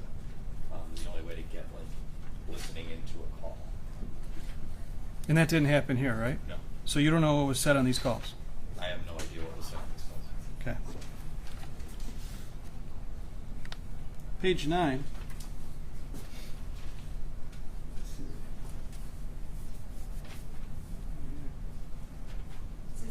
Oh, it is page 9. Yeah, sorry. Okay, so let's move on to, so that's page 9. Thank you. Yes, this is page 9. Yep, that's what I'm looking for, page 10. These are phones attributed to Mr. Raptopoulos and Mr. Larry, correct? Correct. No showing of Mr. Biscus's phone on this date, correct? All right. At 9:52 p.m., the report places Angela Raptopoulos' phone, in that Royal Oak area, right? Correct. And at 9:52, it also places Angela Raptopoulos' phone about a half mile south. Is that correct? I wouldn't say that, no. It's using a cell site that may be a little bit further south. Well, this is a location with a lot of different restaurants and bars, right? Yeah, that area of Royal Oak, yeah. You're familiar with that area? Yep. And then it appears that the phone is stationary from 10:01 p.m. Would you agree with that?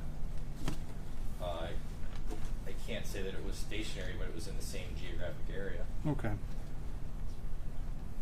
So, just based on this data alone, and based on your experience, you can't say what building Mr. Raptopoulos' phone or Mr. Darnell Larry's phone was at, just that it's in this general geographic location, correct? That is correct, yes. Okay.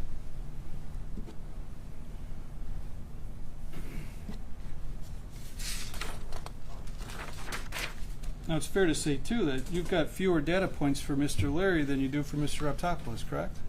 That appears correct, yes. And these data points are created based on the use of the phone, normally. Not always, but normally. Not always. Yeah. But here you've got the two instances for Mr. Larry, correct? There's 3 instances, 9:56. Oh, yeah, the one above. 10:02:45 and 10:02:53. Now, something that piqued my curiosity. I'm sorry? Something that piqued my curiosity.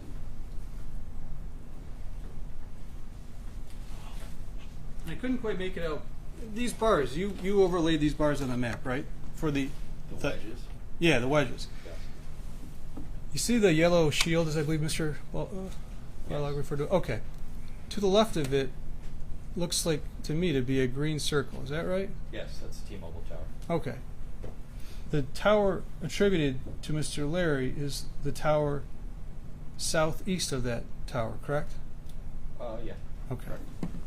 So, just if I may, timing advance measurements are a little bit different than phone calls and text messages. Timing advance measurements can be taken from towers that aren't necessarily the best. It's just a distance measurement. There's no packet data, or there's no phone call there's no phone call that's going or traversing the network at the time. So timing advance measurements can be taken from multiple towers. They don't necessarily have to be the best signal. You just told me a little bit ago that you don't rely on the low, medium, or high confidence for timing advance data, correct? I do not. Here we've got an issue of confidence. We've got 2 towers in close proximity, and we don't know based on what you've put here whether that's a low, medium, or high confidence level of location, do we? No.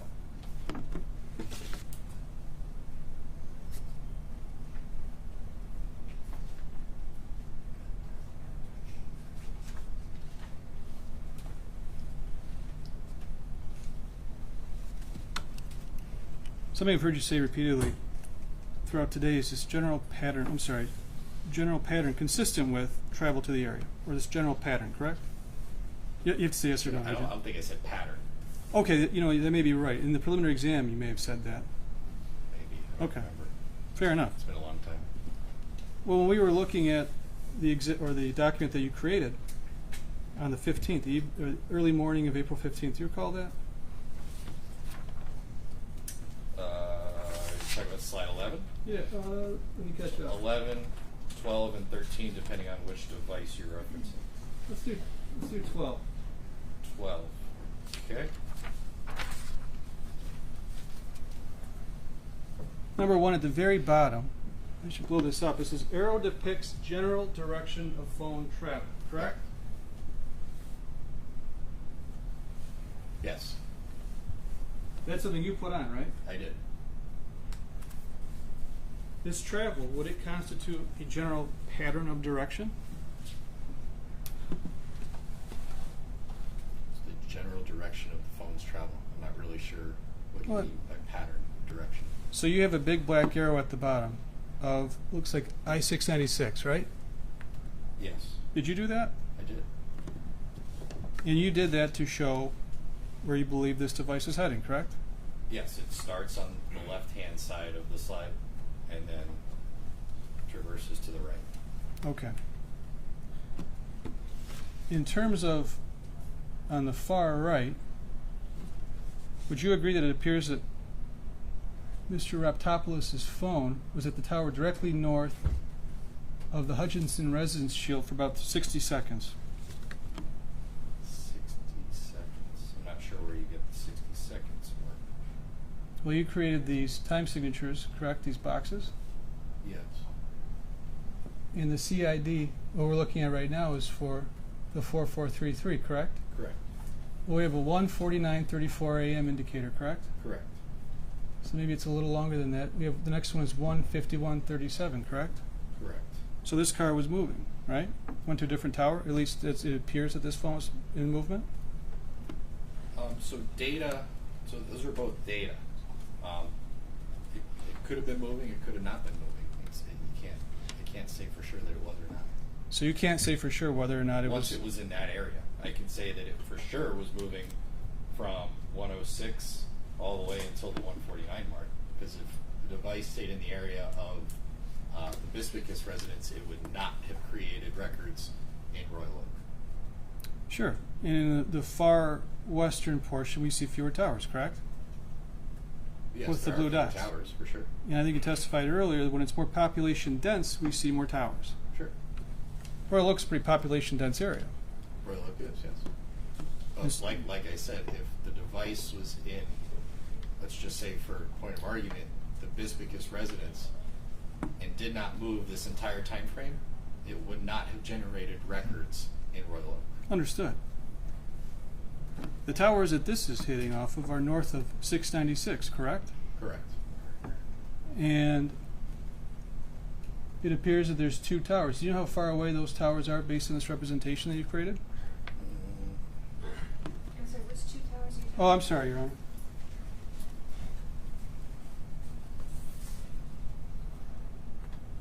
I don't know exactly how far apart those two towers are now. Okay. But it's hitting that one closest to 696 first, it being Angela Raptopoulos' phone, and then it's hitting the tower north of that, correct? Correct.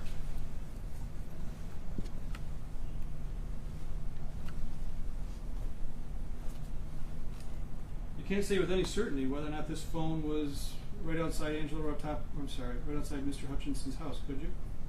No, I can't. Similar, this is the report you generated regarding Mr. Biscus' phone, correct? Correct. And it looks like they're hitting off the same two towers as Mr. Raptopoulos' phone, right? Correct.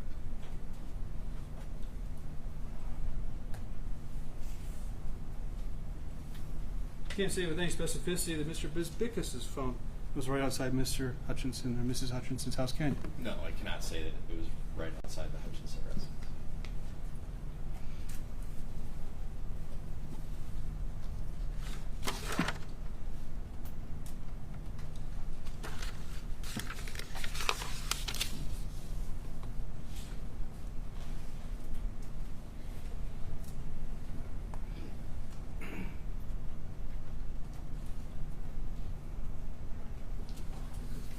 Now this is page 11, it looks like. You see that, sir? Yes. So this report shows Mr. Larry out there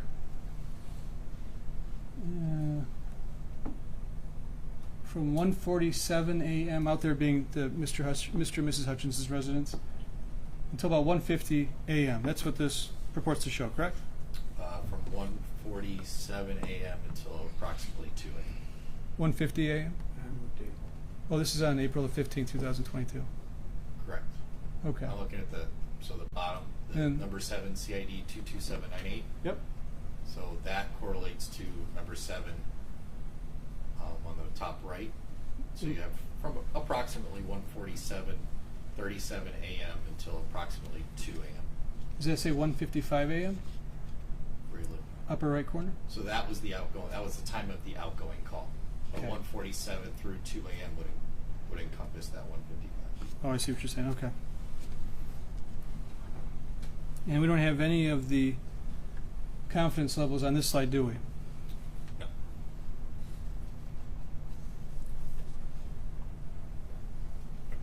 You can't say that these three phones, these three being the 2122, 4433, and 9050, were together at this point in time, can you? No.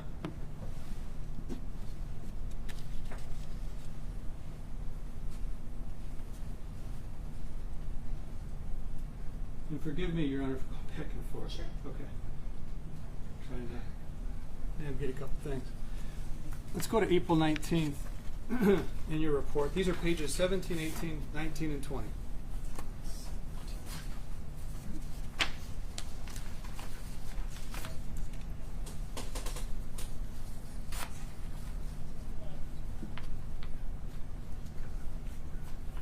Okay, so starting with page 20. You said 20 now? Yeah, let's go. Let's start with 20.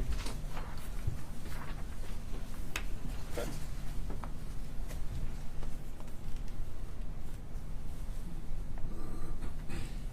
You added arrows to this again, correct? Correct.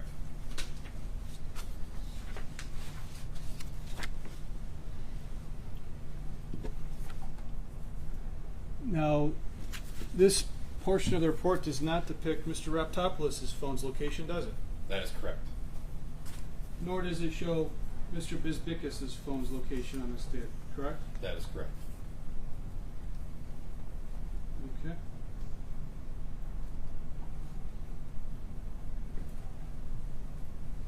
Now I'm going to page 21.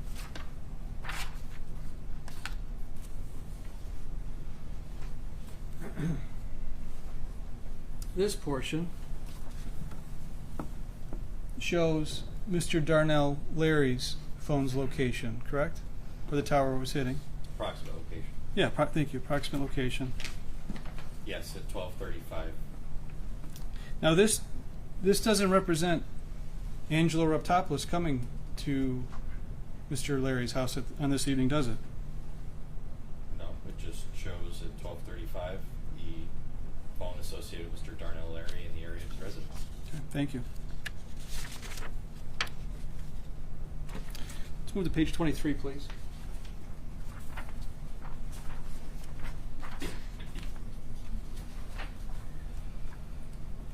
First, on page 23, there's a big yellow box up in the middle, correct? Correct.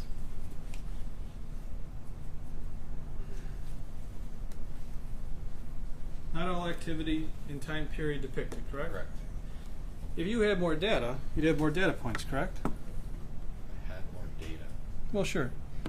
There's activity you chose not to put in this report, correct? Yes. We don't know what that represents.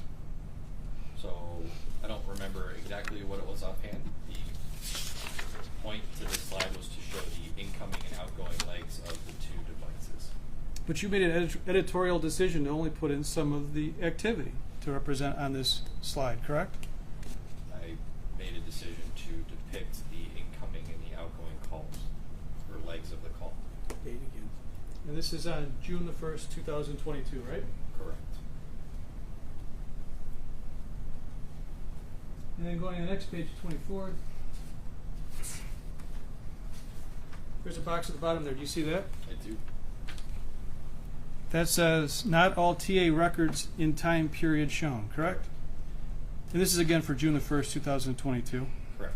So this suggests that you do not include all the timing advance data for Mr. Darnell Larry, correct? So timing advance occurs very frequently in a lot of devices. If I put all of the timing advance within that time frame, it would be a very jumbled slide. It would be very difficult to understand what was going on. So for visual clarity, often I'll do summaries of timing advance. Yes. So you chose which portions to not put into this? Correct. But regardless, it doesn't change my opinion as to where the device was within that time frame. Do you know what data this was that wasn't represented here, like location-wise? Timing advance. Timing advance. Do you know if it shows them at any other locations? The device is consistent with being in regards to Mr. Larry's device, consistent with being at all off from 4:44 p.m. through 6:37 p.m. period. Okay, but you made the decision to truncate the data that's represented in this slide, correct? Not truncate, just make it more visual clarity. for lack of a better word. Now going to page 25.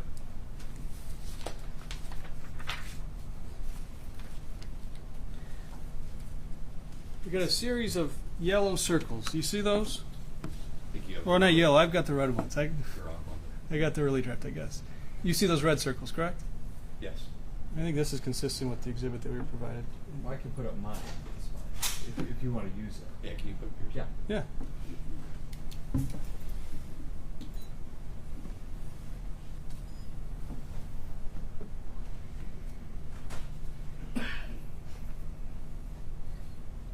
Yellow, red. Do you see any major difference between these two? There's no major difference. Yeah, I don't know why mine's red, but it is. Okay, we'll go off the yellow. So the yellow circles here are for both Mr. Raptopoulos' phone and Mr. Leary's phone, correct? Could be either or both. Now they're on different service providers, are they not? Correct. And they wouldn't necessarily be on the same tower, would they? So, physical structure, they could be. So, if you go back to slide showing the height, page 3. You go to page 3. I'll switch back, Brian.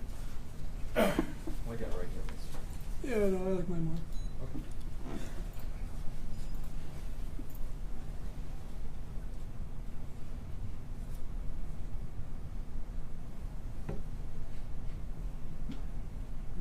So page 3? Yes, sir.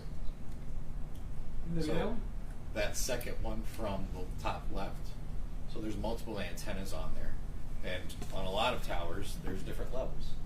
So in order to conserve cost, what a lot of providers will do is they will lease space for the tower, and they will put their antennas on the same physical structure. So it is possible that you can have AT&T and T-Mobile antennas on the same physical structure. That's not reflected on this report, is it? On page 27. What do you mean it's not reflected? Well, did you talk about how they could be on the same towers? No, that's why there's a dot, and it says this cell site utilized by either or and or.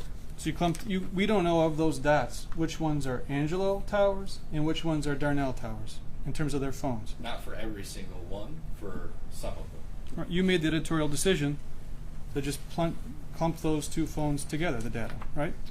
Correct, because once again, it doesn't change my opinion as to the locations of the devices.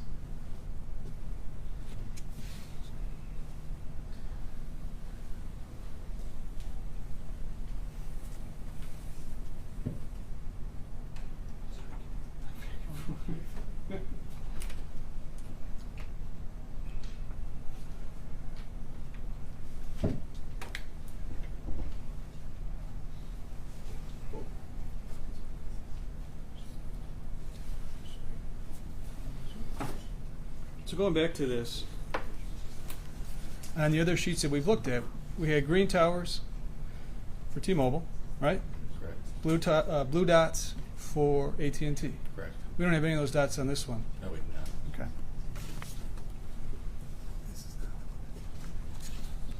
Do you want mine 25 mine? With the yellow? I think they're the same. Unless, if you think there's a glaring difference, sure. The yellow one. I don't know. We should use the one that's admitted. Yeah, the one that was admitted was the yellow dots. Well, this is the final one you gave me, so I'm just going off what you gave. Okay. Can we just use the exhibit that was admitted? Sure.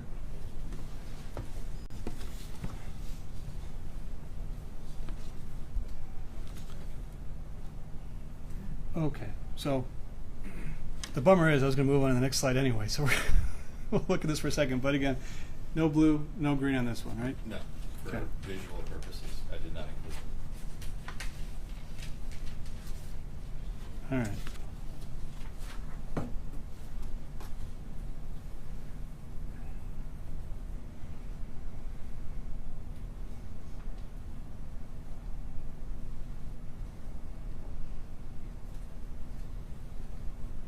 All right, now we're going to move on. I'm going to switch this again. Pardon my reach.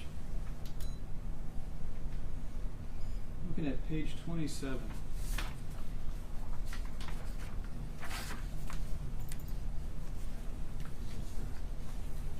No.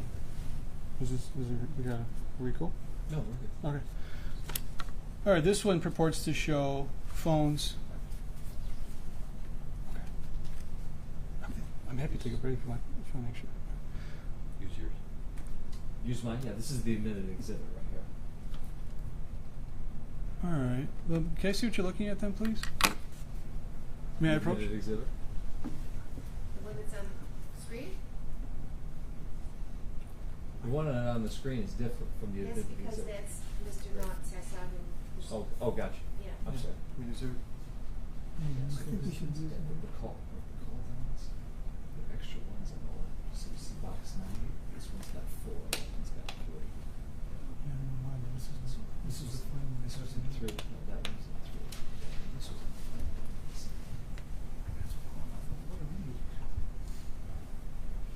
5. Oh, brings us back to. May I approach you? Yes, you may. Great, thanks.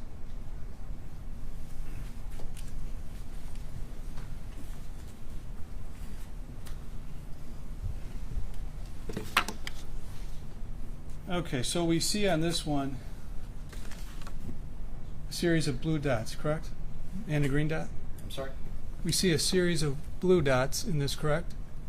There are blue I'm going to dots. use mine because this is the admitted exhibit. Oh, I thought I was on yours. I'm sorry. No. I'm sorry. We're switching a lot.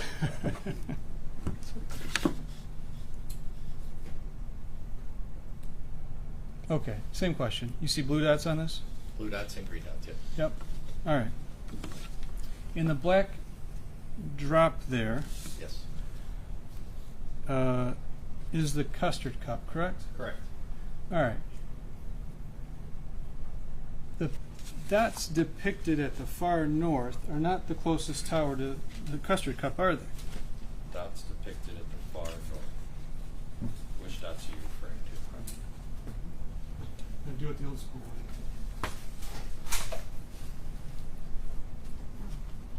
This is where you've got the data from, right? Those are the cell sites being utilized, yes. Okay. We have a dot right there, right? We do. That's not being utilized for this, is it? That is not. Okay. Would you agree that that dot is closer in proximity to the custard cup than these dots? It appears like it may be slightly closer, yes. Okay, thank you.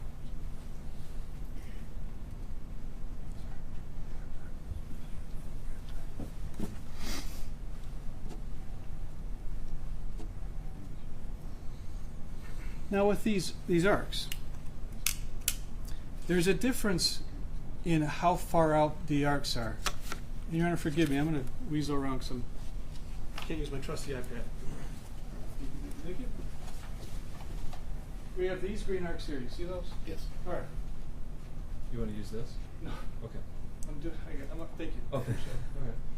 And then we have these arcs here, right? Correct. Did you create these arcs with your software? Yes. Is that based on the confidence level of where location was? No. So that is purely based on the tower, the side of the tower, and the distance from the tower. And there are 3 different distances. Is that what the 3 arcs represent? Correct. So that would correspond with these calls over here? Correct, yes. Okay. And similarly with these, it looks like there's 3 arcs? 3 arcs, correct. And that would correspond with that? Correct. I know.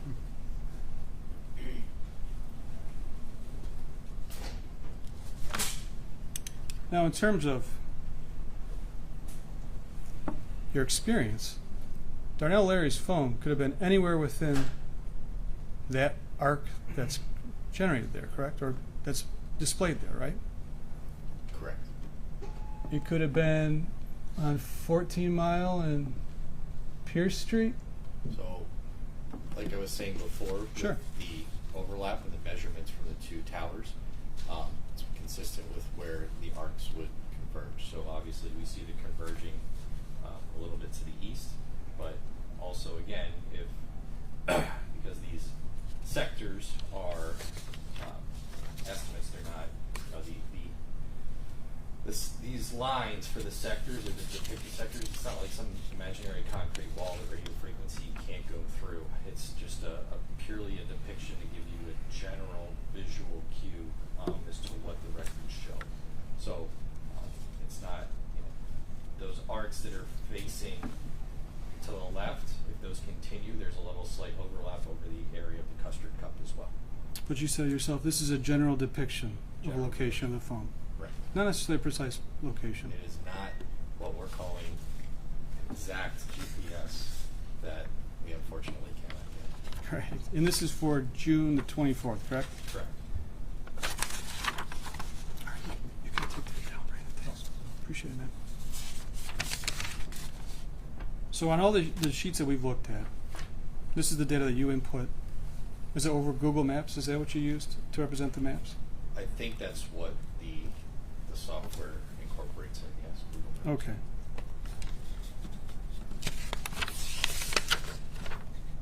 And you testified that you put in information and data, but in some instances you didn't put all the data in.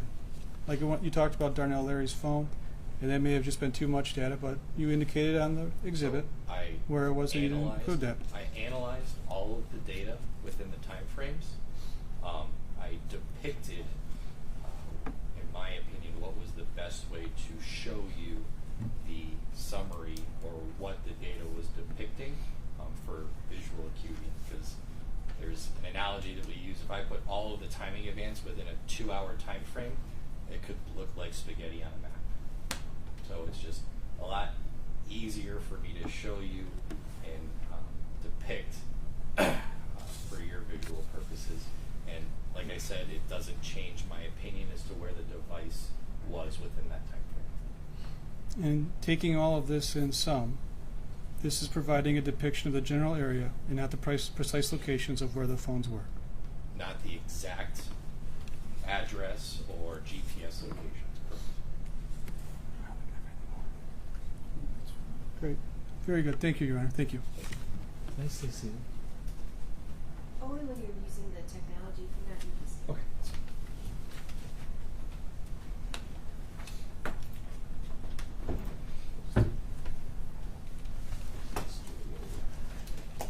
Especially just following up on a few things. Mr. Naughton blew up a few slides and talked about the proximity and a few towers. I just want to be clear. Can you explain to the jury why the cell phones don't always use the closest towers? So there could be obstructions. It just kind of depends on the environment your device is in. Like I said, your phone is constantly scanning its environment to know at any point in time which tower will provide it with the best service, and that is the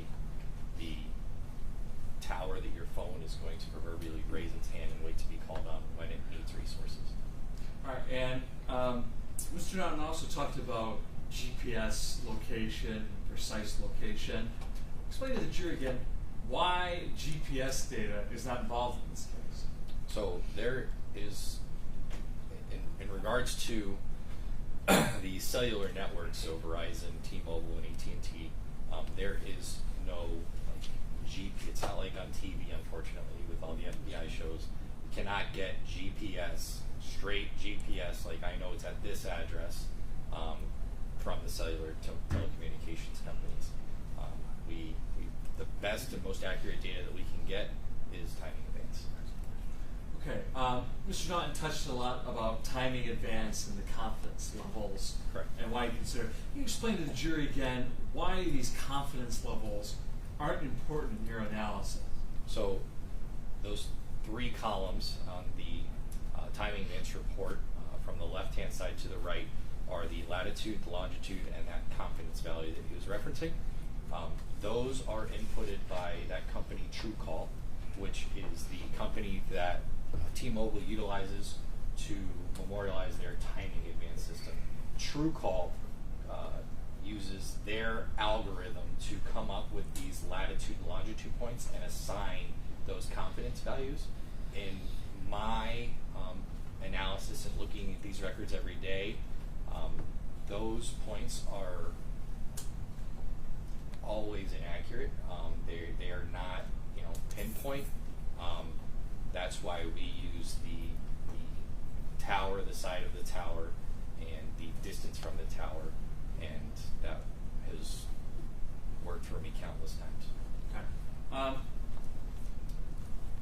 You say countless times. Now, this report was peer reviewed by other people. Is that right? Correct. Other people in your field? Correct. All right. Do you have any reason to doubt any of the records or the authenticity of any of these records that you received? No. Do you use these records in other cases? I use records from T-Mobile, AT&T. I know Verizon's not in this report, but T-Mobile and AT&T on a regular basis, and they are very accurate. And you had said, just to piggyback off on what was said on Cross, these types of records you use in other cases specifically to find children and fugitives. Is that right? Children, fugitives, evidence of other value, yes. Okay. Mr. Naughton also talked about the contents of some of these records, about why they weren't recorded, and I know this was brought up earlier. Why don't you receive the actual recording or any, substantive things from a specific call, for instance? So like I said, you need to be up on, or you need a Title III, which is a whole other thing besides a search warrant, or a FISA to capture content. That's not something that's captured by the telecommunications providers. Would you have to know that at that point criminal activity is going on? I'm sorry? To receive like a FISA warrant or something like that? Yeah, I mean, you would have to have somebody monitoring and listening to the Title III or the FISA and know that something was going to happen. All right. Mr. Naughton also talked about, you said there was some editorial activity for choosing which things to point out here. Can you explain to the jury again why you made these certain depictions and representations on these slides? Just purely for visual ease of reference, and so it's easily understood, because especially with timing events, like I was saying before, there can be a lot or numerous timing events measurements taking over an hour and a half time period, and the analogy that we often reference is if we put everything on there, it's like spaghetti on a map, and that's really the best way to describe it. All right, this is the Comedy Cast slide on April the 1st, and there was some discussion with it there. I just want to be clear. What is your expert opinion as it relates to the geographic location of both of these devices? That they're in the area of the Comedy Castle between 9:52 and 9:56 p.m. Okay. Both of them. So Don also asked about, for instance, remember we talked about Direct Blue is Marco's phone, and this is for the record on April 15, 2022, in the early morning hours, and that there was a line. Just to be clear, if that phone, if Marco's phone, particularly at around 1:55, was in the area of the Hutchinson residence, is what you testified to, is that correct? At 1:55. 1:55 a.m.? In the area of, correct, yes. Okay. The Hutchinson residence. Why wouldn't that hit any towers at his residence in Novi? Because that's just not how the network is built. So your phone, so if you imagine that the cellular network is like let's say a sprinkler system in your house, right? If you imagine a big square with 3 rows of sprinklers, you're not going to use a sprinkler at the top, right of that square to water the lawn at the bottom left of it. It's just, it's not efficient. It's just not the way that it's done. So the towers, they provide service in the general geographic of the area where the towers are. You're not going to have a tower in Royal Oak providing service to a place in Novi or anywhere near it. Okay. Thank you so much. I appreciate it. Real briefly. Sure. You only asked a few questions. I know. I got one. Sticking with this slide, you see these hits on the tower above 696, correct? Correct. This is the Royal Oak area, correct? Correct. This is Pleasant Ridge down here, correct? Correct. This is an AT&T tower, right? One more question, Judge. I'm sorry. This is an AT&T tower right there, correct? Yes. Okay. And it didn't ping, Mr. Biscus' phone did not ping off this tower down there, did it? All the towers that are shown on that slide within that time frame are depicted. Very good. Thank you. Thank you. No further questions, yes, thank you. Any objection to the minutes? No. Any objection? None, Your Honor. Right, you can step down. Thank you very much. And with that, Judge, the people rest their case in chief. Well, before you do that, I just want to make it clear, for my records, I have all your exhibits submitted, all your proposed exhibits that you gave me a list at the beginning of the trial, but for 196 and 204, is that accurate?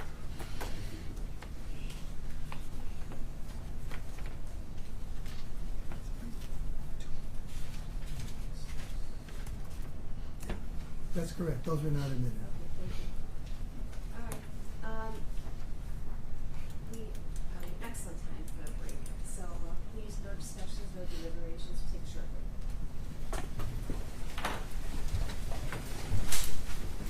All rise for the jury.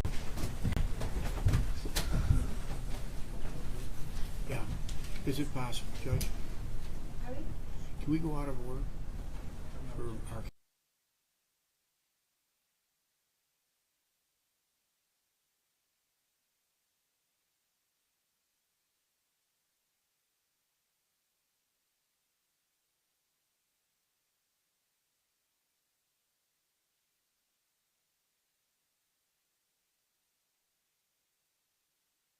Whoever needs a break can take a break.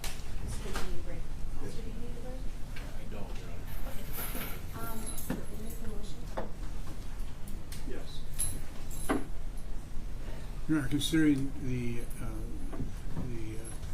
standard for determining whether or not we can have a directed verdict, it's in the light most favorable to the prosecution that there has been no sufficient facts shown that a crime has been committed. We move that, and that Mr. Biscus had committed that crime. We move then for a directed verdict.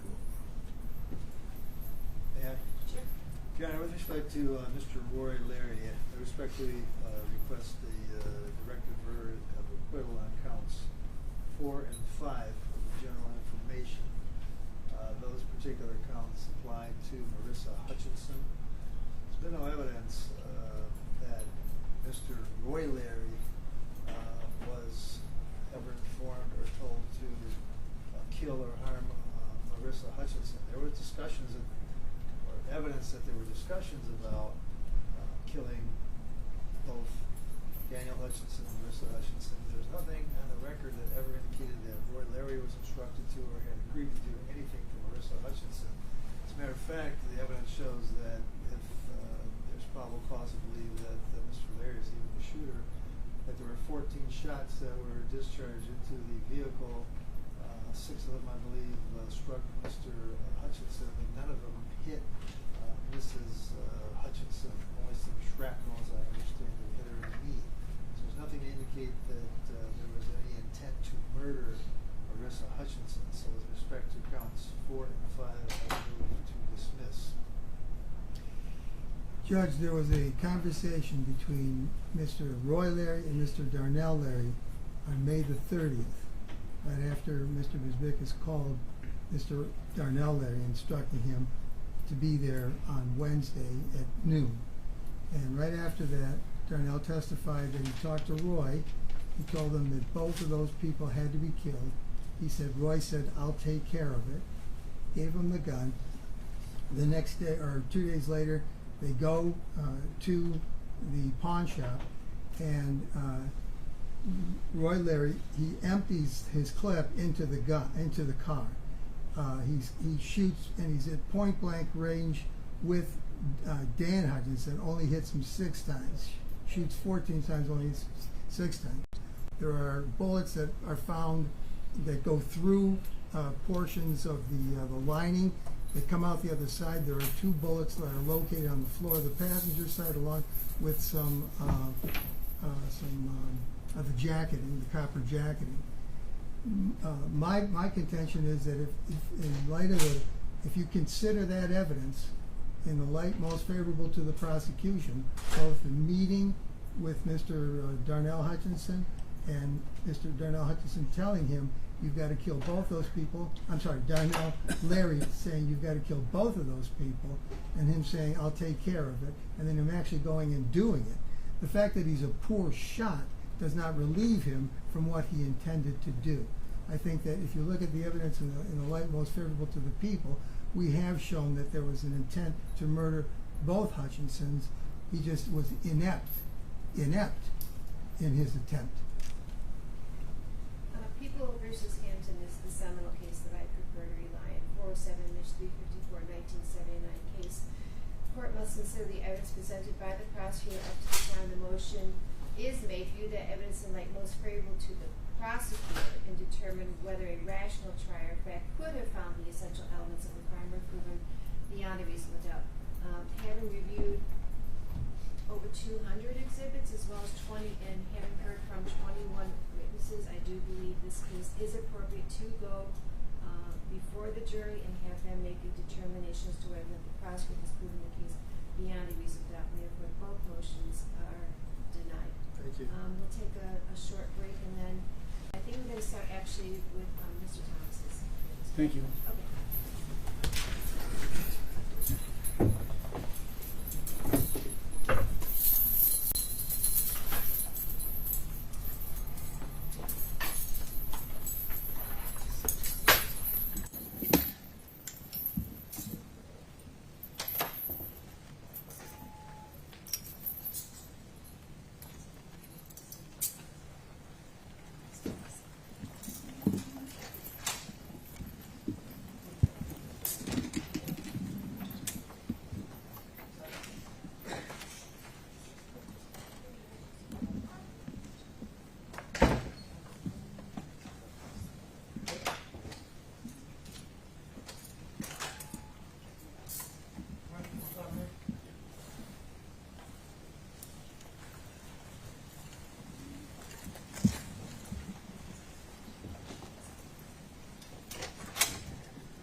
2023-284-940-FC, and people of the state of Michigan versus Marco Biscus, case number 2023-284-941-FC. John Skrinsky for the people. Randy Brog, Rick Polanco for the people. James Thomas for Mr. Bisbicus. Good afternoon, Your Honor. Michael Knowles, Mr. Bisbicus. Mitchell Viller for Roy Larry. We are. Yes. All rise for the jury.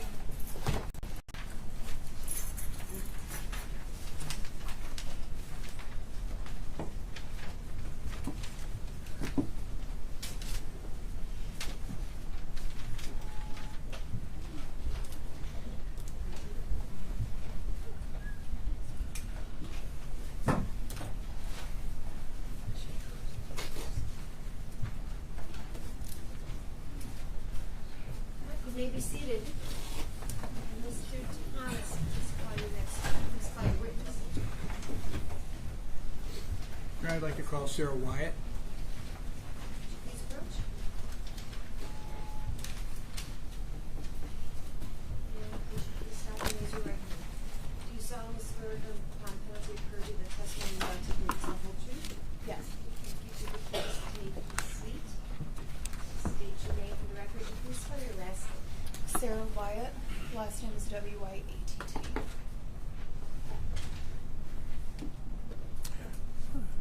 Could you please state your occupation? Paralegal. Right. Can you tell me whether or not you ever worked for Marco Bisbicus? Yes. And can you tell the jury when that period of time was that you worked for him? I worked for Marco Bisbicus from December of 2020 to December of 2022. Do you know who Daniel Hutchinson is? Yes. Do you know who Marissa Hutchinson is? Yes. Did you happen to see Daniel Hutchinson coming into the office for the signature of a will? Yes. Can you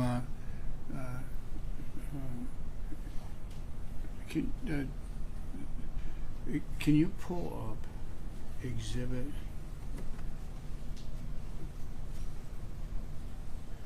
186? Okay. Do you see this assignment of a LCC interest in the trust? Yes. Can you tell me when that was executed? April 14th, 2022. This has already been admitted, and is it notarized? Yes. And were you the notary? I was, yes. And then the two signatories, one was supposed to be Marco Bisbicus. Yes. Do you see his name typed in there? Yes. And you see it crossed out? Yes. Why is that crossed out? If you know. I think it was a typographical error. Objection. She thinks. If you don't know, you have to say. I don't remember for 100%. Okay. But you, in seeing this assignment to the LCC, do you see a signature there, Daniel Hutchinson? Yes. Did you watch him sign it? I did. And did you notarize it on the date that it is said to be? Yes. April the 14th, 2022? Yes. Mm-hmm. You have to say yes or no, please. Yes. And of course, this is assignment to a trust for a company. Would that company, H.J. Pawn, have already been formed before that signature? Yes. And were you involved in the getting the LAR documents to form that LCC? Yes. And was that before the will was signed? I don't remember the exact date, but I do remember doing the LARA before any of the will and trust documents. Okay. And this document was attached to another set of documents. Can you tell the jury what those documents are? What do you mean the other set of documents? So, these documents. Oh, the will, the trust, Yes. the estate planning documents. Yeah. So, was this document signed on the same day that the will and the trust were formed? Yes, everything was signed, notarized the same day. As his secretary, were you working for him in April of 2022? Yes. On April the 15th of 2022, were you aware of whether or not there was any transaction that was scheduled to occur for Mr. Bisbicus, Mr. Hutchinson, and Mrs. Hutchinson? The closing of the pawn shop. And that would have been the day after this occurred? Yes. And the closing on the pawn shop would then have been preceded by these documents, which plead these documents into the trust. Is that right? Yes, to my understanding. Did the closing occur on that day? No. And Not the date it was originally scheduled for. Okay. All right. Were you aware of why it was that the closing was postponed? I got a call from Marco that he was crossing the street. Objection. That's not what the question is. Okay, that's fine. So the answer is yes, you were aware of why the closing was postponed? Yes. Did you have an opportunity to see Mr. Bisbicus on April the 15th? No. Did you happen to see him at any time after that? The next day, the 16th. And do you remember him coming into the office on the 15th? I don't remember on the 15th. Okay. But on the 16th you saw him? Yes. Can you tell the jury how he was dressed? Shorts, flip-flops, t-shirt. Did you have an opportunity to see his legs? Yes. Can you describe for the jury what it is that you saw? I believe it was the left leg, a very large bruise that was black and blue. And how big was it? Can you show the jury with your hands? About at the knee all the way down the calf. All right. Mr. Bisbicus had a busy day on June the 1st, did he not? Yes. Can you recall what his morning was like? Court. He was supposed to be in a court hearing. And where was that? Do you know? Do you remember? I don't remember which court it was in. Do you remember anything unusual happening as it relates to that court hearing? Now that I think about it, I believe it was St. Clair Shores. Something happened and the time got messed up. It was supposed to be scheduled in the afternoon. We had it on our calendar for in the morning. Were you emailing with him back and forth without telling me what the emails were about? Yes. And did he have a meeting that was scheduled that day with the Hutchinsons originally? Yes. And what time was that scheduled for? Originally, I think it was supposed to be in the afternoon. Okay, did something happen to that schedule? Yes, because the court hearing in St. Clair Shores was supposed to be in the afternoon. The meeting with the Hutchinsons got moved up, so Marco could still make it to court in St. Clair Shores. And did you see Mr. and Mrs. Hutchinson on that day, on June the 1st? And did you see Mr. Bisbicus on that day? Yes. Was there anything unusual that you noted relating to Mr. Hutchinson or Mr. Bisbicus or Mrs. Hutchinson Not at all. on that day? And finally, I want to get into an area of Mr. Bisbicus's travel. Were you aware of his travel schedule? Yes. Can you tell the jury in the month of May where it was that Mr. Bisbicus had travel plans to go? What year? 2022, thank you, Judge. Florida, Miami, Jamaica, and I think that's it, all places he was going in May. Were you aware of whether or not he was scheduled to be back in the office on June the 1st? Yes. And where was he immediately before that, if you know, based on the schedule? Jamaica. Traveling with whom, if you know? His wife. And you, how would you know that? We logged everything at the firm in our My Case calendar. It's a case software platform. My schedule was in there, Marcos was in there, the other attorneys' schedules were in there. Your Honor, I have no further questions. I offer her for cross-exam. I have no questions. How you doing? I'm good for you. Good. But what, could I hear Mr. Brewer say no questions? Oh, I'm sorry. Okay. All right. When Mr. Bisbicus, you said he came in on April the 16th, and he had a bruise on his leg. Yes. Was it scraped? I just remember seeing the black and blue bruise. I don't remember seeing any scratches or scrapes. When before that date had you seen him in shorts? Regularly. Every day? No, I wouldn't say every day. If he wasn't in court, he was more casual in the office. Okay, but you saw the bruise on the 16th. Yes. And had he worn shorts before that? Yes.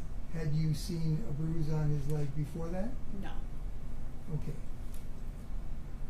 Was he limping at all? No. Did he tell you he'd gotten a CAT scan? No. We didn't discuss anything like that. Did he tell you he'd been hit by a car the day before? Yes, he did. He said he'd been hit by a car? Yes. In downtown Detroit? I don't remember specifically where he said he was. It may have been someplace other than downtown Detroit? I don't remember.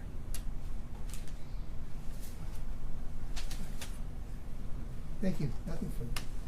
Your Honor, may this witness be allowed to go? No objection, no questions. Any objection to witness being seized? No Please step objection. down. Thank you very much. Thank you for your time. Thank you. Any further witnesses? Your Honor, I have no further witnesses, but we should make a record at some point. Okay, thank you. Oh, I need to take you out. It's a 5-minute break, and I'm sorry. I forgot I hadn't used another word. Please no discussions, no deliberations.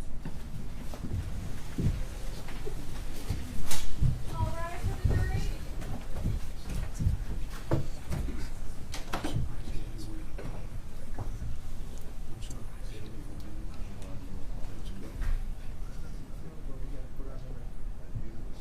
No, we did.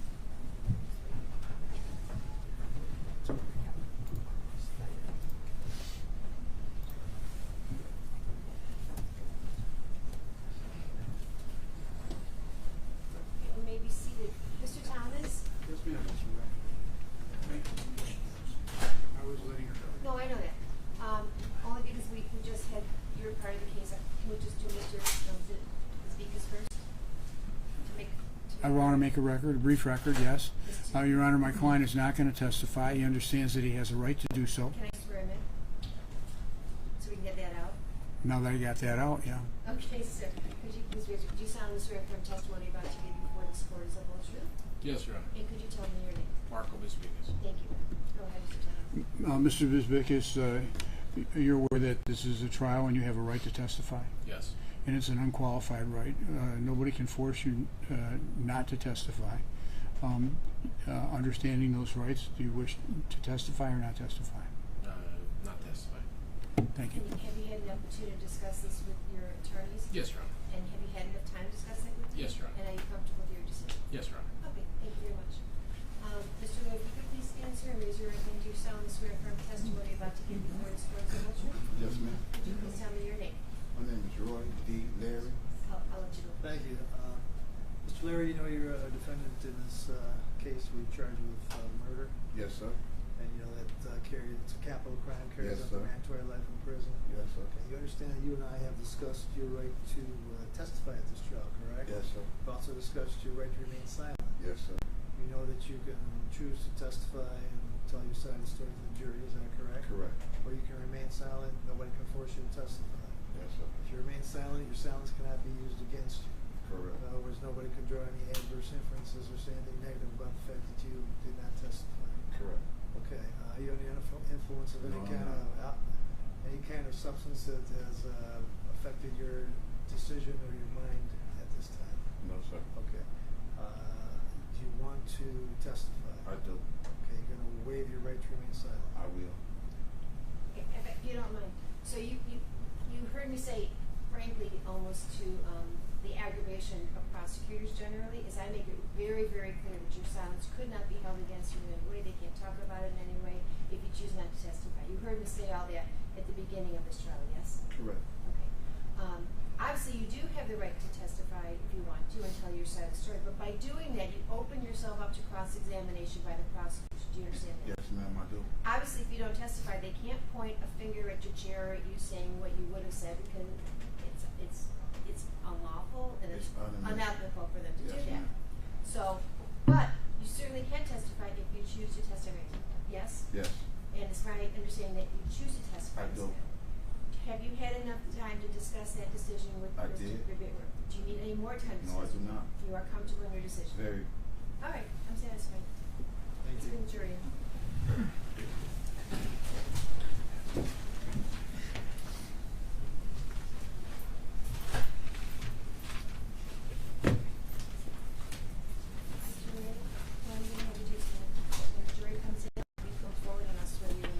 That's my. Yeah, it's fine. Yeah. Do you need water? I think your water would be. Thank you.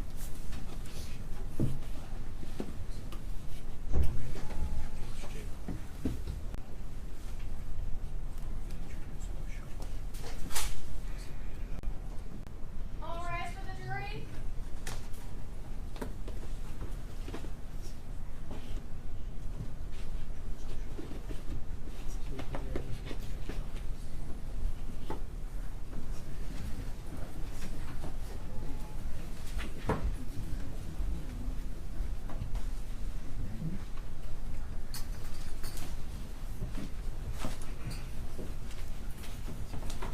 All right, you may be seated. Mr. Bridges, how are you with this? Thank you. This time we call Roy Larry. Mr. Bridges, please raise your right hand. Do you solemnly swear from testimony about to give before this court if I find you perjury to be the whole truth? Yes, ma'am. Thank you very much, sir. If you could please take a seat in the witness stand and state your name for the record. My name is Roy D. Larry. Last name is Larry, L-A-R-R-Y. Thank you. Mr. Bridges. Oh, I'm sorry. Thank you, Your Honor. Mr. Larry, did you shoot Dan Hutchinson? Not at all. Did you kill Dan Hutchinson? No, sir. Did you try to kill Marissa Hutchinson? Not at all. Did you shoot at Marissa Hutchinson? No, ma'am. No, sir, I did not. Mr. Larry, how old are you? I'm 46 years old. Okay. Tell the jury your educational background. And out of Detroit Public Schools, kicked out, went to Job Corps at 16. I ended up going to prison in 95 for conspiracy to deliver cocaine, and I attained my G there while I was in prison doing a 6-year bid for selling drugs. Have you also been convicted of burglary? 2 counts of burglary in Ohio? Yes, sir. That would have been in 2015? Yes, sir.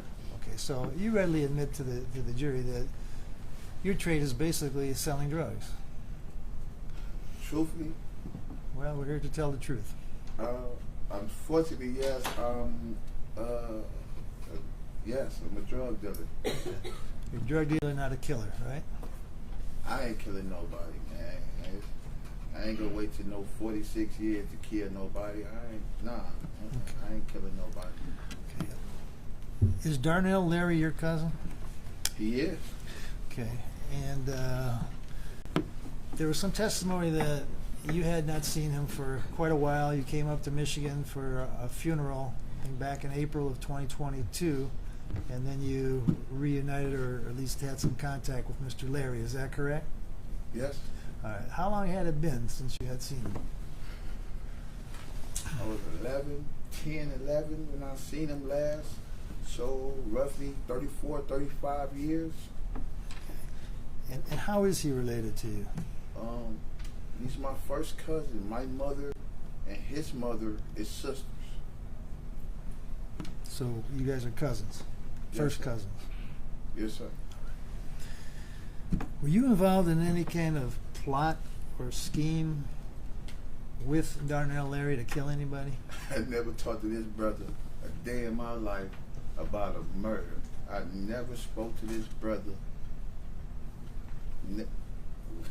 Never. I never had a conversation with him about what was going on today. Did you receive any money to commit a homicide? Not a penny.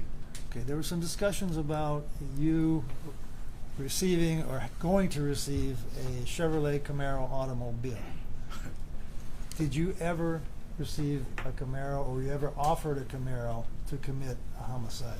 I bought a Chevy Camaro from Donnell Larry. I Okay, gave him. Can you tell the jury about that? Okay, I come back from West Virginia for a funeral. Donnell Larry taking me shopping. And he asked me what my plans was I ever gonna come back to the city of Detroit? And I was telling him, like, I really ain't really have no plans to, because I'm not close to my mother's side of the family. I haven't seen them since 2001. He asked me what I was doing. I told him I was about to take my old lady to go get her some shopping gear and get her hair done, and I was about to go to Twins Auto to buy a car. And at this point, he tell me, like, well, you know, I got a car, woo, woo. So I'm like, I'm blowing it off for real. And then when he see me pull out the money that I had, I think his eyes got bigger than the prize. Cause How much money did you have? roughly, Yes, sir. about 35, 40,000. Okay. And is that from the sale of marijuana or drugs? It was. All right. So you say his eyes got big when he saw the money. Then what happened? He Tell the told jury. me a price that he wanted. I told him, well, I was already in the concept of buying a BMW from Twins. He telling me he got a nice Camaro, it got rims on it, it got music in it, and it'd be cheaper for me to buy that than that. And I'd be helping him out in some type of fashion. So we go back to his house, I see the car, I give him $8,000. Did he ever give you a title? He gave me a story and said the title is in some type of safety deposit box. He got to go get it. Okay. But I wasn't really too pressed about it, because I'm with my lady friend, and she don't know how to get back to West Virginia. So I'm like, all right, when I come back, I can have a car to move around in. The car that I was in, it was my vehicle, but I was planning on giving it to my lady friend. Like, you can keep the car. Did you ever take possession of the Camaro? I did. Okay. And did you ever move it out of the Detroit area? We was staying in a little hotel, like, off of 13 Mile. I drove it there, drove it back. First time I got a chance to really drive the car, to test drive the car, see was anything wrong with the car. And when I brought the car back to him, I would ask him for some money back, because the car, it was, you just started, then it start out, and then it come back on. So I was asking him, like, yo, what's it? So there were some issues with the vehicle. Yes, sir. Did you get any money back? No, sir. All right. There come a time in late May of 2022, sometime around May 30th, that you were at Darnell Larry's house. Well, yes, sir. Yes, okay. Yes, sir. And that would have been on the Gilchrist address Yes, sir. in the city of Detroit? Yes, sir. What was the reason for your presence there? I'm coming back to get some marijuana. He explained to me it's an anniversary party. He want me there. All the family gonna be there. They haven't seen me since 2001. Come to this anniversary party and such and such. So my girl tell me, hey, it'd be a good idea to go see them people. You haven't been around them, to reconnect. So we went there to reconnect with the family, I guess. When you say we, who are you talking about? Me and my lady friend. And what's her name? Aisha Johnson. Okay. So at the gathering, we'll call it a gathering, what, if anything, did you do there? Tell the jury. For the most part, we just sat around, we kicked it, we smoked a little weed.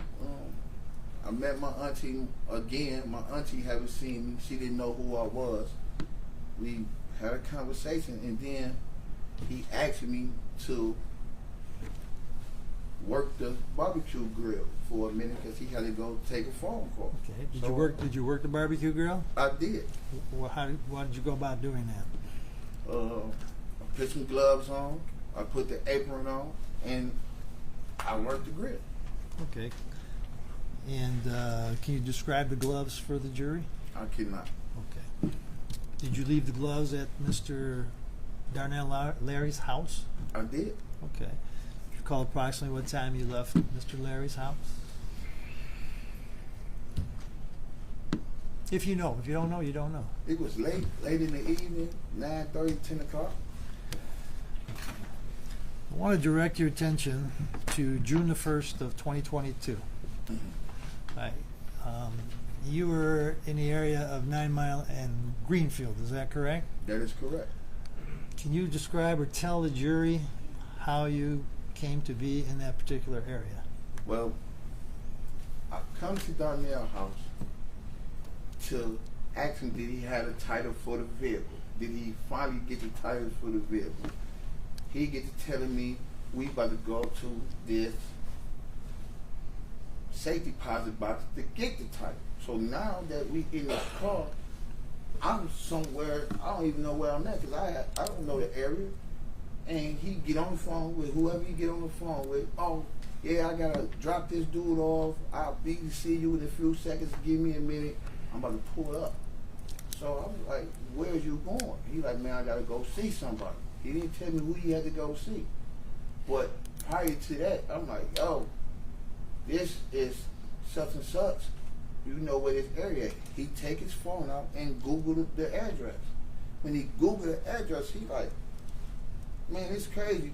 It's like 15 minutes from here. I'm like, all right, drop me off over there.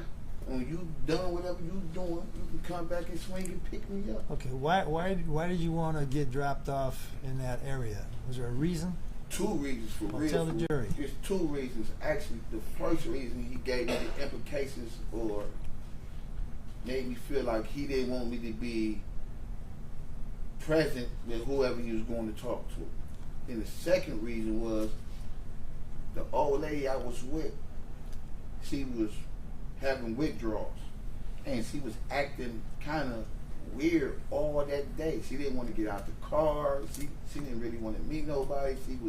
And I didn't realize she was drug sick. I thought she was just being angry.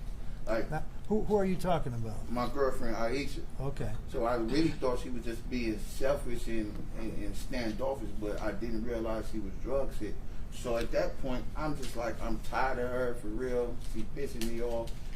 And when I got reacquainted with the young lady that I knew from school, I just wanted to see her. I wanted to go holler at her, and I'm not gonna say I didn't want nothing to happen with us, like sexual, or that wasn't on my thoughts at the moment, like we gonna have sex or nothing like that. But at the same time, I wanted to see her. So Okay, Mr. Larry, this person that you say you wanted to go see, do you know her name? her name was Tracy. Okay. And tell the jury, how do you know her? We went to school together. Okay. Do you know what she did for a living? Yeah, I actually do. She was on a website called Detroit Escorts, and I seen her, and that's how I got back in touch with her. Okay. So, do you know approximately what time you arrived in the vicinity of the 9 Mile and Greenfield area? 8.5 in Greenfield area? I don't. Okay. So tell the jury, did Mr. Darnell Larry drop you off in that area? In front of the house. Okay. What street was the house on? On the street I got ran over on. Okay. If I told you it was James Street, would that be? You wouldn't know if I told you Miller or James. You wouldn't know the difference. Not at all. Okay, but you know it was in that vicinity in that particular neighborhood. Yes, sir. Okay, so when you get dropped off, you dropped off on the street somewhere near an apartment. Yes, sir. Tell the jury what you do next. I go in her house. We sit there for a minute. You go to whose house? Tracy. Okay. She tell me she asked me that I had some weight on me. I tell her I ain't really had no money on me because I left with my old lady, but I got a couple hours on me. So she like, well, you go buy a nickel bag or a dime bag from such and such. I'm like, all right. All right. When Tracy tells you can go buy a dime bag. What is a dime bag? Tell the jury what a dime bag is. A blunt maybe 2. I mean, I don't know if y'all familiar with what blunts is. It's a cigar, like a gram of weed, maybe 2. Depends on who's selling you the weed. The cigarette. So cheap. So you were looking to obtain some marijuana, which you plan to smoke with Tracy? Right. Okay. In the form of a blunt, which is like a marijuana cigar, or marijuana cigarette, correct? That's all it is. Depends on how it's packed. If it's packed in a Swisher Sweet or Black and Mild, or Correct. cut it open and do what you got to do and pack it up, right? That's correct. Okay. So, what did you do to try and get the weed? Well, she called somebody.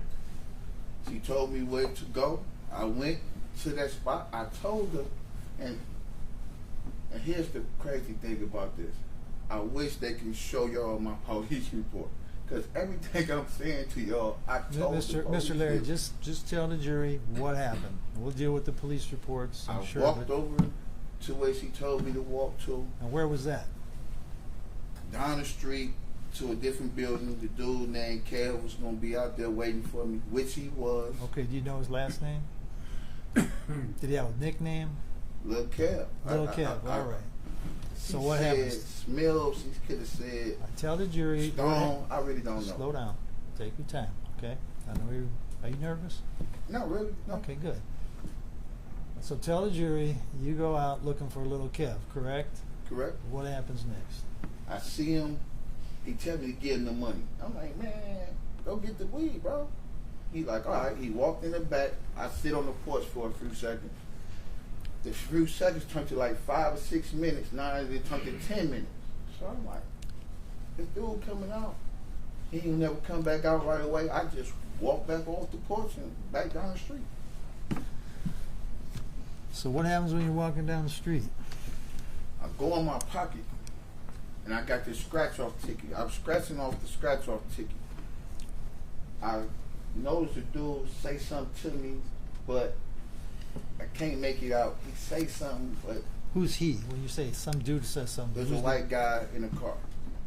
Okay. Had you ever seen that guy before? Not a day in my life. Okay. Do you recall where in the neighborhood, or where was your location on the street? Were you on the sidewalk? Were you in the street? Where were you? I was on the sidewalk. Okay. And you doing your scratch off? I'm scratching off the All ticket. right. Look at the jury and tell them what happens next. I'm doing a scratch off. The dude say something to me. I can't really make it out what he said, but he said something. I blew it off. So as he get out the car, I noticed him getting out the car because you can hear it. I look. I'm like, what's up? He swing. When he swing, I push him. What do you mean by swing? He tried to take a punch at me. So when he do that, I just pushed him like, man, what the? And he pulled the gun. When he pulled the gun, I took off. It was over with. I ain't got no time to wait on you to do whatever you do. I take off. Okay. What direction did you go? Straight. All right. Do you know if you're going to Greenfield or away from Greenfield? Do you know where Greenfield is even? All right. So you Can I see it? You take off. I don't know. No, just tell the jury what happened. You take off. Are you running? I'm running. Okay. How fast are you running? Huh? Are you running fast? I ain't no Carl Lewis, but yeah, I was. I think I was doing a pretty good job. For those people that don't know, Carl Lewis was the Olympic champion. Right. About 6 gold medals, right? Yeah. Or more. I could have beat him that day. Okay. Go ahead. Then what happens? I just get flipped. What do you mean you get flipped? I get hit. How'd you get hit? By a car. All right. Were you on a bike at the time? Not at all. Were you on an electric bike at the time? Never seen that bike a day in my life. So you were on your feet, running, and some guy runs you down? Correct. Okay. And do you fall? Correct. Where do you fall? Right there in the middle of the sidewalk. Were you injured? I was. Can you tell the jury how you were injured?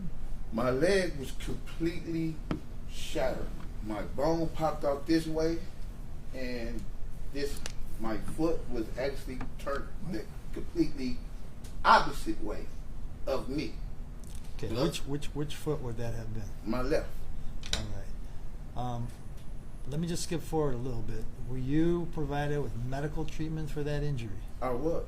Okay. What type of medical treatment did you receive? They took me to Beaumont Hospital and rushed me into emergency surgery. Okay. They said. So was there surgery performed on your leg or ankle? Yes, sir.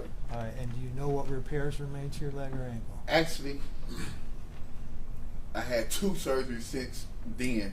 The first one, they put in like 5 or 6 rods and pins and screws, and then they. So there was hardware, medical hardware placed into your ankle. Yes, sir. And bone, correct? Yes, sir. And that was the first occasion. Yes, sir. How long were you in the hospital? 1 day. Okay, and then you were discharged and went to the jail, correct? Yes, sir. And since that first treatment, you had, 2 more surgeries? I had 1 more surgery. Okay, on that same leg? Yes, sir. So, can you describe how substantial was your injury?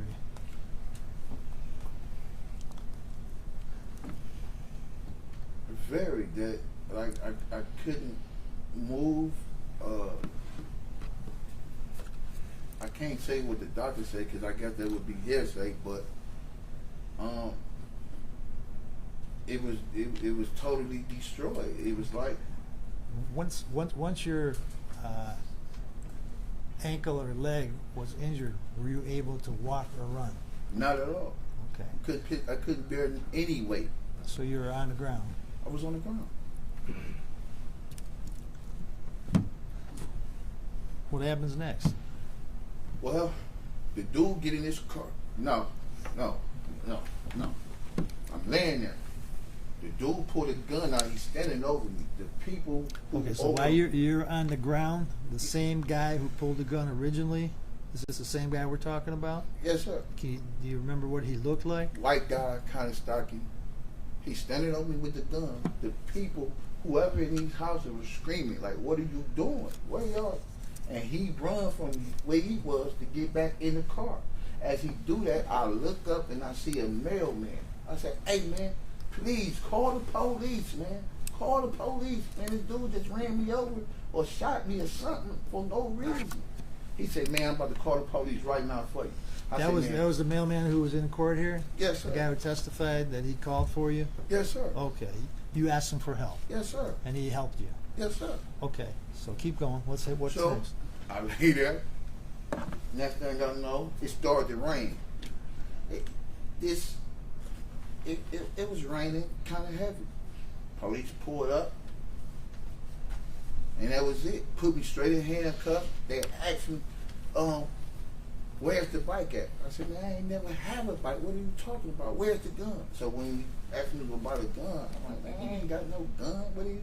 Did you possess a firearm or a gun during that period of time at all? Never had a fire weapon. Okay. So I'm looking at it like, man, I begged for help to call y'all to help me. And now y'all saying a gun and this and that. I'm like, man. So at that moment, I just stopped talking to the dude. Like, man, I don't want to talk to you, man. Like, Did you tell the police you didn't shoot anybody? they never asked me that. Okay. What did they ask you? They asked me, where's the bike? What'd you tell them? Never had a bike. Go ahead. They asked me, where's the firearm?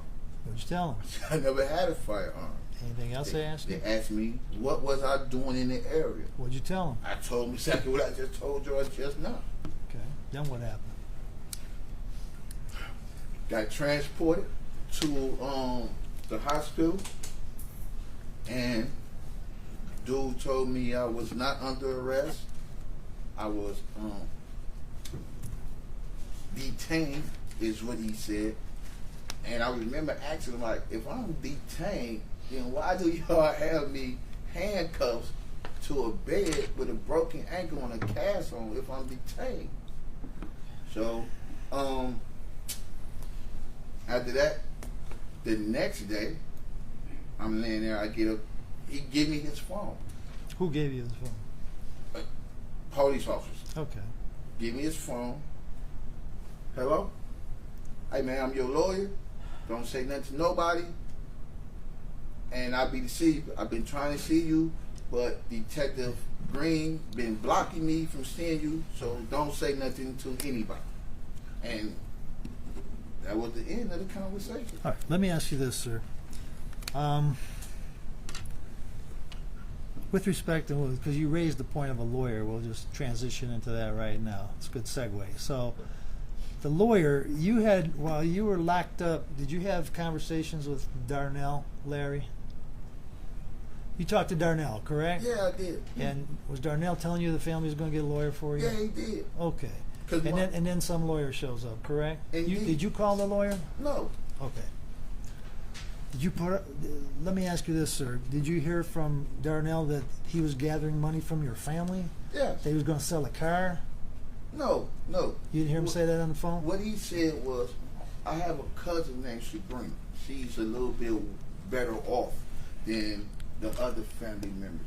Oh, we gonna do everything in our power to get you out, get you a lawyer. We know you innocent, bro. Keep strong. And I'm listening to him like, bro, what is you talking about, bro? Like, why would they get me a lawyer when they ain't seen me in 21 years? So I'm like, okay, all right, bro, whatever you say, man. But eventually a lawyer came to talk to you, correct?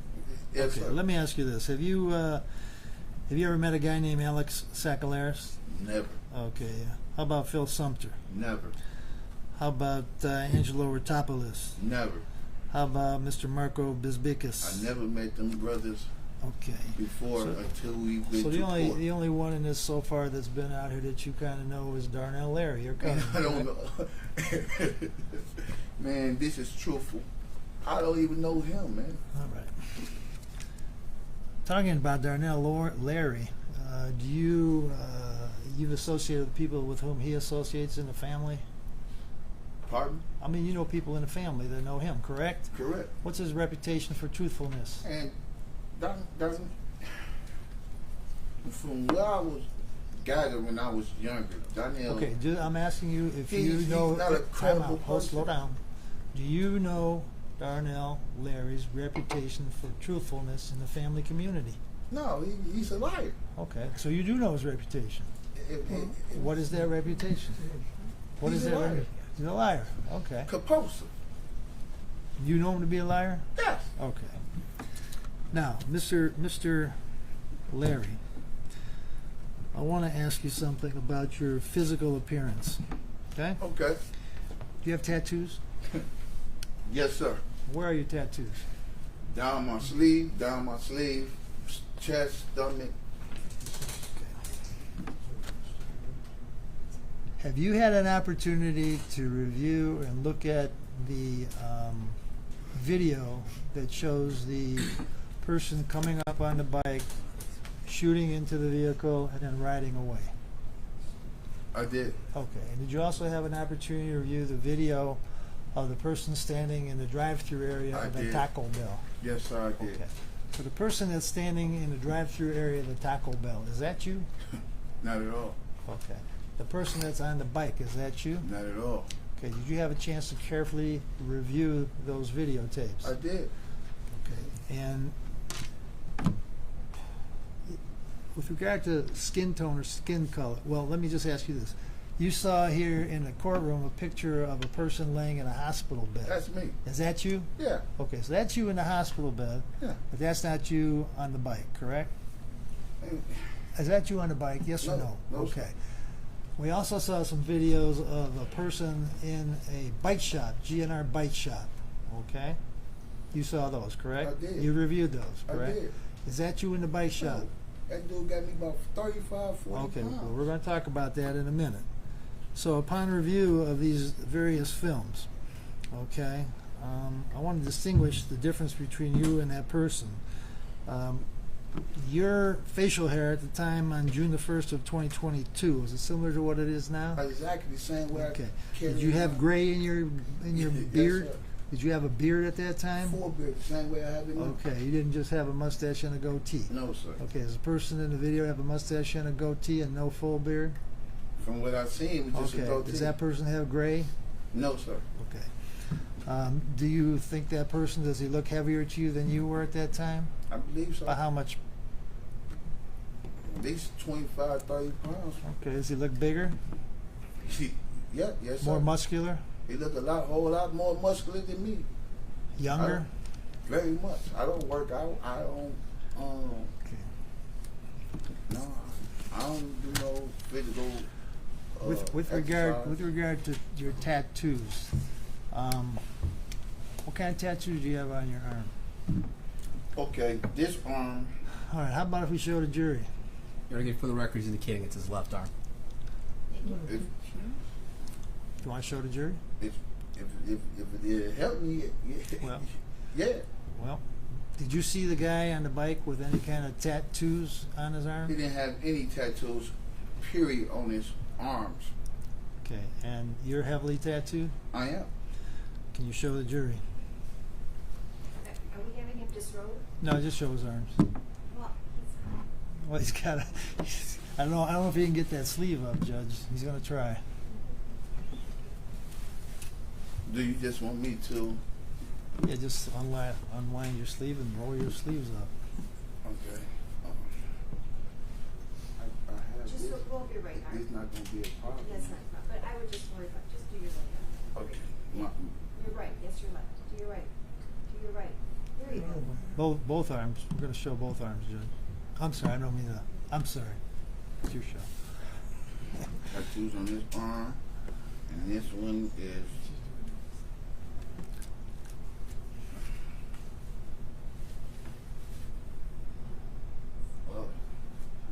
Keep going up to the hair. It's an angel. Saying R.I.P. with my mother, my brother, and my father's name. This is a cross. This is actually a tombstone for the people that I lost in my life, and just saying like, yo, I miss y'all. I'm trying to, with just a tombstone, like it's a whole R.I.P. Scene. You want to put your coat back on, or you don't care? It's up to you.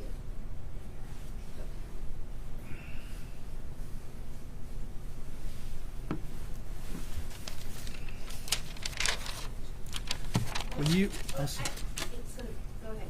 You can straighten yourself. Thank you. When you view that person on the bike, the shooter, did you see any tattoos on his arm similar to yours? I didn't.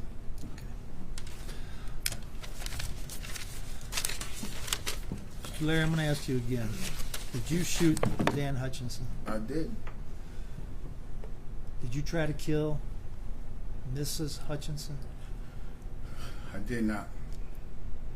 Thank you. I have nothing. If I may I please? If you look at that video, you can see clearly if that man on that bike never made an attempt to shoot or harm Miss Hutchinson, period. He strictly targeted Mr. Dan, or whatever his name is. I don't mean to be disrespectful. He didn't swing a gun forward or around. All right. The prosecutor said, you weren't the shooter, so that's nothing to do with you anyway. But the thing is, what I'm saying is this, right? I know I'm not the shooter, but the point is, if Donnell just told me to kill these people, and I know I got to kill both people, I'm going to at least make an attempt to shoot Miss Hutchinson. I'm not just going to shoot him, and I know this is the plan. It don't make it don't make stupid sense. Okay. Thank you, sir. How can, I'm going to have Mr. Thomas go. Mr. Thomas, any questions? I don't. Okay, thank you. I don't know whose witnesses is. Mr. Blanco? Thank you, Your Honor. Can I just clarify one? Oh, sure. I'm sorry. Did you ever agree with Darnell, Larry, to kill anybody? Never. Did you ever agree with Mr. Marco Bisbicus to kill anybody? I never met Marco Bisbicus Alex a day in my Sakalaris, life. with Alex Sakalaris? I never met that man a with day in my Angelo life. Rotopoulos? I never met that man a day in my life. Thank you. Thank you. Mr. Blanco? Thank you, Your Honor. Good afternoon, Mr. Larry. The same to you, sir. Let's go a little bit into your background that you testified to. Were you born here in the city of Detroit? I was. Hustle Hospital. All right. And you grew up your childhood years here in Detroit? Until I was 18. But on the date of June 1st, 2022, you were residing out of state. Is that correct? Correct. And that was in West Virginia? Columbus, Ohio. Oh, Columbus, Ohio. Did you ever live in West Virginia? No, I didn't. I sold drugs in West Virginia. Okay. And is that where the conspiracy to commit or to distribute cocaine, is that where that charge came from? No, sir. Okay. And where did that charge come from? Marion, Indiana, when I was 18. Okay. And you got a 2015 burglary, and was that out of Columbus, Ohio? No, it wasn't. Where was that out? It was out of Holmes County. Where's Holmes County? In Ohio.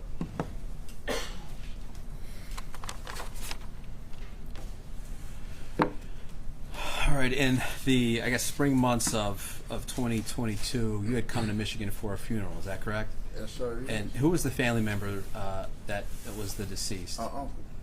And what was that individual's name? Louis Bradley. And do you recall where that funeral was at, sir? In Detroit. I don't know the funeral home. No, sir.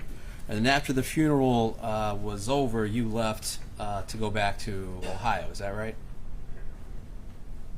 Not immediately. No, sir. Okay, well, how long before you went back to Ohio? I didn't go to Ohio. I went back to West Virginia. Okay. And what did you go to West Virginia for, sir? To sell drugs. So you leave Michigan, go to West Virginia and sell drugs, and at some point you come back to Michigan, is that right? Correct. And you come back to a barbecue at Darnell's house, correct? No. I thought you were at a barbecue at Darnell's house. I went to a barbecue, but that's not the original reason that I came back. Okay. I came back to Michigan to buy some more product, and as I was here, he called me, asked me where I was. I told him I was in the city. He told me it was his wife and his anniversary, and would I come to the party? And I told him, yeah, all right, yeah, I would. Was Darnell at that funeral back in April? Yes, he was. And so you guys kind of reconnected in April of 2022? No, we didn't. So you didn't reconnect, you didn't talk, but he's inviting you over to a barbecue when you're in town. Correct. And you didn't think anything of it, so you go to the barbecue, right? You accepted that invitation. I told you. He told me that the family haven't seen you in 20-some plus years. It would be good for the family to see you. And I was like, I'm here. What harm could it do? I haven't seen anybody. And this the other reason I really wanted to go there. Because I have a little brother named DeAndre Laird. He got killed in Detroit, shot in the back. Before he died, he had a daughter. And I never met her, still to this day. And that was the reason I was really there, to hope that I can bump and meet my niece, DeAndrea Laird. That's the primary reason that I even went to the birthday party or celebration, barbecue, or whatever he was calling. So when you're back here in Michigan back in May, you'd come up from West Virginia. You had your own car, right? Correct. And you'd come up with Aisha Johnson, correct? Correct. So you and Aisha Johnson drove up from West Virginia. Now you're back here in Michigan, correct? Correct. Now you've told us today that despite the fact that you had your own car, you wanted to buy another car while you're here in Michigan, right? Correct. All right. And that was going to be, you said, I think it was a BMW you mentioned? I was on the verge of trying to buy a BMW. Okay. You couldn't buy one in Ohio? I could have. You couldn't buy one in West Virginia, correct? I guess I could. So you But just, the prices is legendary at Twins Auto. A 745, 2013, Columbus, Ohio, cost me $27,000. That car, same car, Twins Auto, cost me $16,000. okay. And that's again a BMW, correct? A BMW. But you never bought a BMW. No, what I you did just not. testified to. No, I did not. You bought a Camaro instead. Yes, I did. And you bought a 2014 Camaro? 2014 black Camaro with a gray stripe, 22-inch Ford Giano, rims all over it, and the sound system. I was getting more for my money. Fair enough. Fair enough. So instead of buying the car that you want, which you said you had $35,000, $40,000 in cash, you settled on an $8,000 purchase for a Camaro. Correct. Again, you weren't looking for a Camaro, correct? No, I wasn't. And so at this barbecue, you say that you had these gloves in your hands and you put them on and you're tending to the grill. Is that correct? Correct, sir. So that's the only reason your DNA would be inside those gloves is because you put them on at that barbecue on May 30th. That's it. And glad you brought that up, Mr. Prosecutor. I didn't ask you a question, sir. Okay, you did not. And you're aware that those gloves ended up at the murder scene on June 1st in Oak Park, correct? I am. And you're aware that your DNA was on those gloves that were found in Oak Park, correct? Yes, I am very aware of that. All right, now let's talk about June 1st, okay? I want to get you thinking about that time. You come over to Darnell's house that day with Aisha, correct? Correct. All right. And you get there and Darnell says something about the title. You got to go somewhere, right? Correct. So you get in the car with Darnell.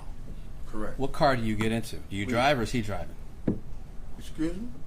He's driving. What car is he driving? He's driving the white car. So that white Escape that we've That's his seen, car. that's his car, right? Correct. So you come over with Aisha and you leave about 11 o'clock in the morning. Is that fair? I think it's a little earlier than that. Okay. Don't put the time back. I'm just asking if that's the time frame. Listen. Don't place the time back where you want the time to be before you can try to box me in. I told you it was around 9:30, quarter to 10, not 11. I apologize. I didn't hear you say Thank time. you, sir. I I appreciate didn't it. hear you say time. So you come over with Aisha that morning, and at some point or another, you decide you're going to go somewhere with Darnell to get a title. Is that right? That was the plan. But you actually don't go to get a title. Is that right?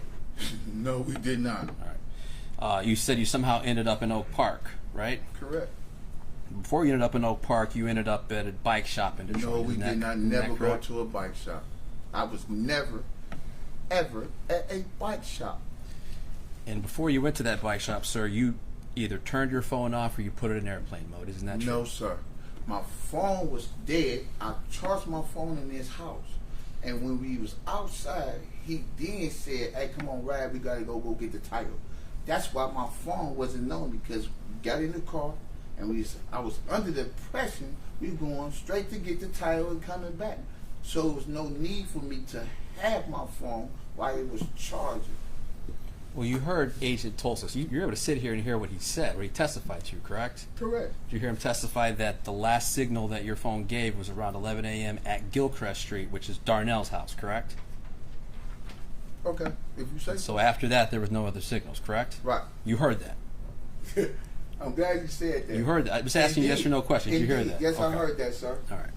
Yes, I heard that. All right. So then you leave Darnell's house with Darnell. You go to the bike shop. Isn't that correct? I just told you, ask and answer, ma'am. You just asked me. You just asked me the exact same question, and I just told you I was never at no bike shop. Let me show you exhibit number 172. All right, and it's right in front of you too, Mr. Larry. So you don't have to strain your eyes. It's right in front of you.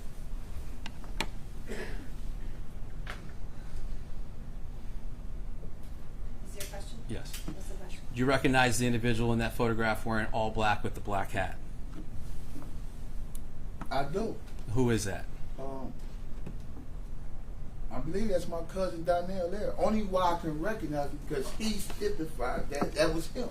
Right, you heard him testify that that's him in this photo, actually, right? If the truth be told, I really can't identify his face other than him saying it was him. Oh, so you can't take a look and see if that's your cousin in that picture? No, sir, I cannot. Okay. And just so we're clear, this timestamp says 11:42, June 1st, 2022, correct? Yes, sir. 171. Actually, no, back up. Let me back up.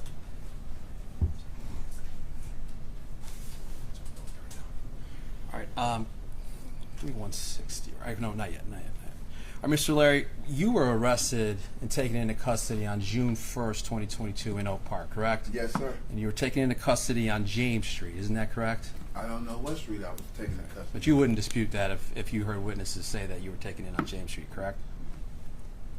I couldn't dispute it because I don't know what street that was on. Fair enough. So Fair if enough. you say it was James, it got to be James. And before you were taken into custody, Alex Sakalaris was brought over to where you were laying on the ground, correct? A man was brought over to where you were laying on the ground, correct? I don't know. And he ID'd you as the shooter on June 1st of 2022, correct? That's your say. That's the same. And the jury would disregard.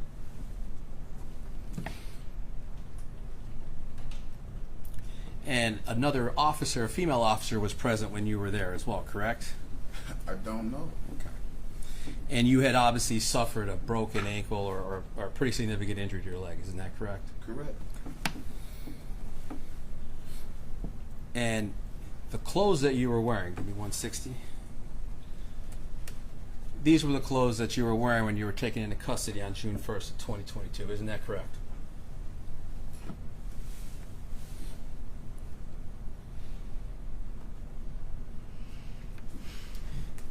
If you say so. And then you'd agree with me that these black shoes here have a little buckle towards the very top of the front of the shoe, correct? Indeed. And you'd agree with me that this shirt here is a gray T-shirt, correct? That look green to me, but if you say it's gray, excuse me, ma'am. Is it any way possible that y'all have this evidence in locker? Could y'all bring that? Cause that looked green to me. I believe my shirt was a teal green color. That's not gray. But if you say it's gray, I would like you to prove any other way that it is, because I know for a fact that's not a gray shirt. Thank but you. It's not hard for you to get the evidence here, though, right? Sir, you'd agree with me that that shirt is short sleeve, right? It's not a long sleeve shirt? No, sir. And there's blue jeans that are right next to that shirt, right to the left, correct? Correct, sir. All right. And these were the clothes that you were wearing when you got taken into custody, correct? I believe so. Yes, yes, sir. Now, give me 171 here if we can. All right, so you'd agree with me that the person wearing closest to us on the passenger side of this white vehicle, yes, sir, is wearing a gray T-shirt, correct? Yes, sir. He's also wearing some jeans, correct? Yes, sir. He's also wearing some black shoes, correct? Yes, sir. And if I can, looks like that as well. There's some buckles towards the front of the shoes, correct? Every pair of Air Force Ones sold in Detroit is the #1 place that Air Force Ones is sold. And everybody that's African American wears them shoes. But yes, it do have buckles. Thank you, sir. And that's Darnell's car right there, right? The one you talked so. about, the Ford Escape, right? Yes, sir. And that's Darnell right there, isn't that correct? I couldn't tell. Okay. But despite the fact that, let me ask you this, is that you in this picture, sir? No, sir. Darnell Larry says it's you, correct? Okay. But again, that person wearing the same jeans, same shoes, same shirt. And it's not me. Is not you. No, sir. All right. 174. All right, we have 174 here, sir. You recognize this photograph? I do not. Well, you recall that Darnell Larry indicated that this was you in this photograph, correct? I do. And this person in this photograph, even though you say it's not you, is wearing a hat, correct? Correct. All right. And you would agree with me that that hat looks like it says Detroit across it, correct? Correct. And it's got a little sticker on the brim there, correct? Yes, it does. Okay.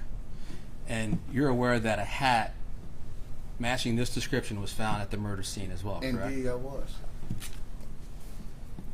175.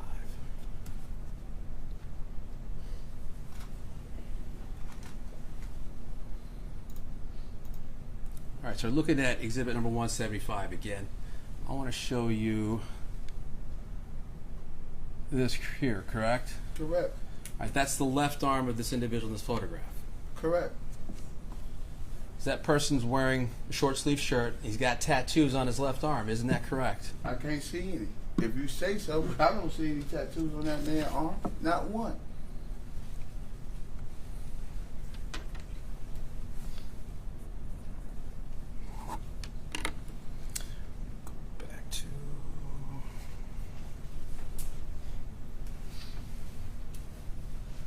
Going back to when you were taken into custody, sir, isn't it true you had no identification on your person? You didn't have any ID on you? Correct. You didn't have any cell phone on you, correct? Correct. What was the reason for not carrying a phone or carrying ID on that day, sir? First of all, I had just got out of prison, and I never attained my ID because I was trying to get my birth certificate, and I had my niece order my birth certificate before I can get my ID, but it never came. So phone, I answered the question, was because it was dead, and I left it at my cousin's house to charge. Let me ask you this, sir. You indicated already to Mr. Rabitwer that you were there, so you didn't have a phone, you didn't have your ID, but you were in Oak Park because you were going to meet up with a girl named Tracy, correct? Correct. And you met her on DetroitEscorts.com. Correct. So without having a phone, you were just going to magically connect with her, and you magically decided that you're going to get her off the internet without having a phone at work. No, sir. Prior to that, we was at Darnell's house. He had a tablet, and I seen her on the tablet, and I wrote the address down. And when I wrote the address down, Darnell Larry Googled the address as we was out there, and he told me it wasn't like 15 minutes away from where he was going or wherever we was at.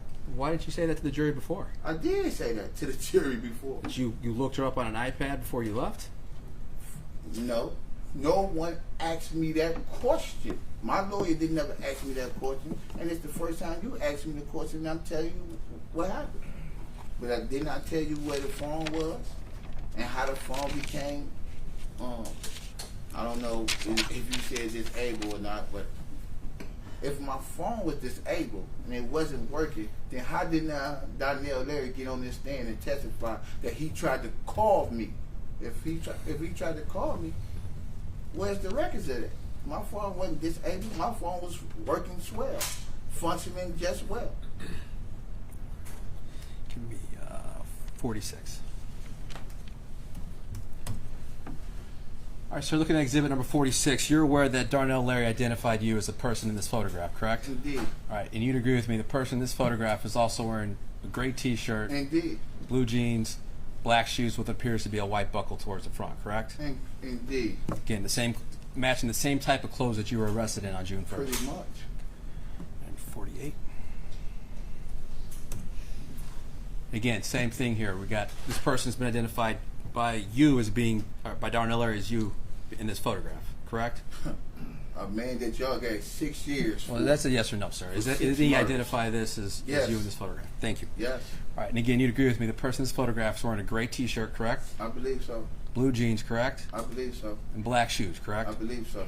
Again, all clothing that you were found. No, sir. I just told you my shirt was teal green, and you keep trying to put me in a gray shirt when you can just simply have the evidence brought over here for the jury to see what kind of shirt that I have on. All right, but sir. But you still won't do that. It's a snap of your finger, like this. Let me ask you this, sir.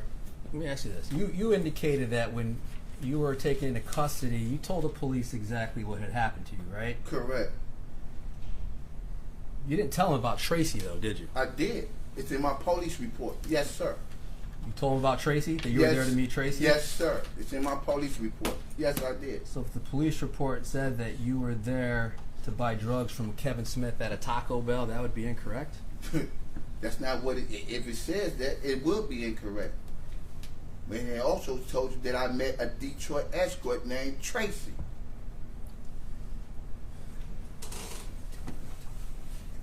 Oh, do you see it now? Isn't it true you told Detective Vittori you were at Taco Bell? Excuse me, sir. Can you please give me my folder, please? Because I have my police report. I'd like him to ask for my question first. I never told any police officer I was at Taco Bell, period. And I have my police report to show the jury up on the line and you. See, this one thing one thing about me, sir, I want you to know this. I'm very meticulous in what I do.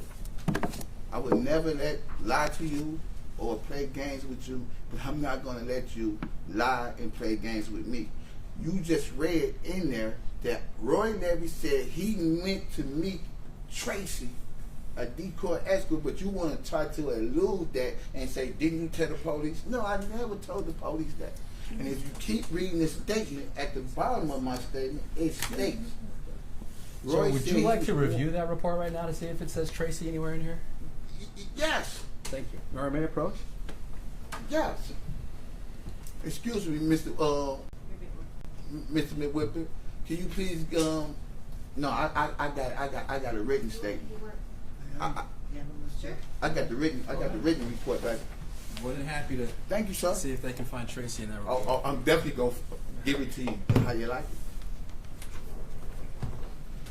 Thank you, sir. Thank you, sir.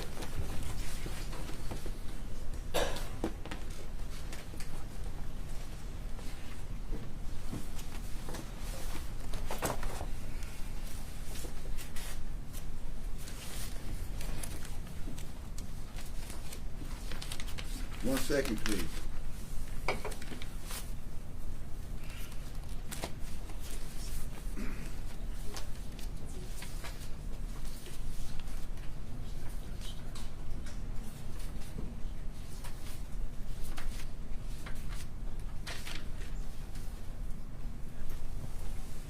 Okay.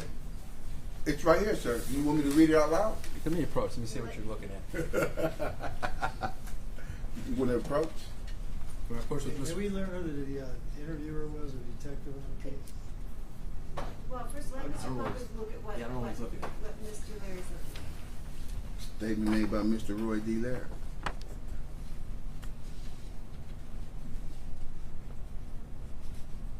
"50-year-old should have changed his name 3 years ago. Lady went." To yourself, Mr. Larry. Okay. Yeah, can we find out who this is from? I don't think this is a right case. I've never seen it before in my life. It's in there. Who's the interviewer? I get it, yeah. Can you give the whole report Report? that page Yeah. comes from, sir?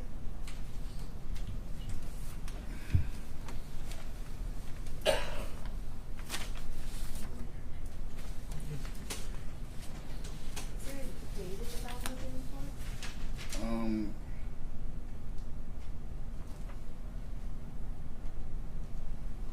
It says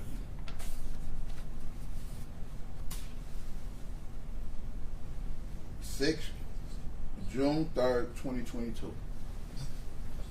Of course. Thank you. Here you go, sir.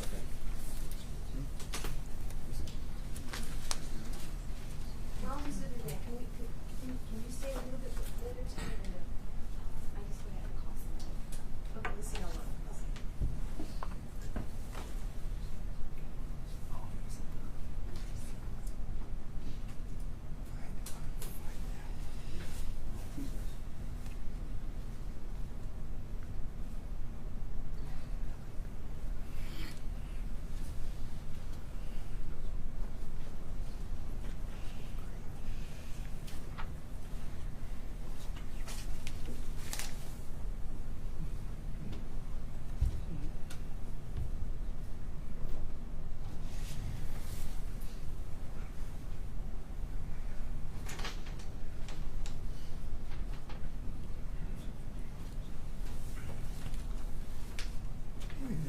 Right here.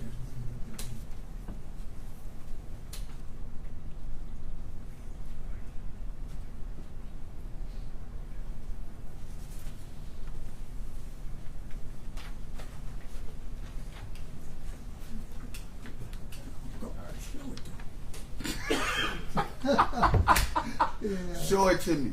Yeah. Does it indicate that you said that you were It at did. a Taco Bell? Yes, sir. Yes, Now you listen, were at a hold up. Hold up.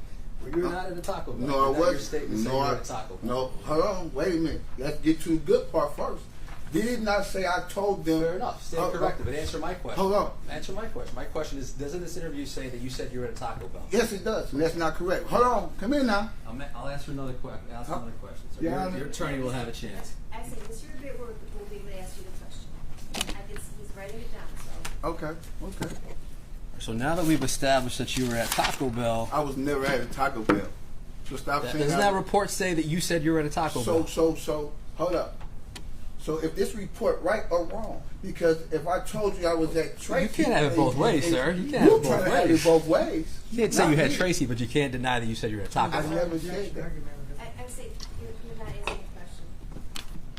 Does it say that you were at a Taco Bell? That you said you were at a Taco Bell? It does say that. Could you read it out loud, sir? Okay. The whole thing. Read the whole. No, just the part about Taco Bell. Judge, can we get a foundation as to which police officer this is? If I The report.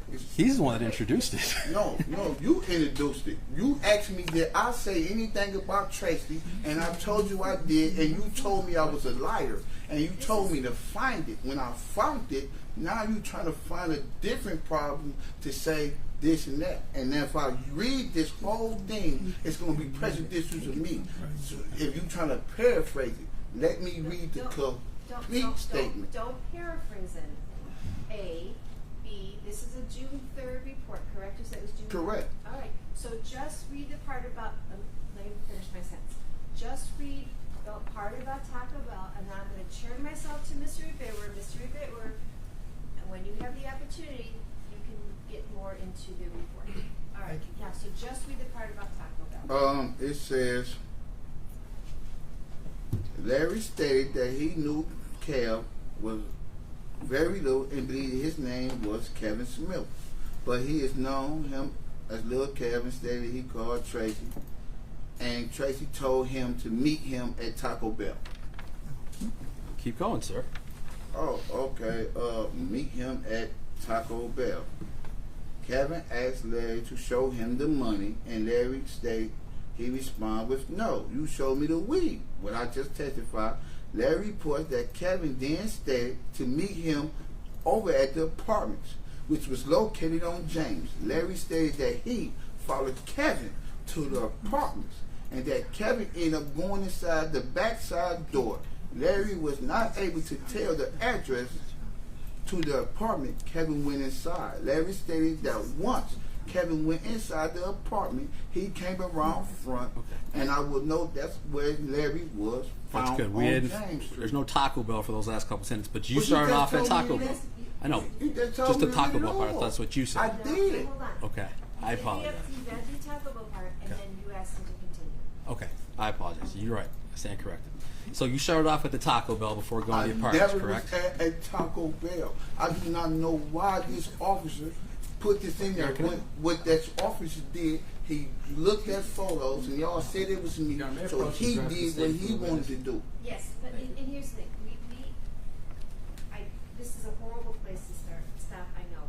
But I have promised this jury one thing, and I've stayed consistent for a week and a half, and that is I said this, I would stop the court hearing, because they all make plans their way, and guys, it's horrible. You have all been lovely in your being here timely, taking these very short breaks, and having long days. So I'm not going to ask you to have your daycare extended. So we're going to stop here. We are going to continue. If you're all here at 8:30 tomorrow, you can just take a seat. Please be here at 8:30 tomorrow morning. We'll get started as soon as you're all here. No discussion, no deliberations. Leave your pads there. We'll collect them, and we'll see you. Have a safe evening. See you tomorrow at 8:30. All rise for the jury.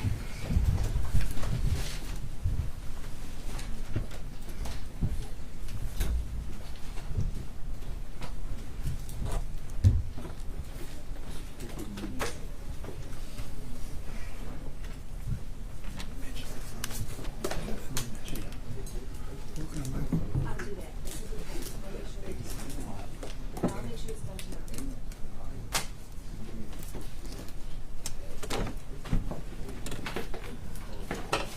There was an exhibit. I don't know, but you may be seeing.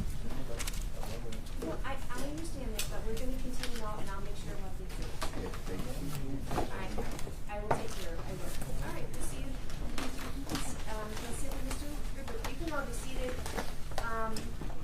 Mr. Rupert, please step down. I'm hoping that you all take this time also to really review these reports and make sure everybody knows what's in them and not in them. And we will continue tomorrow at 8:30.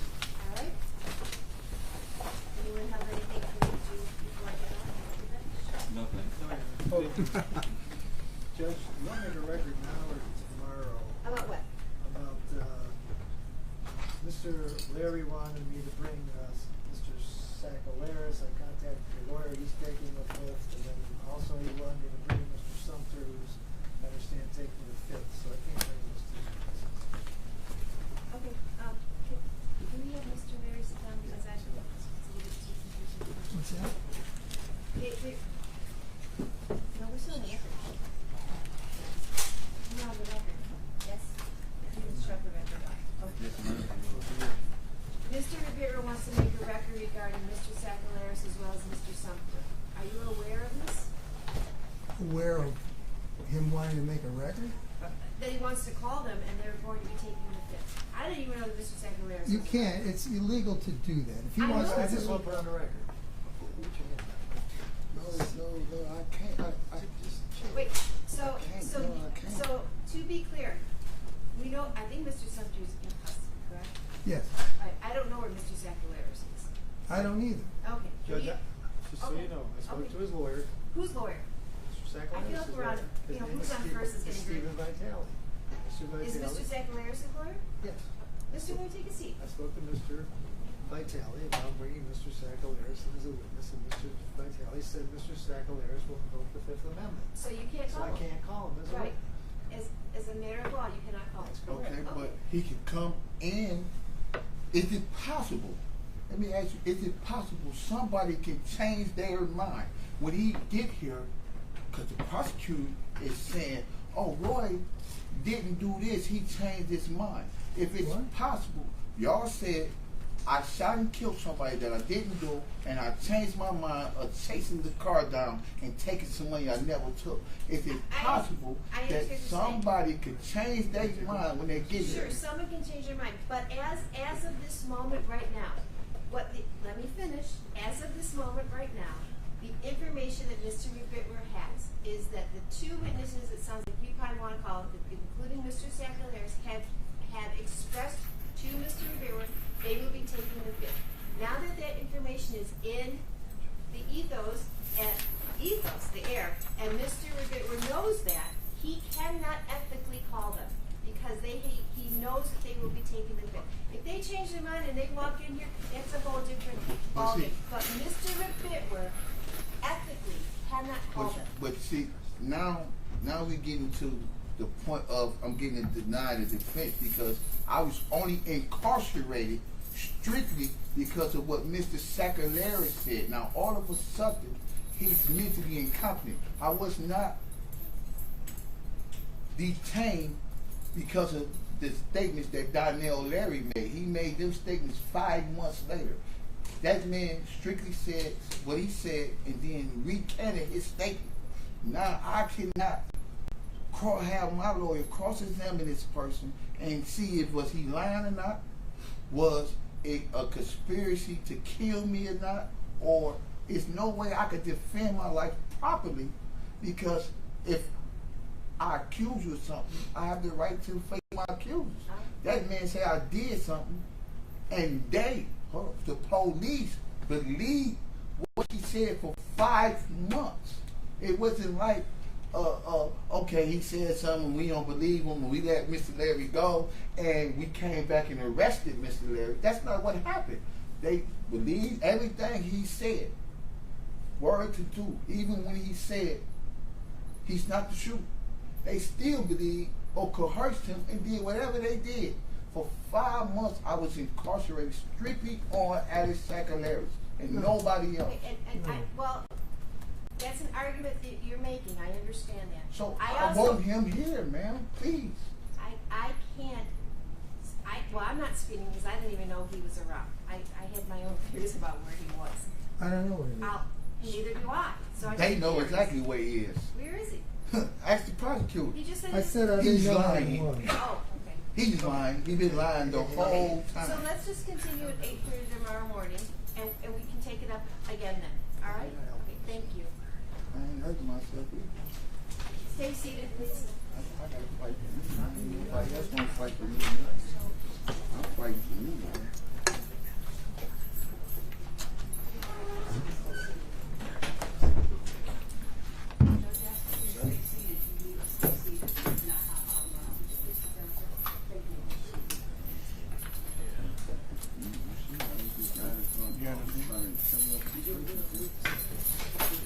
You see how they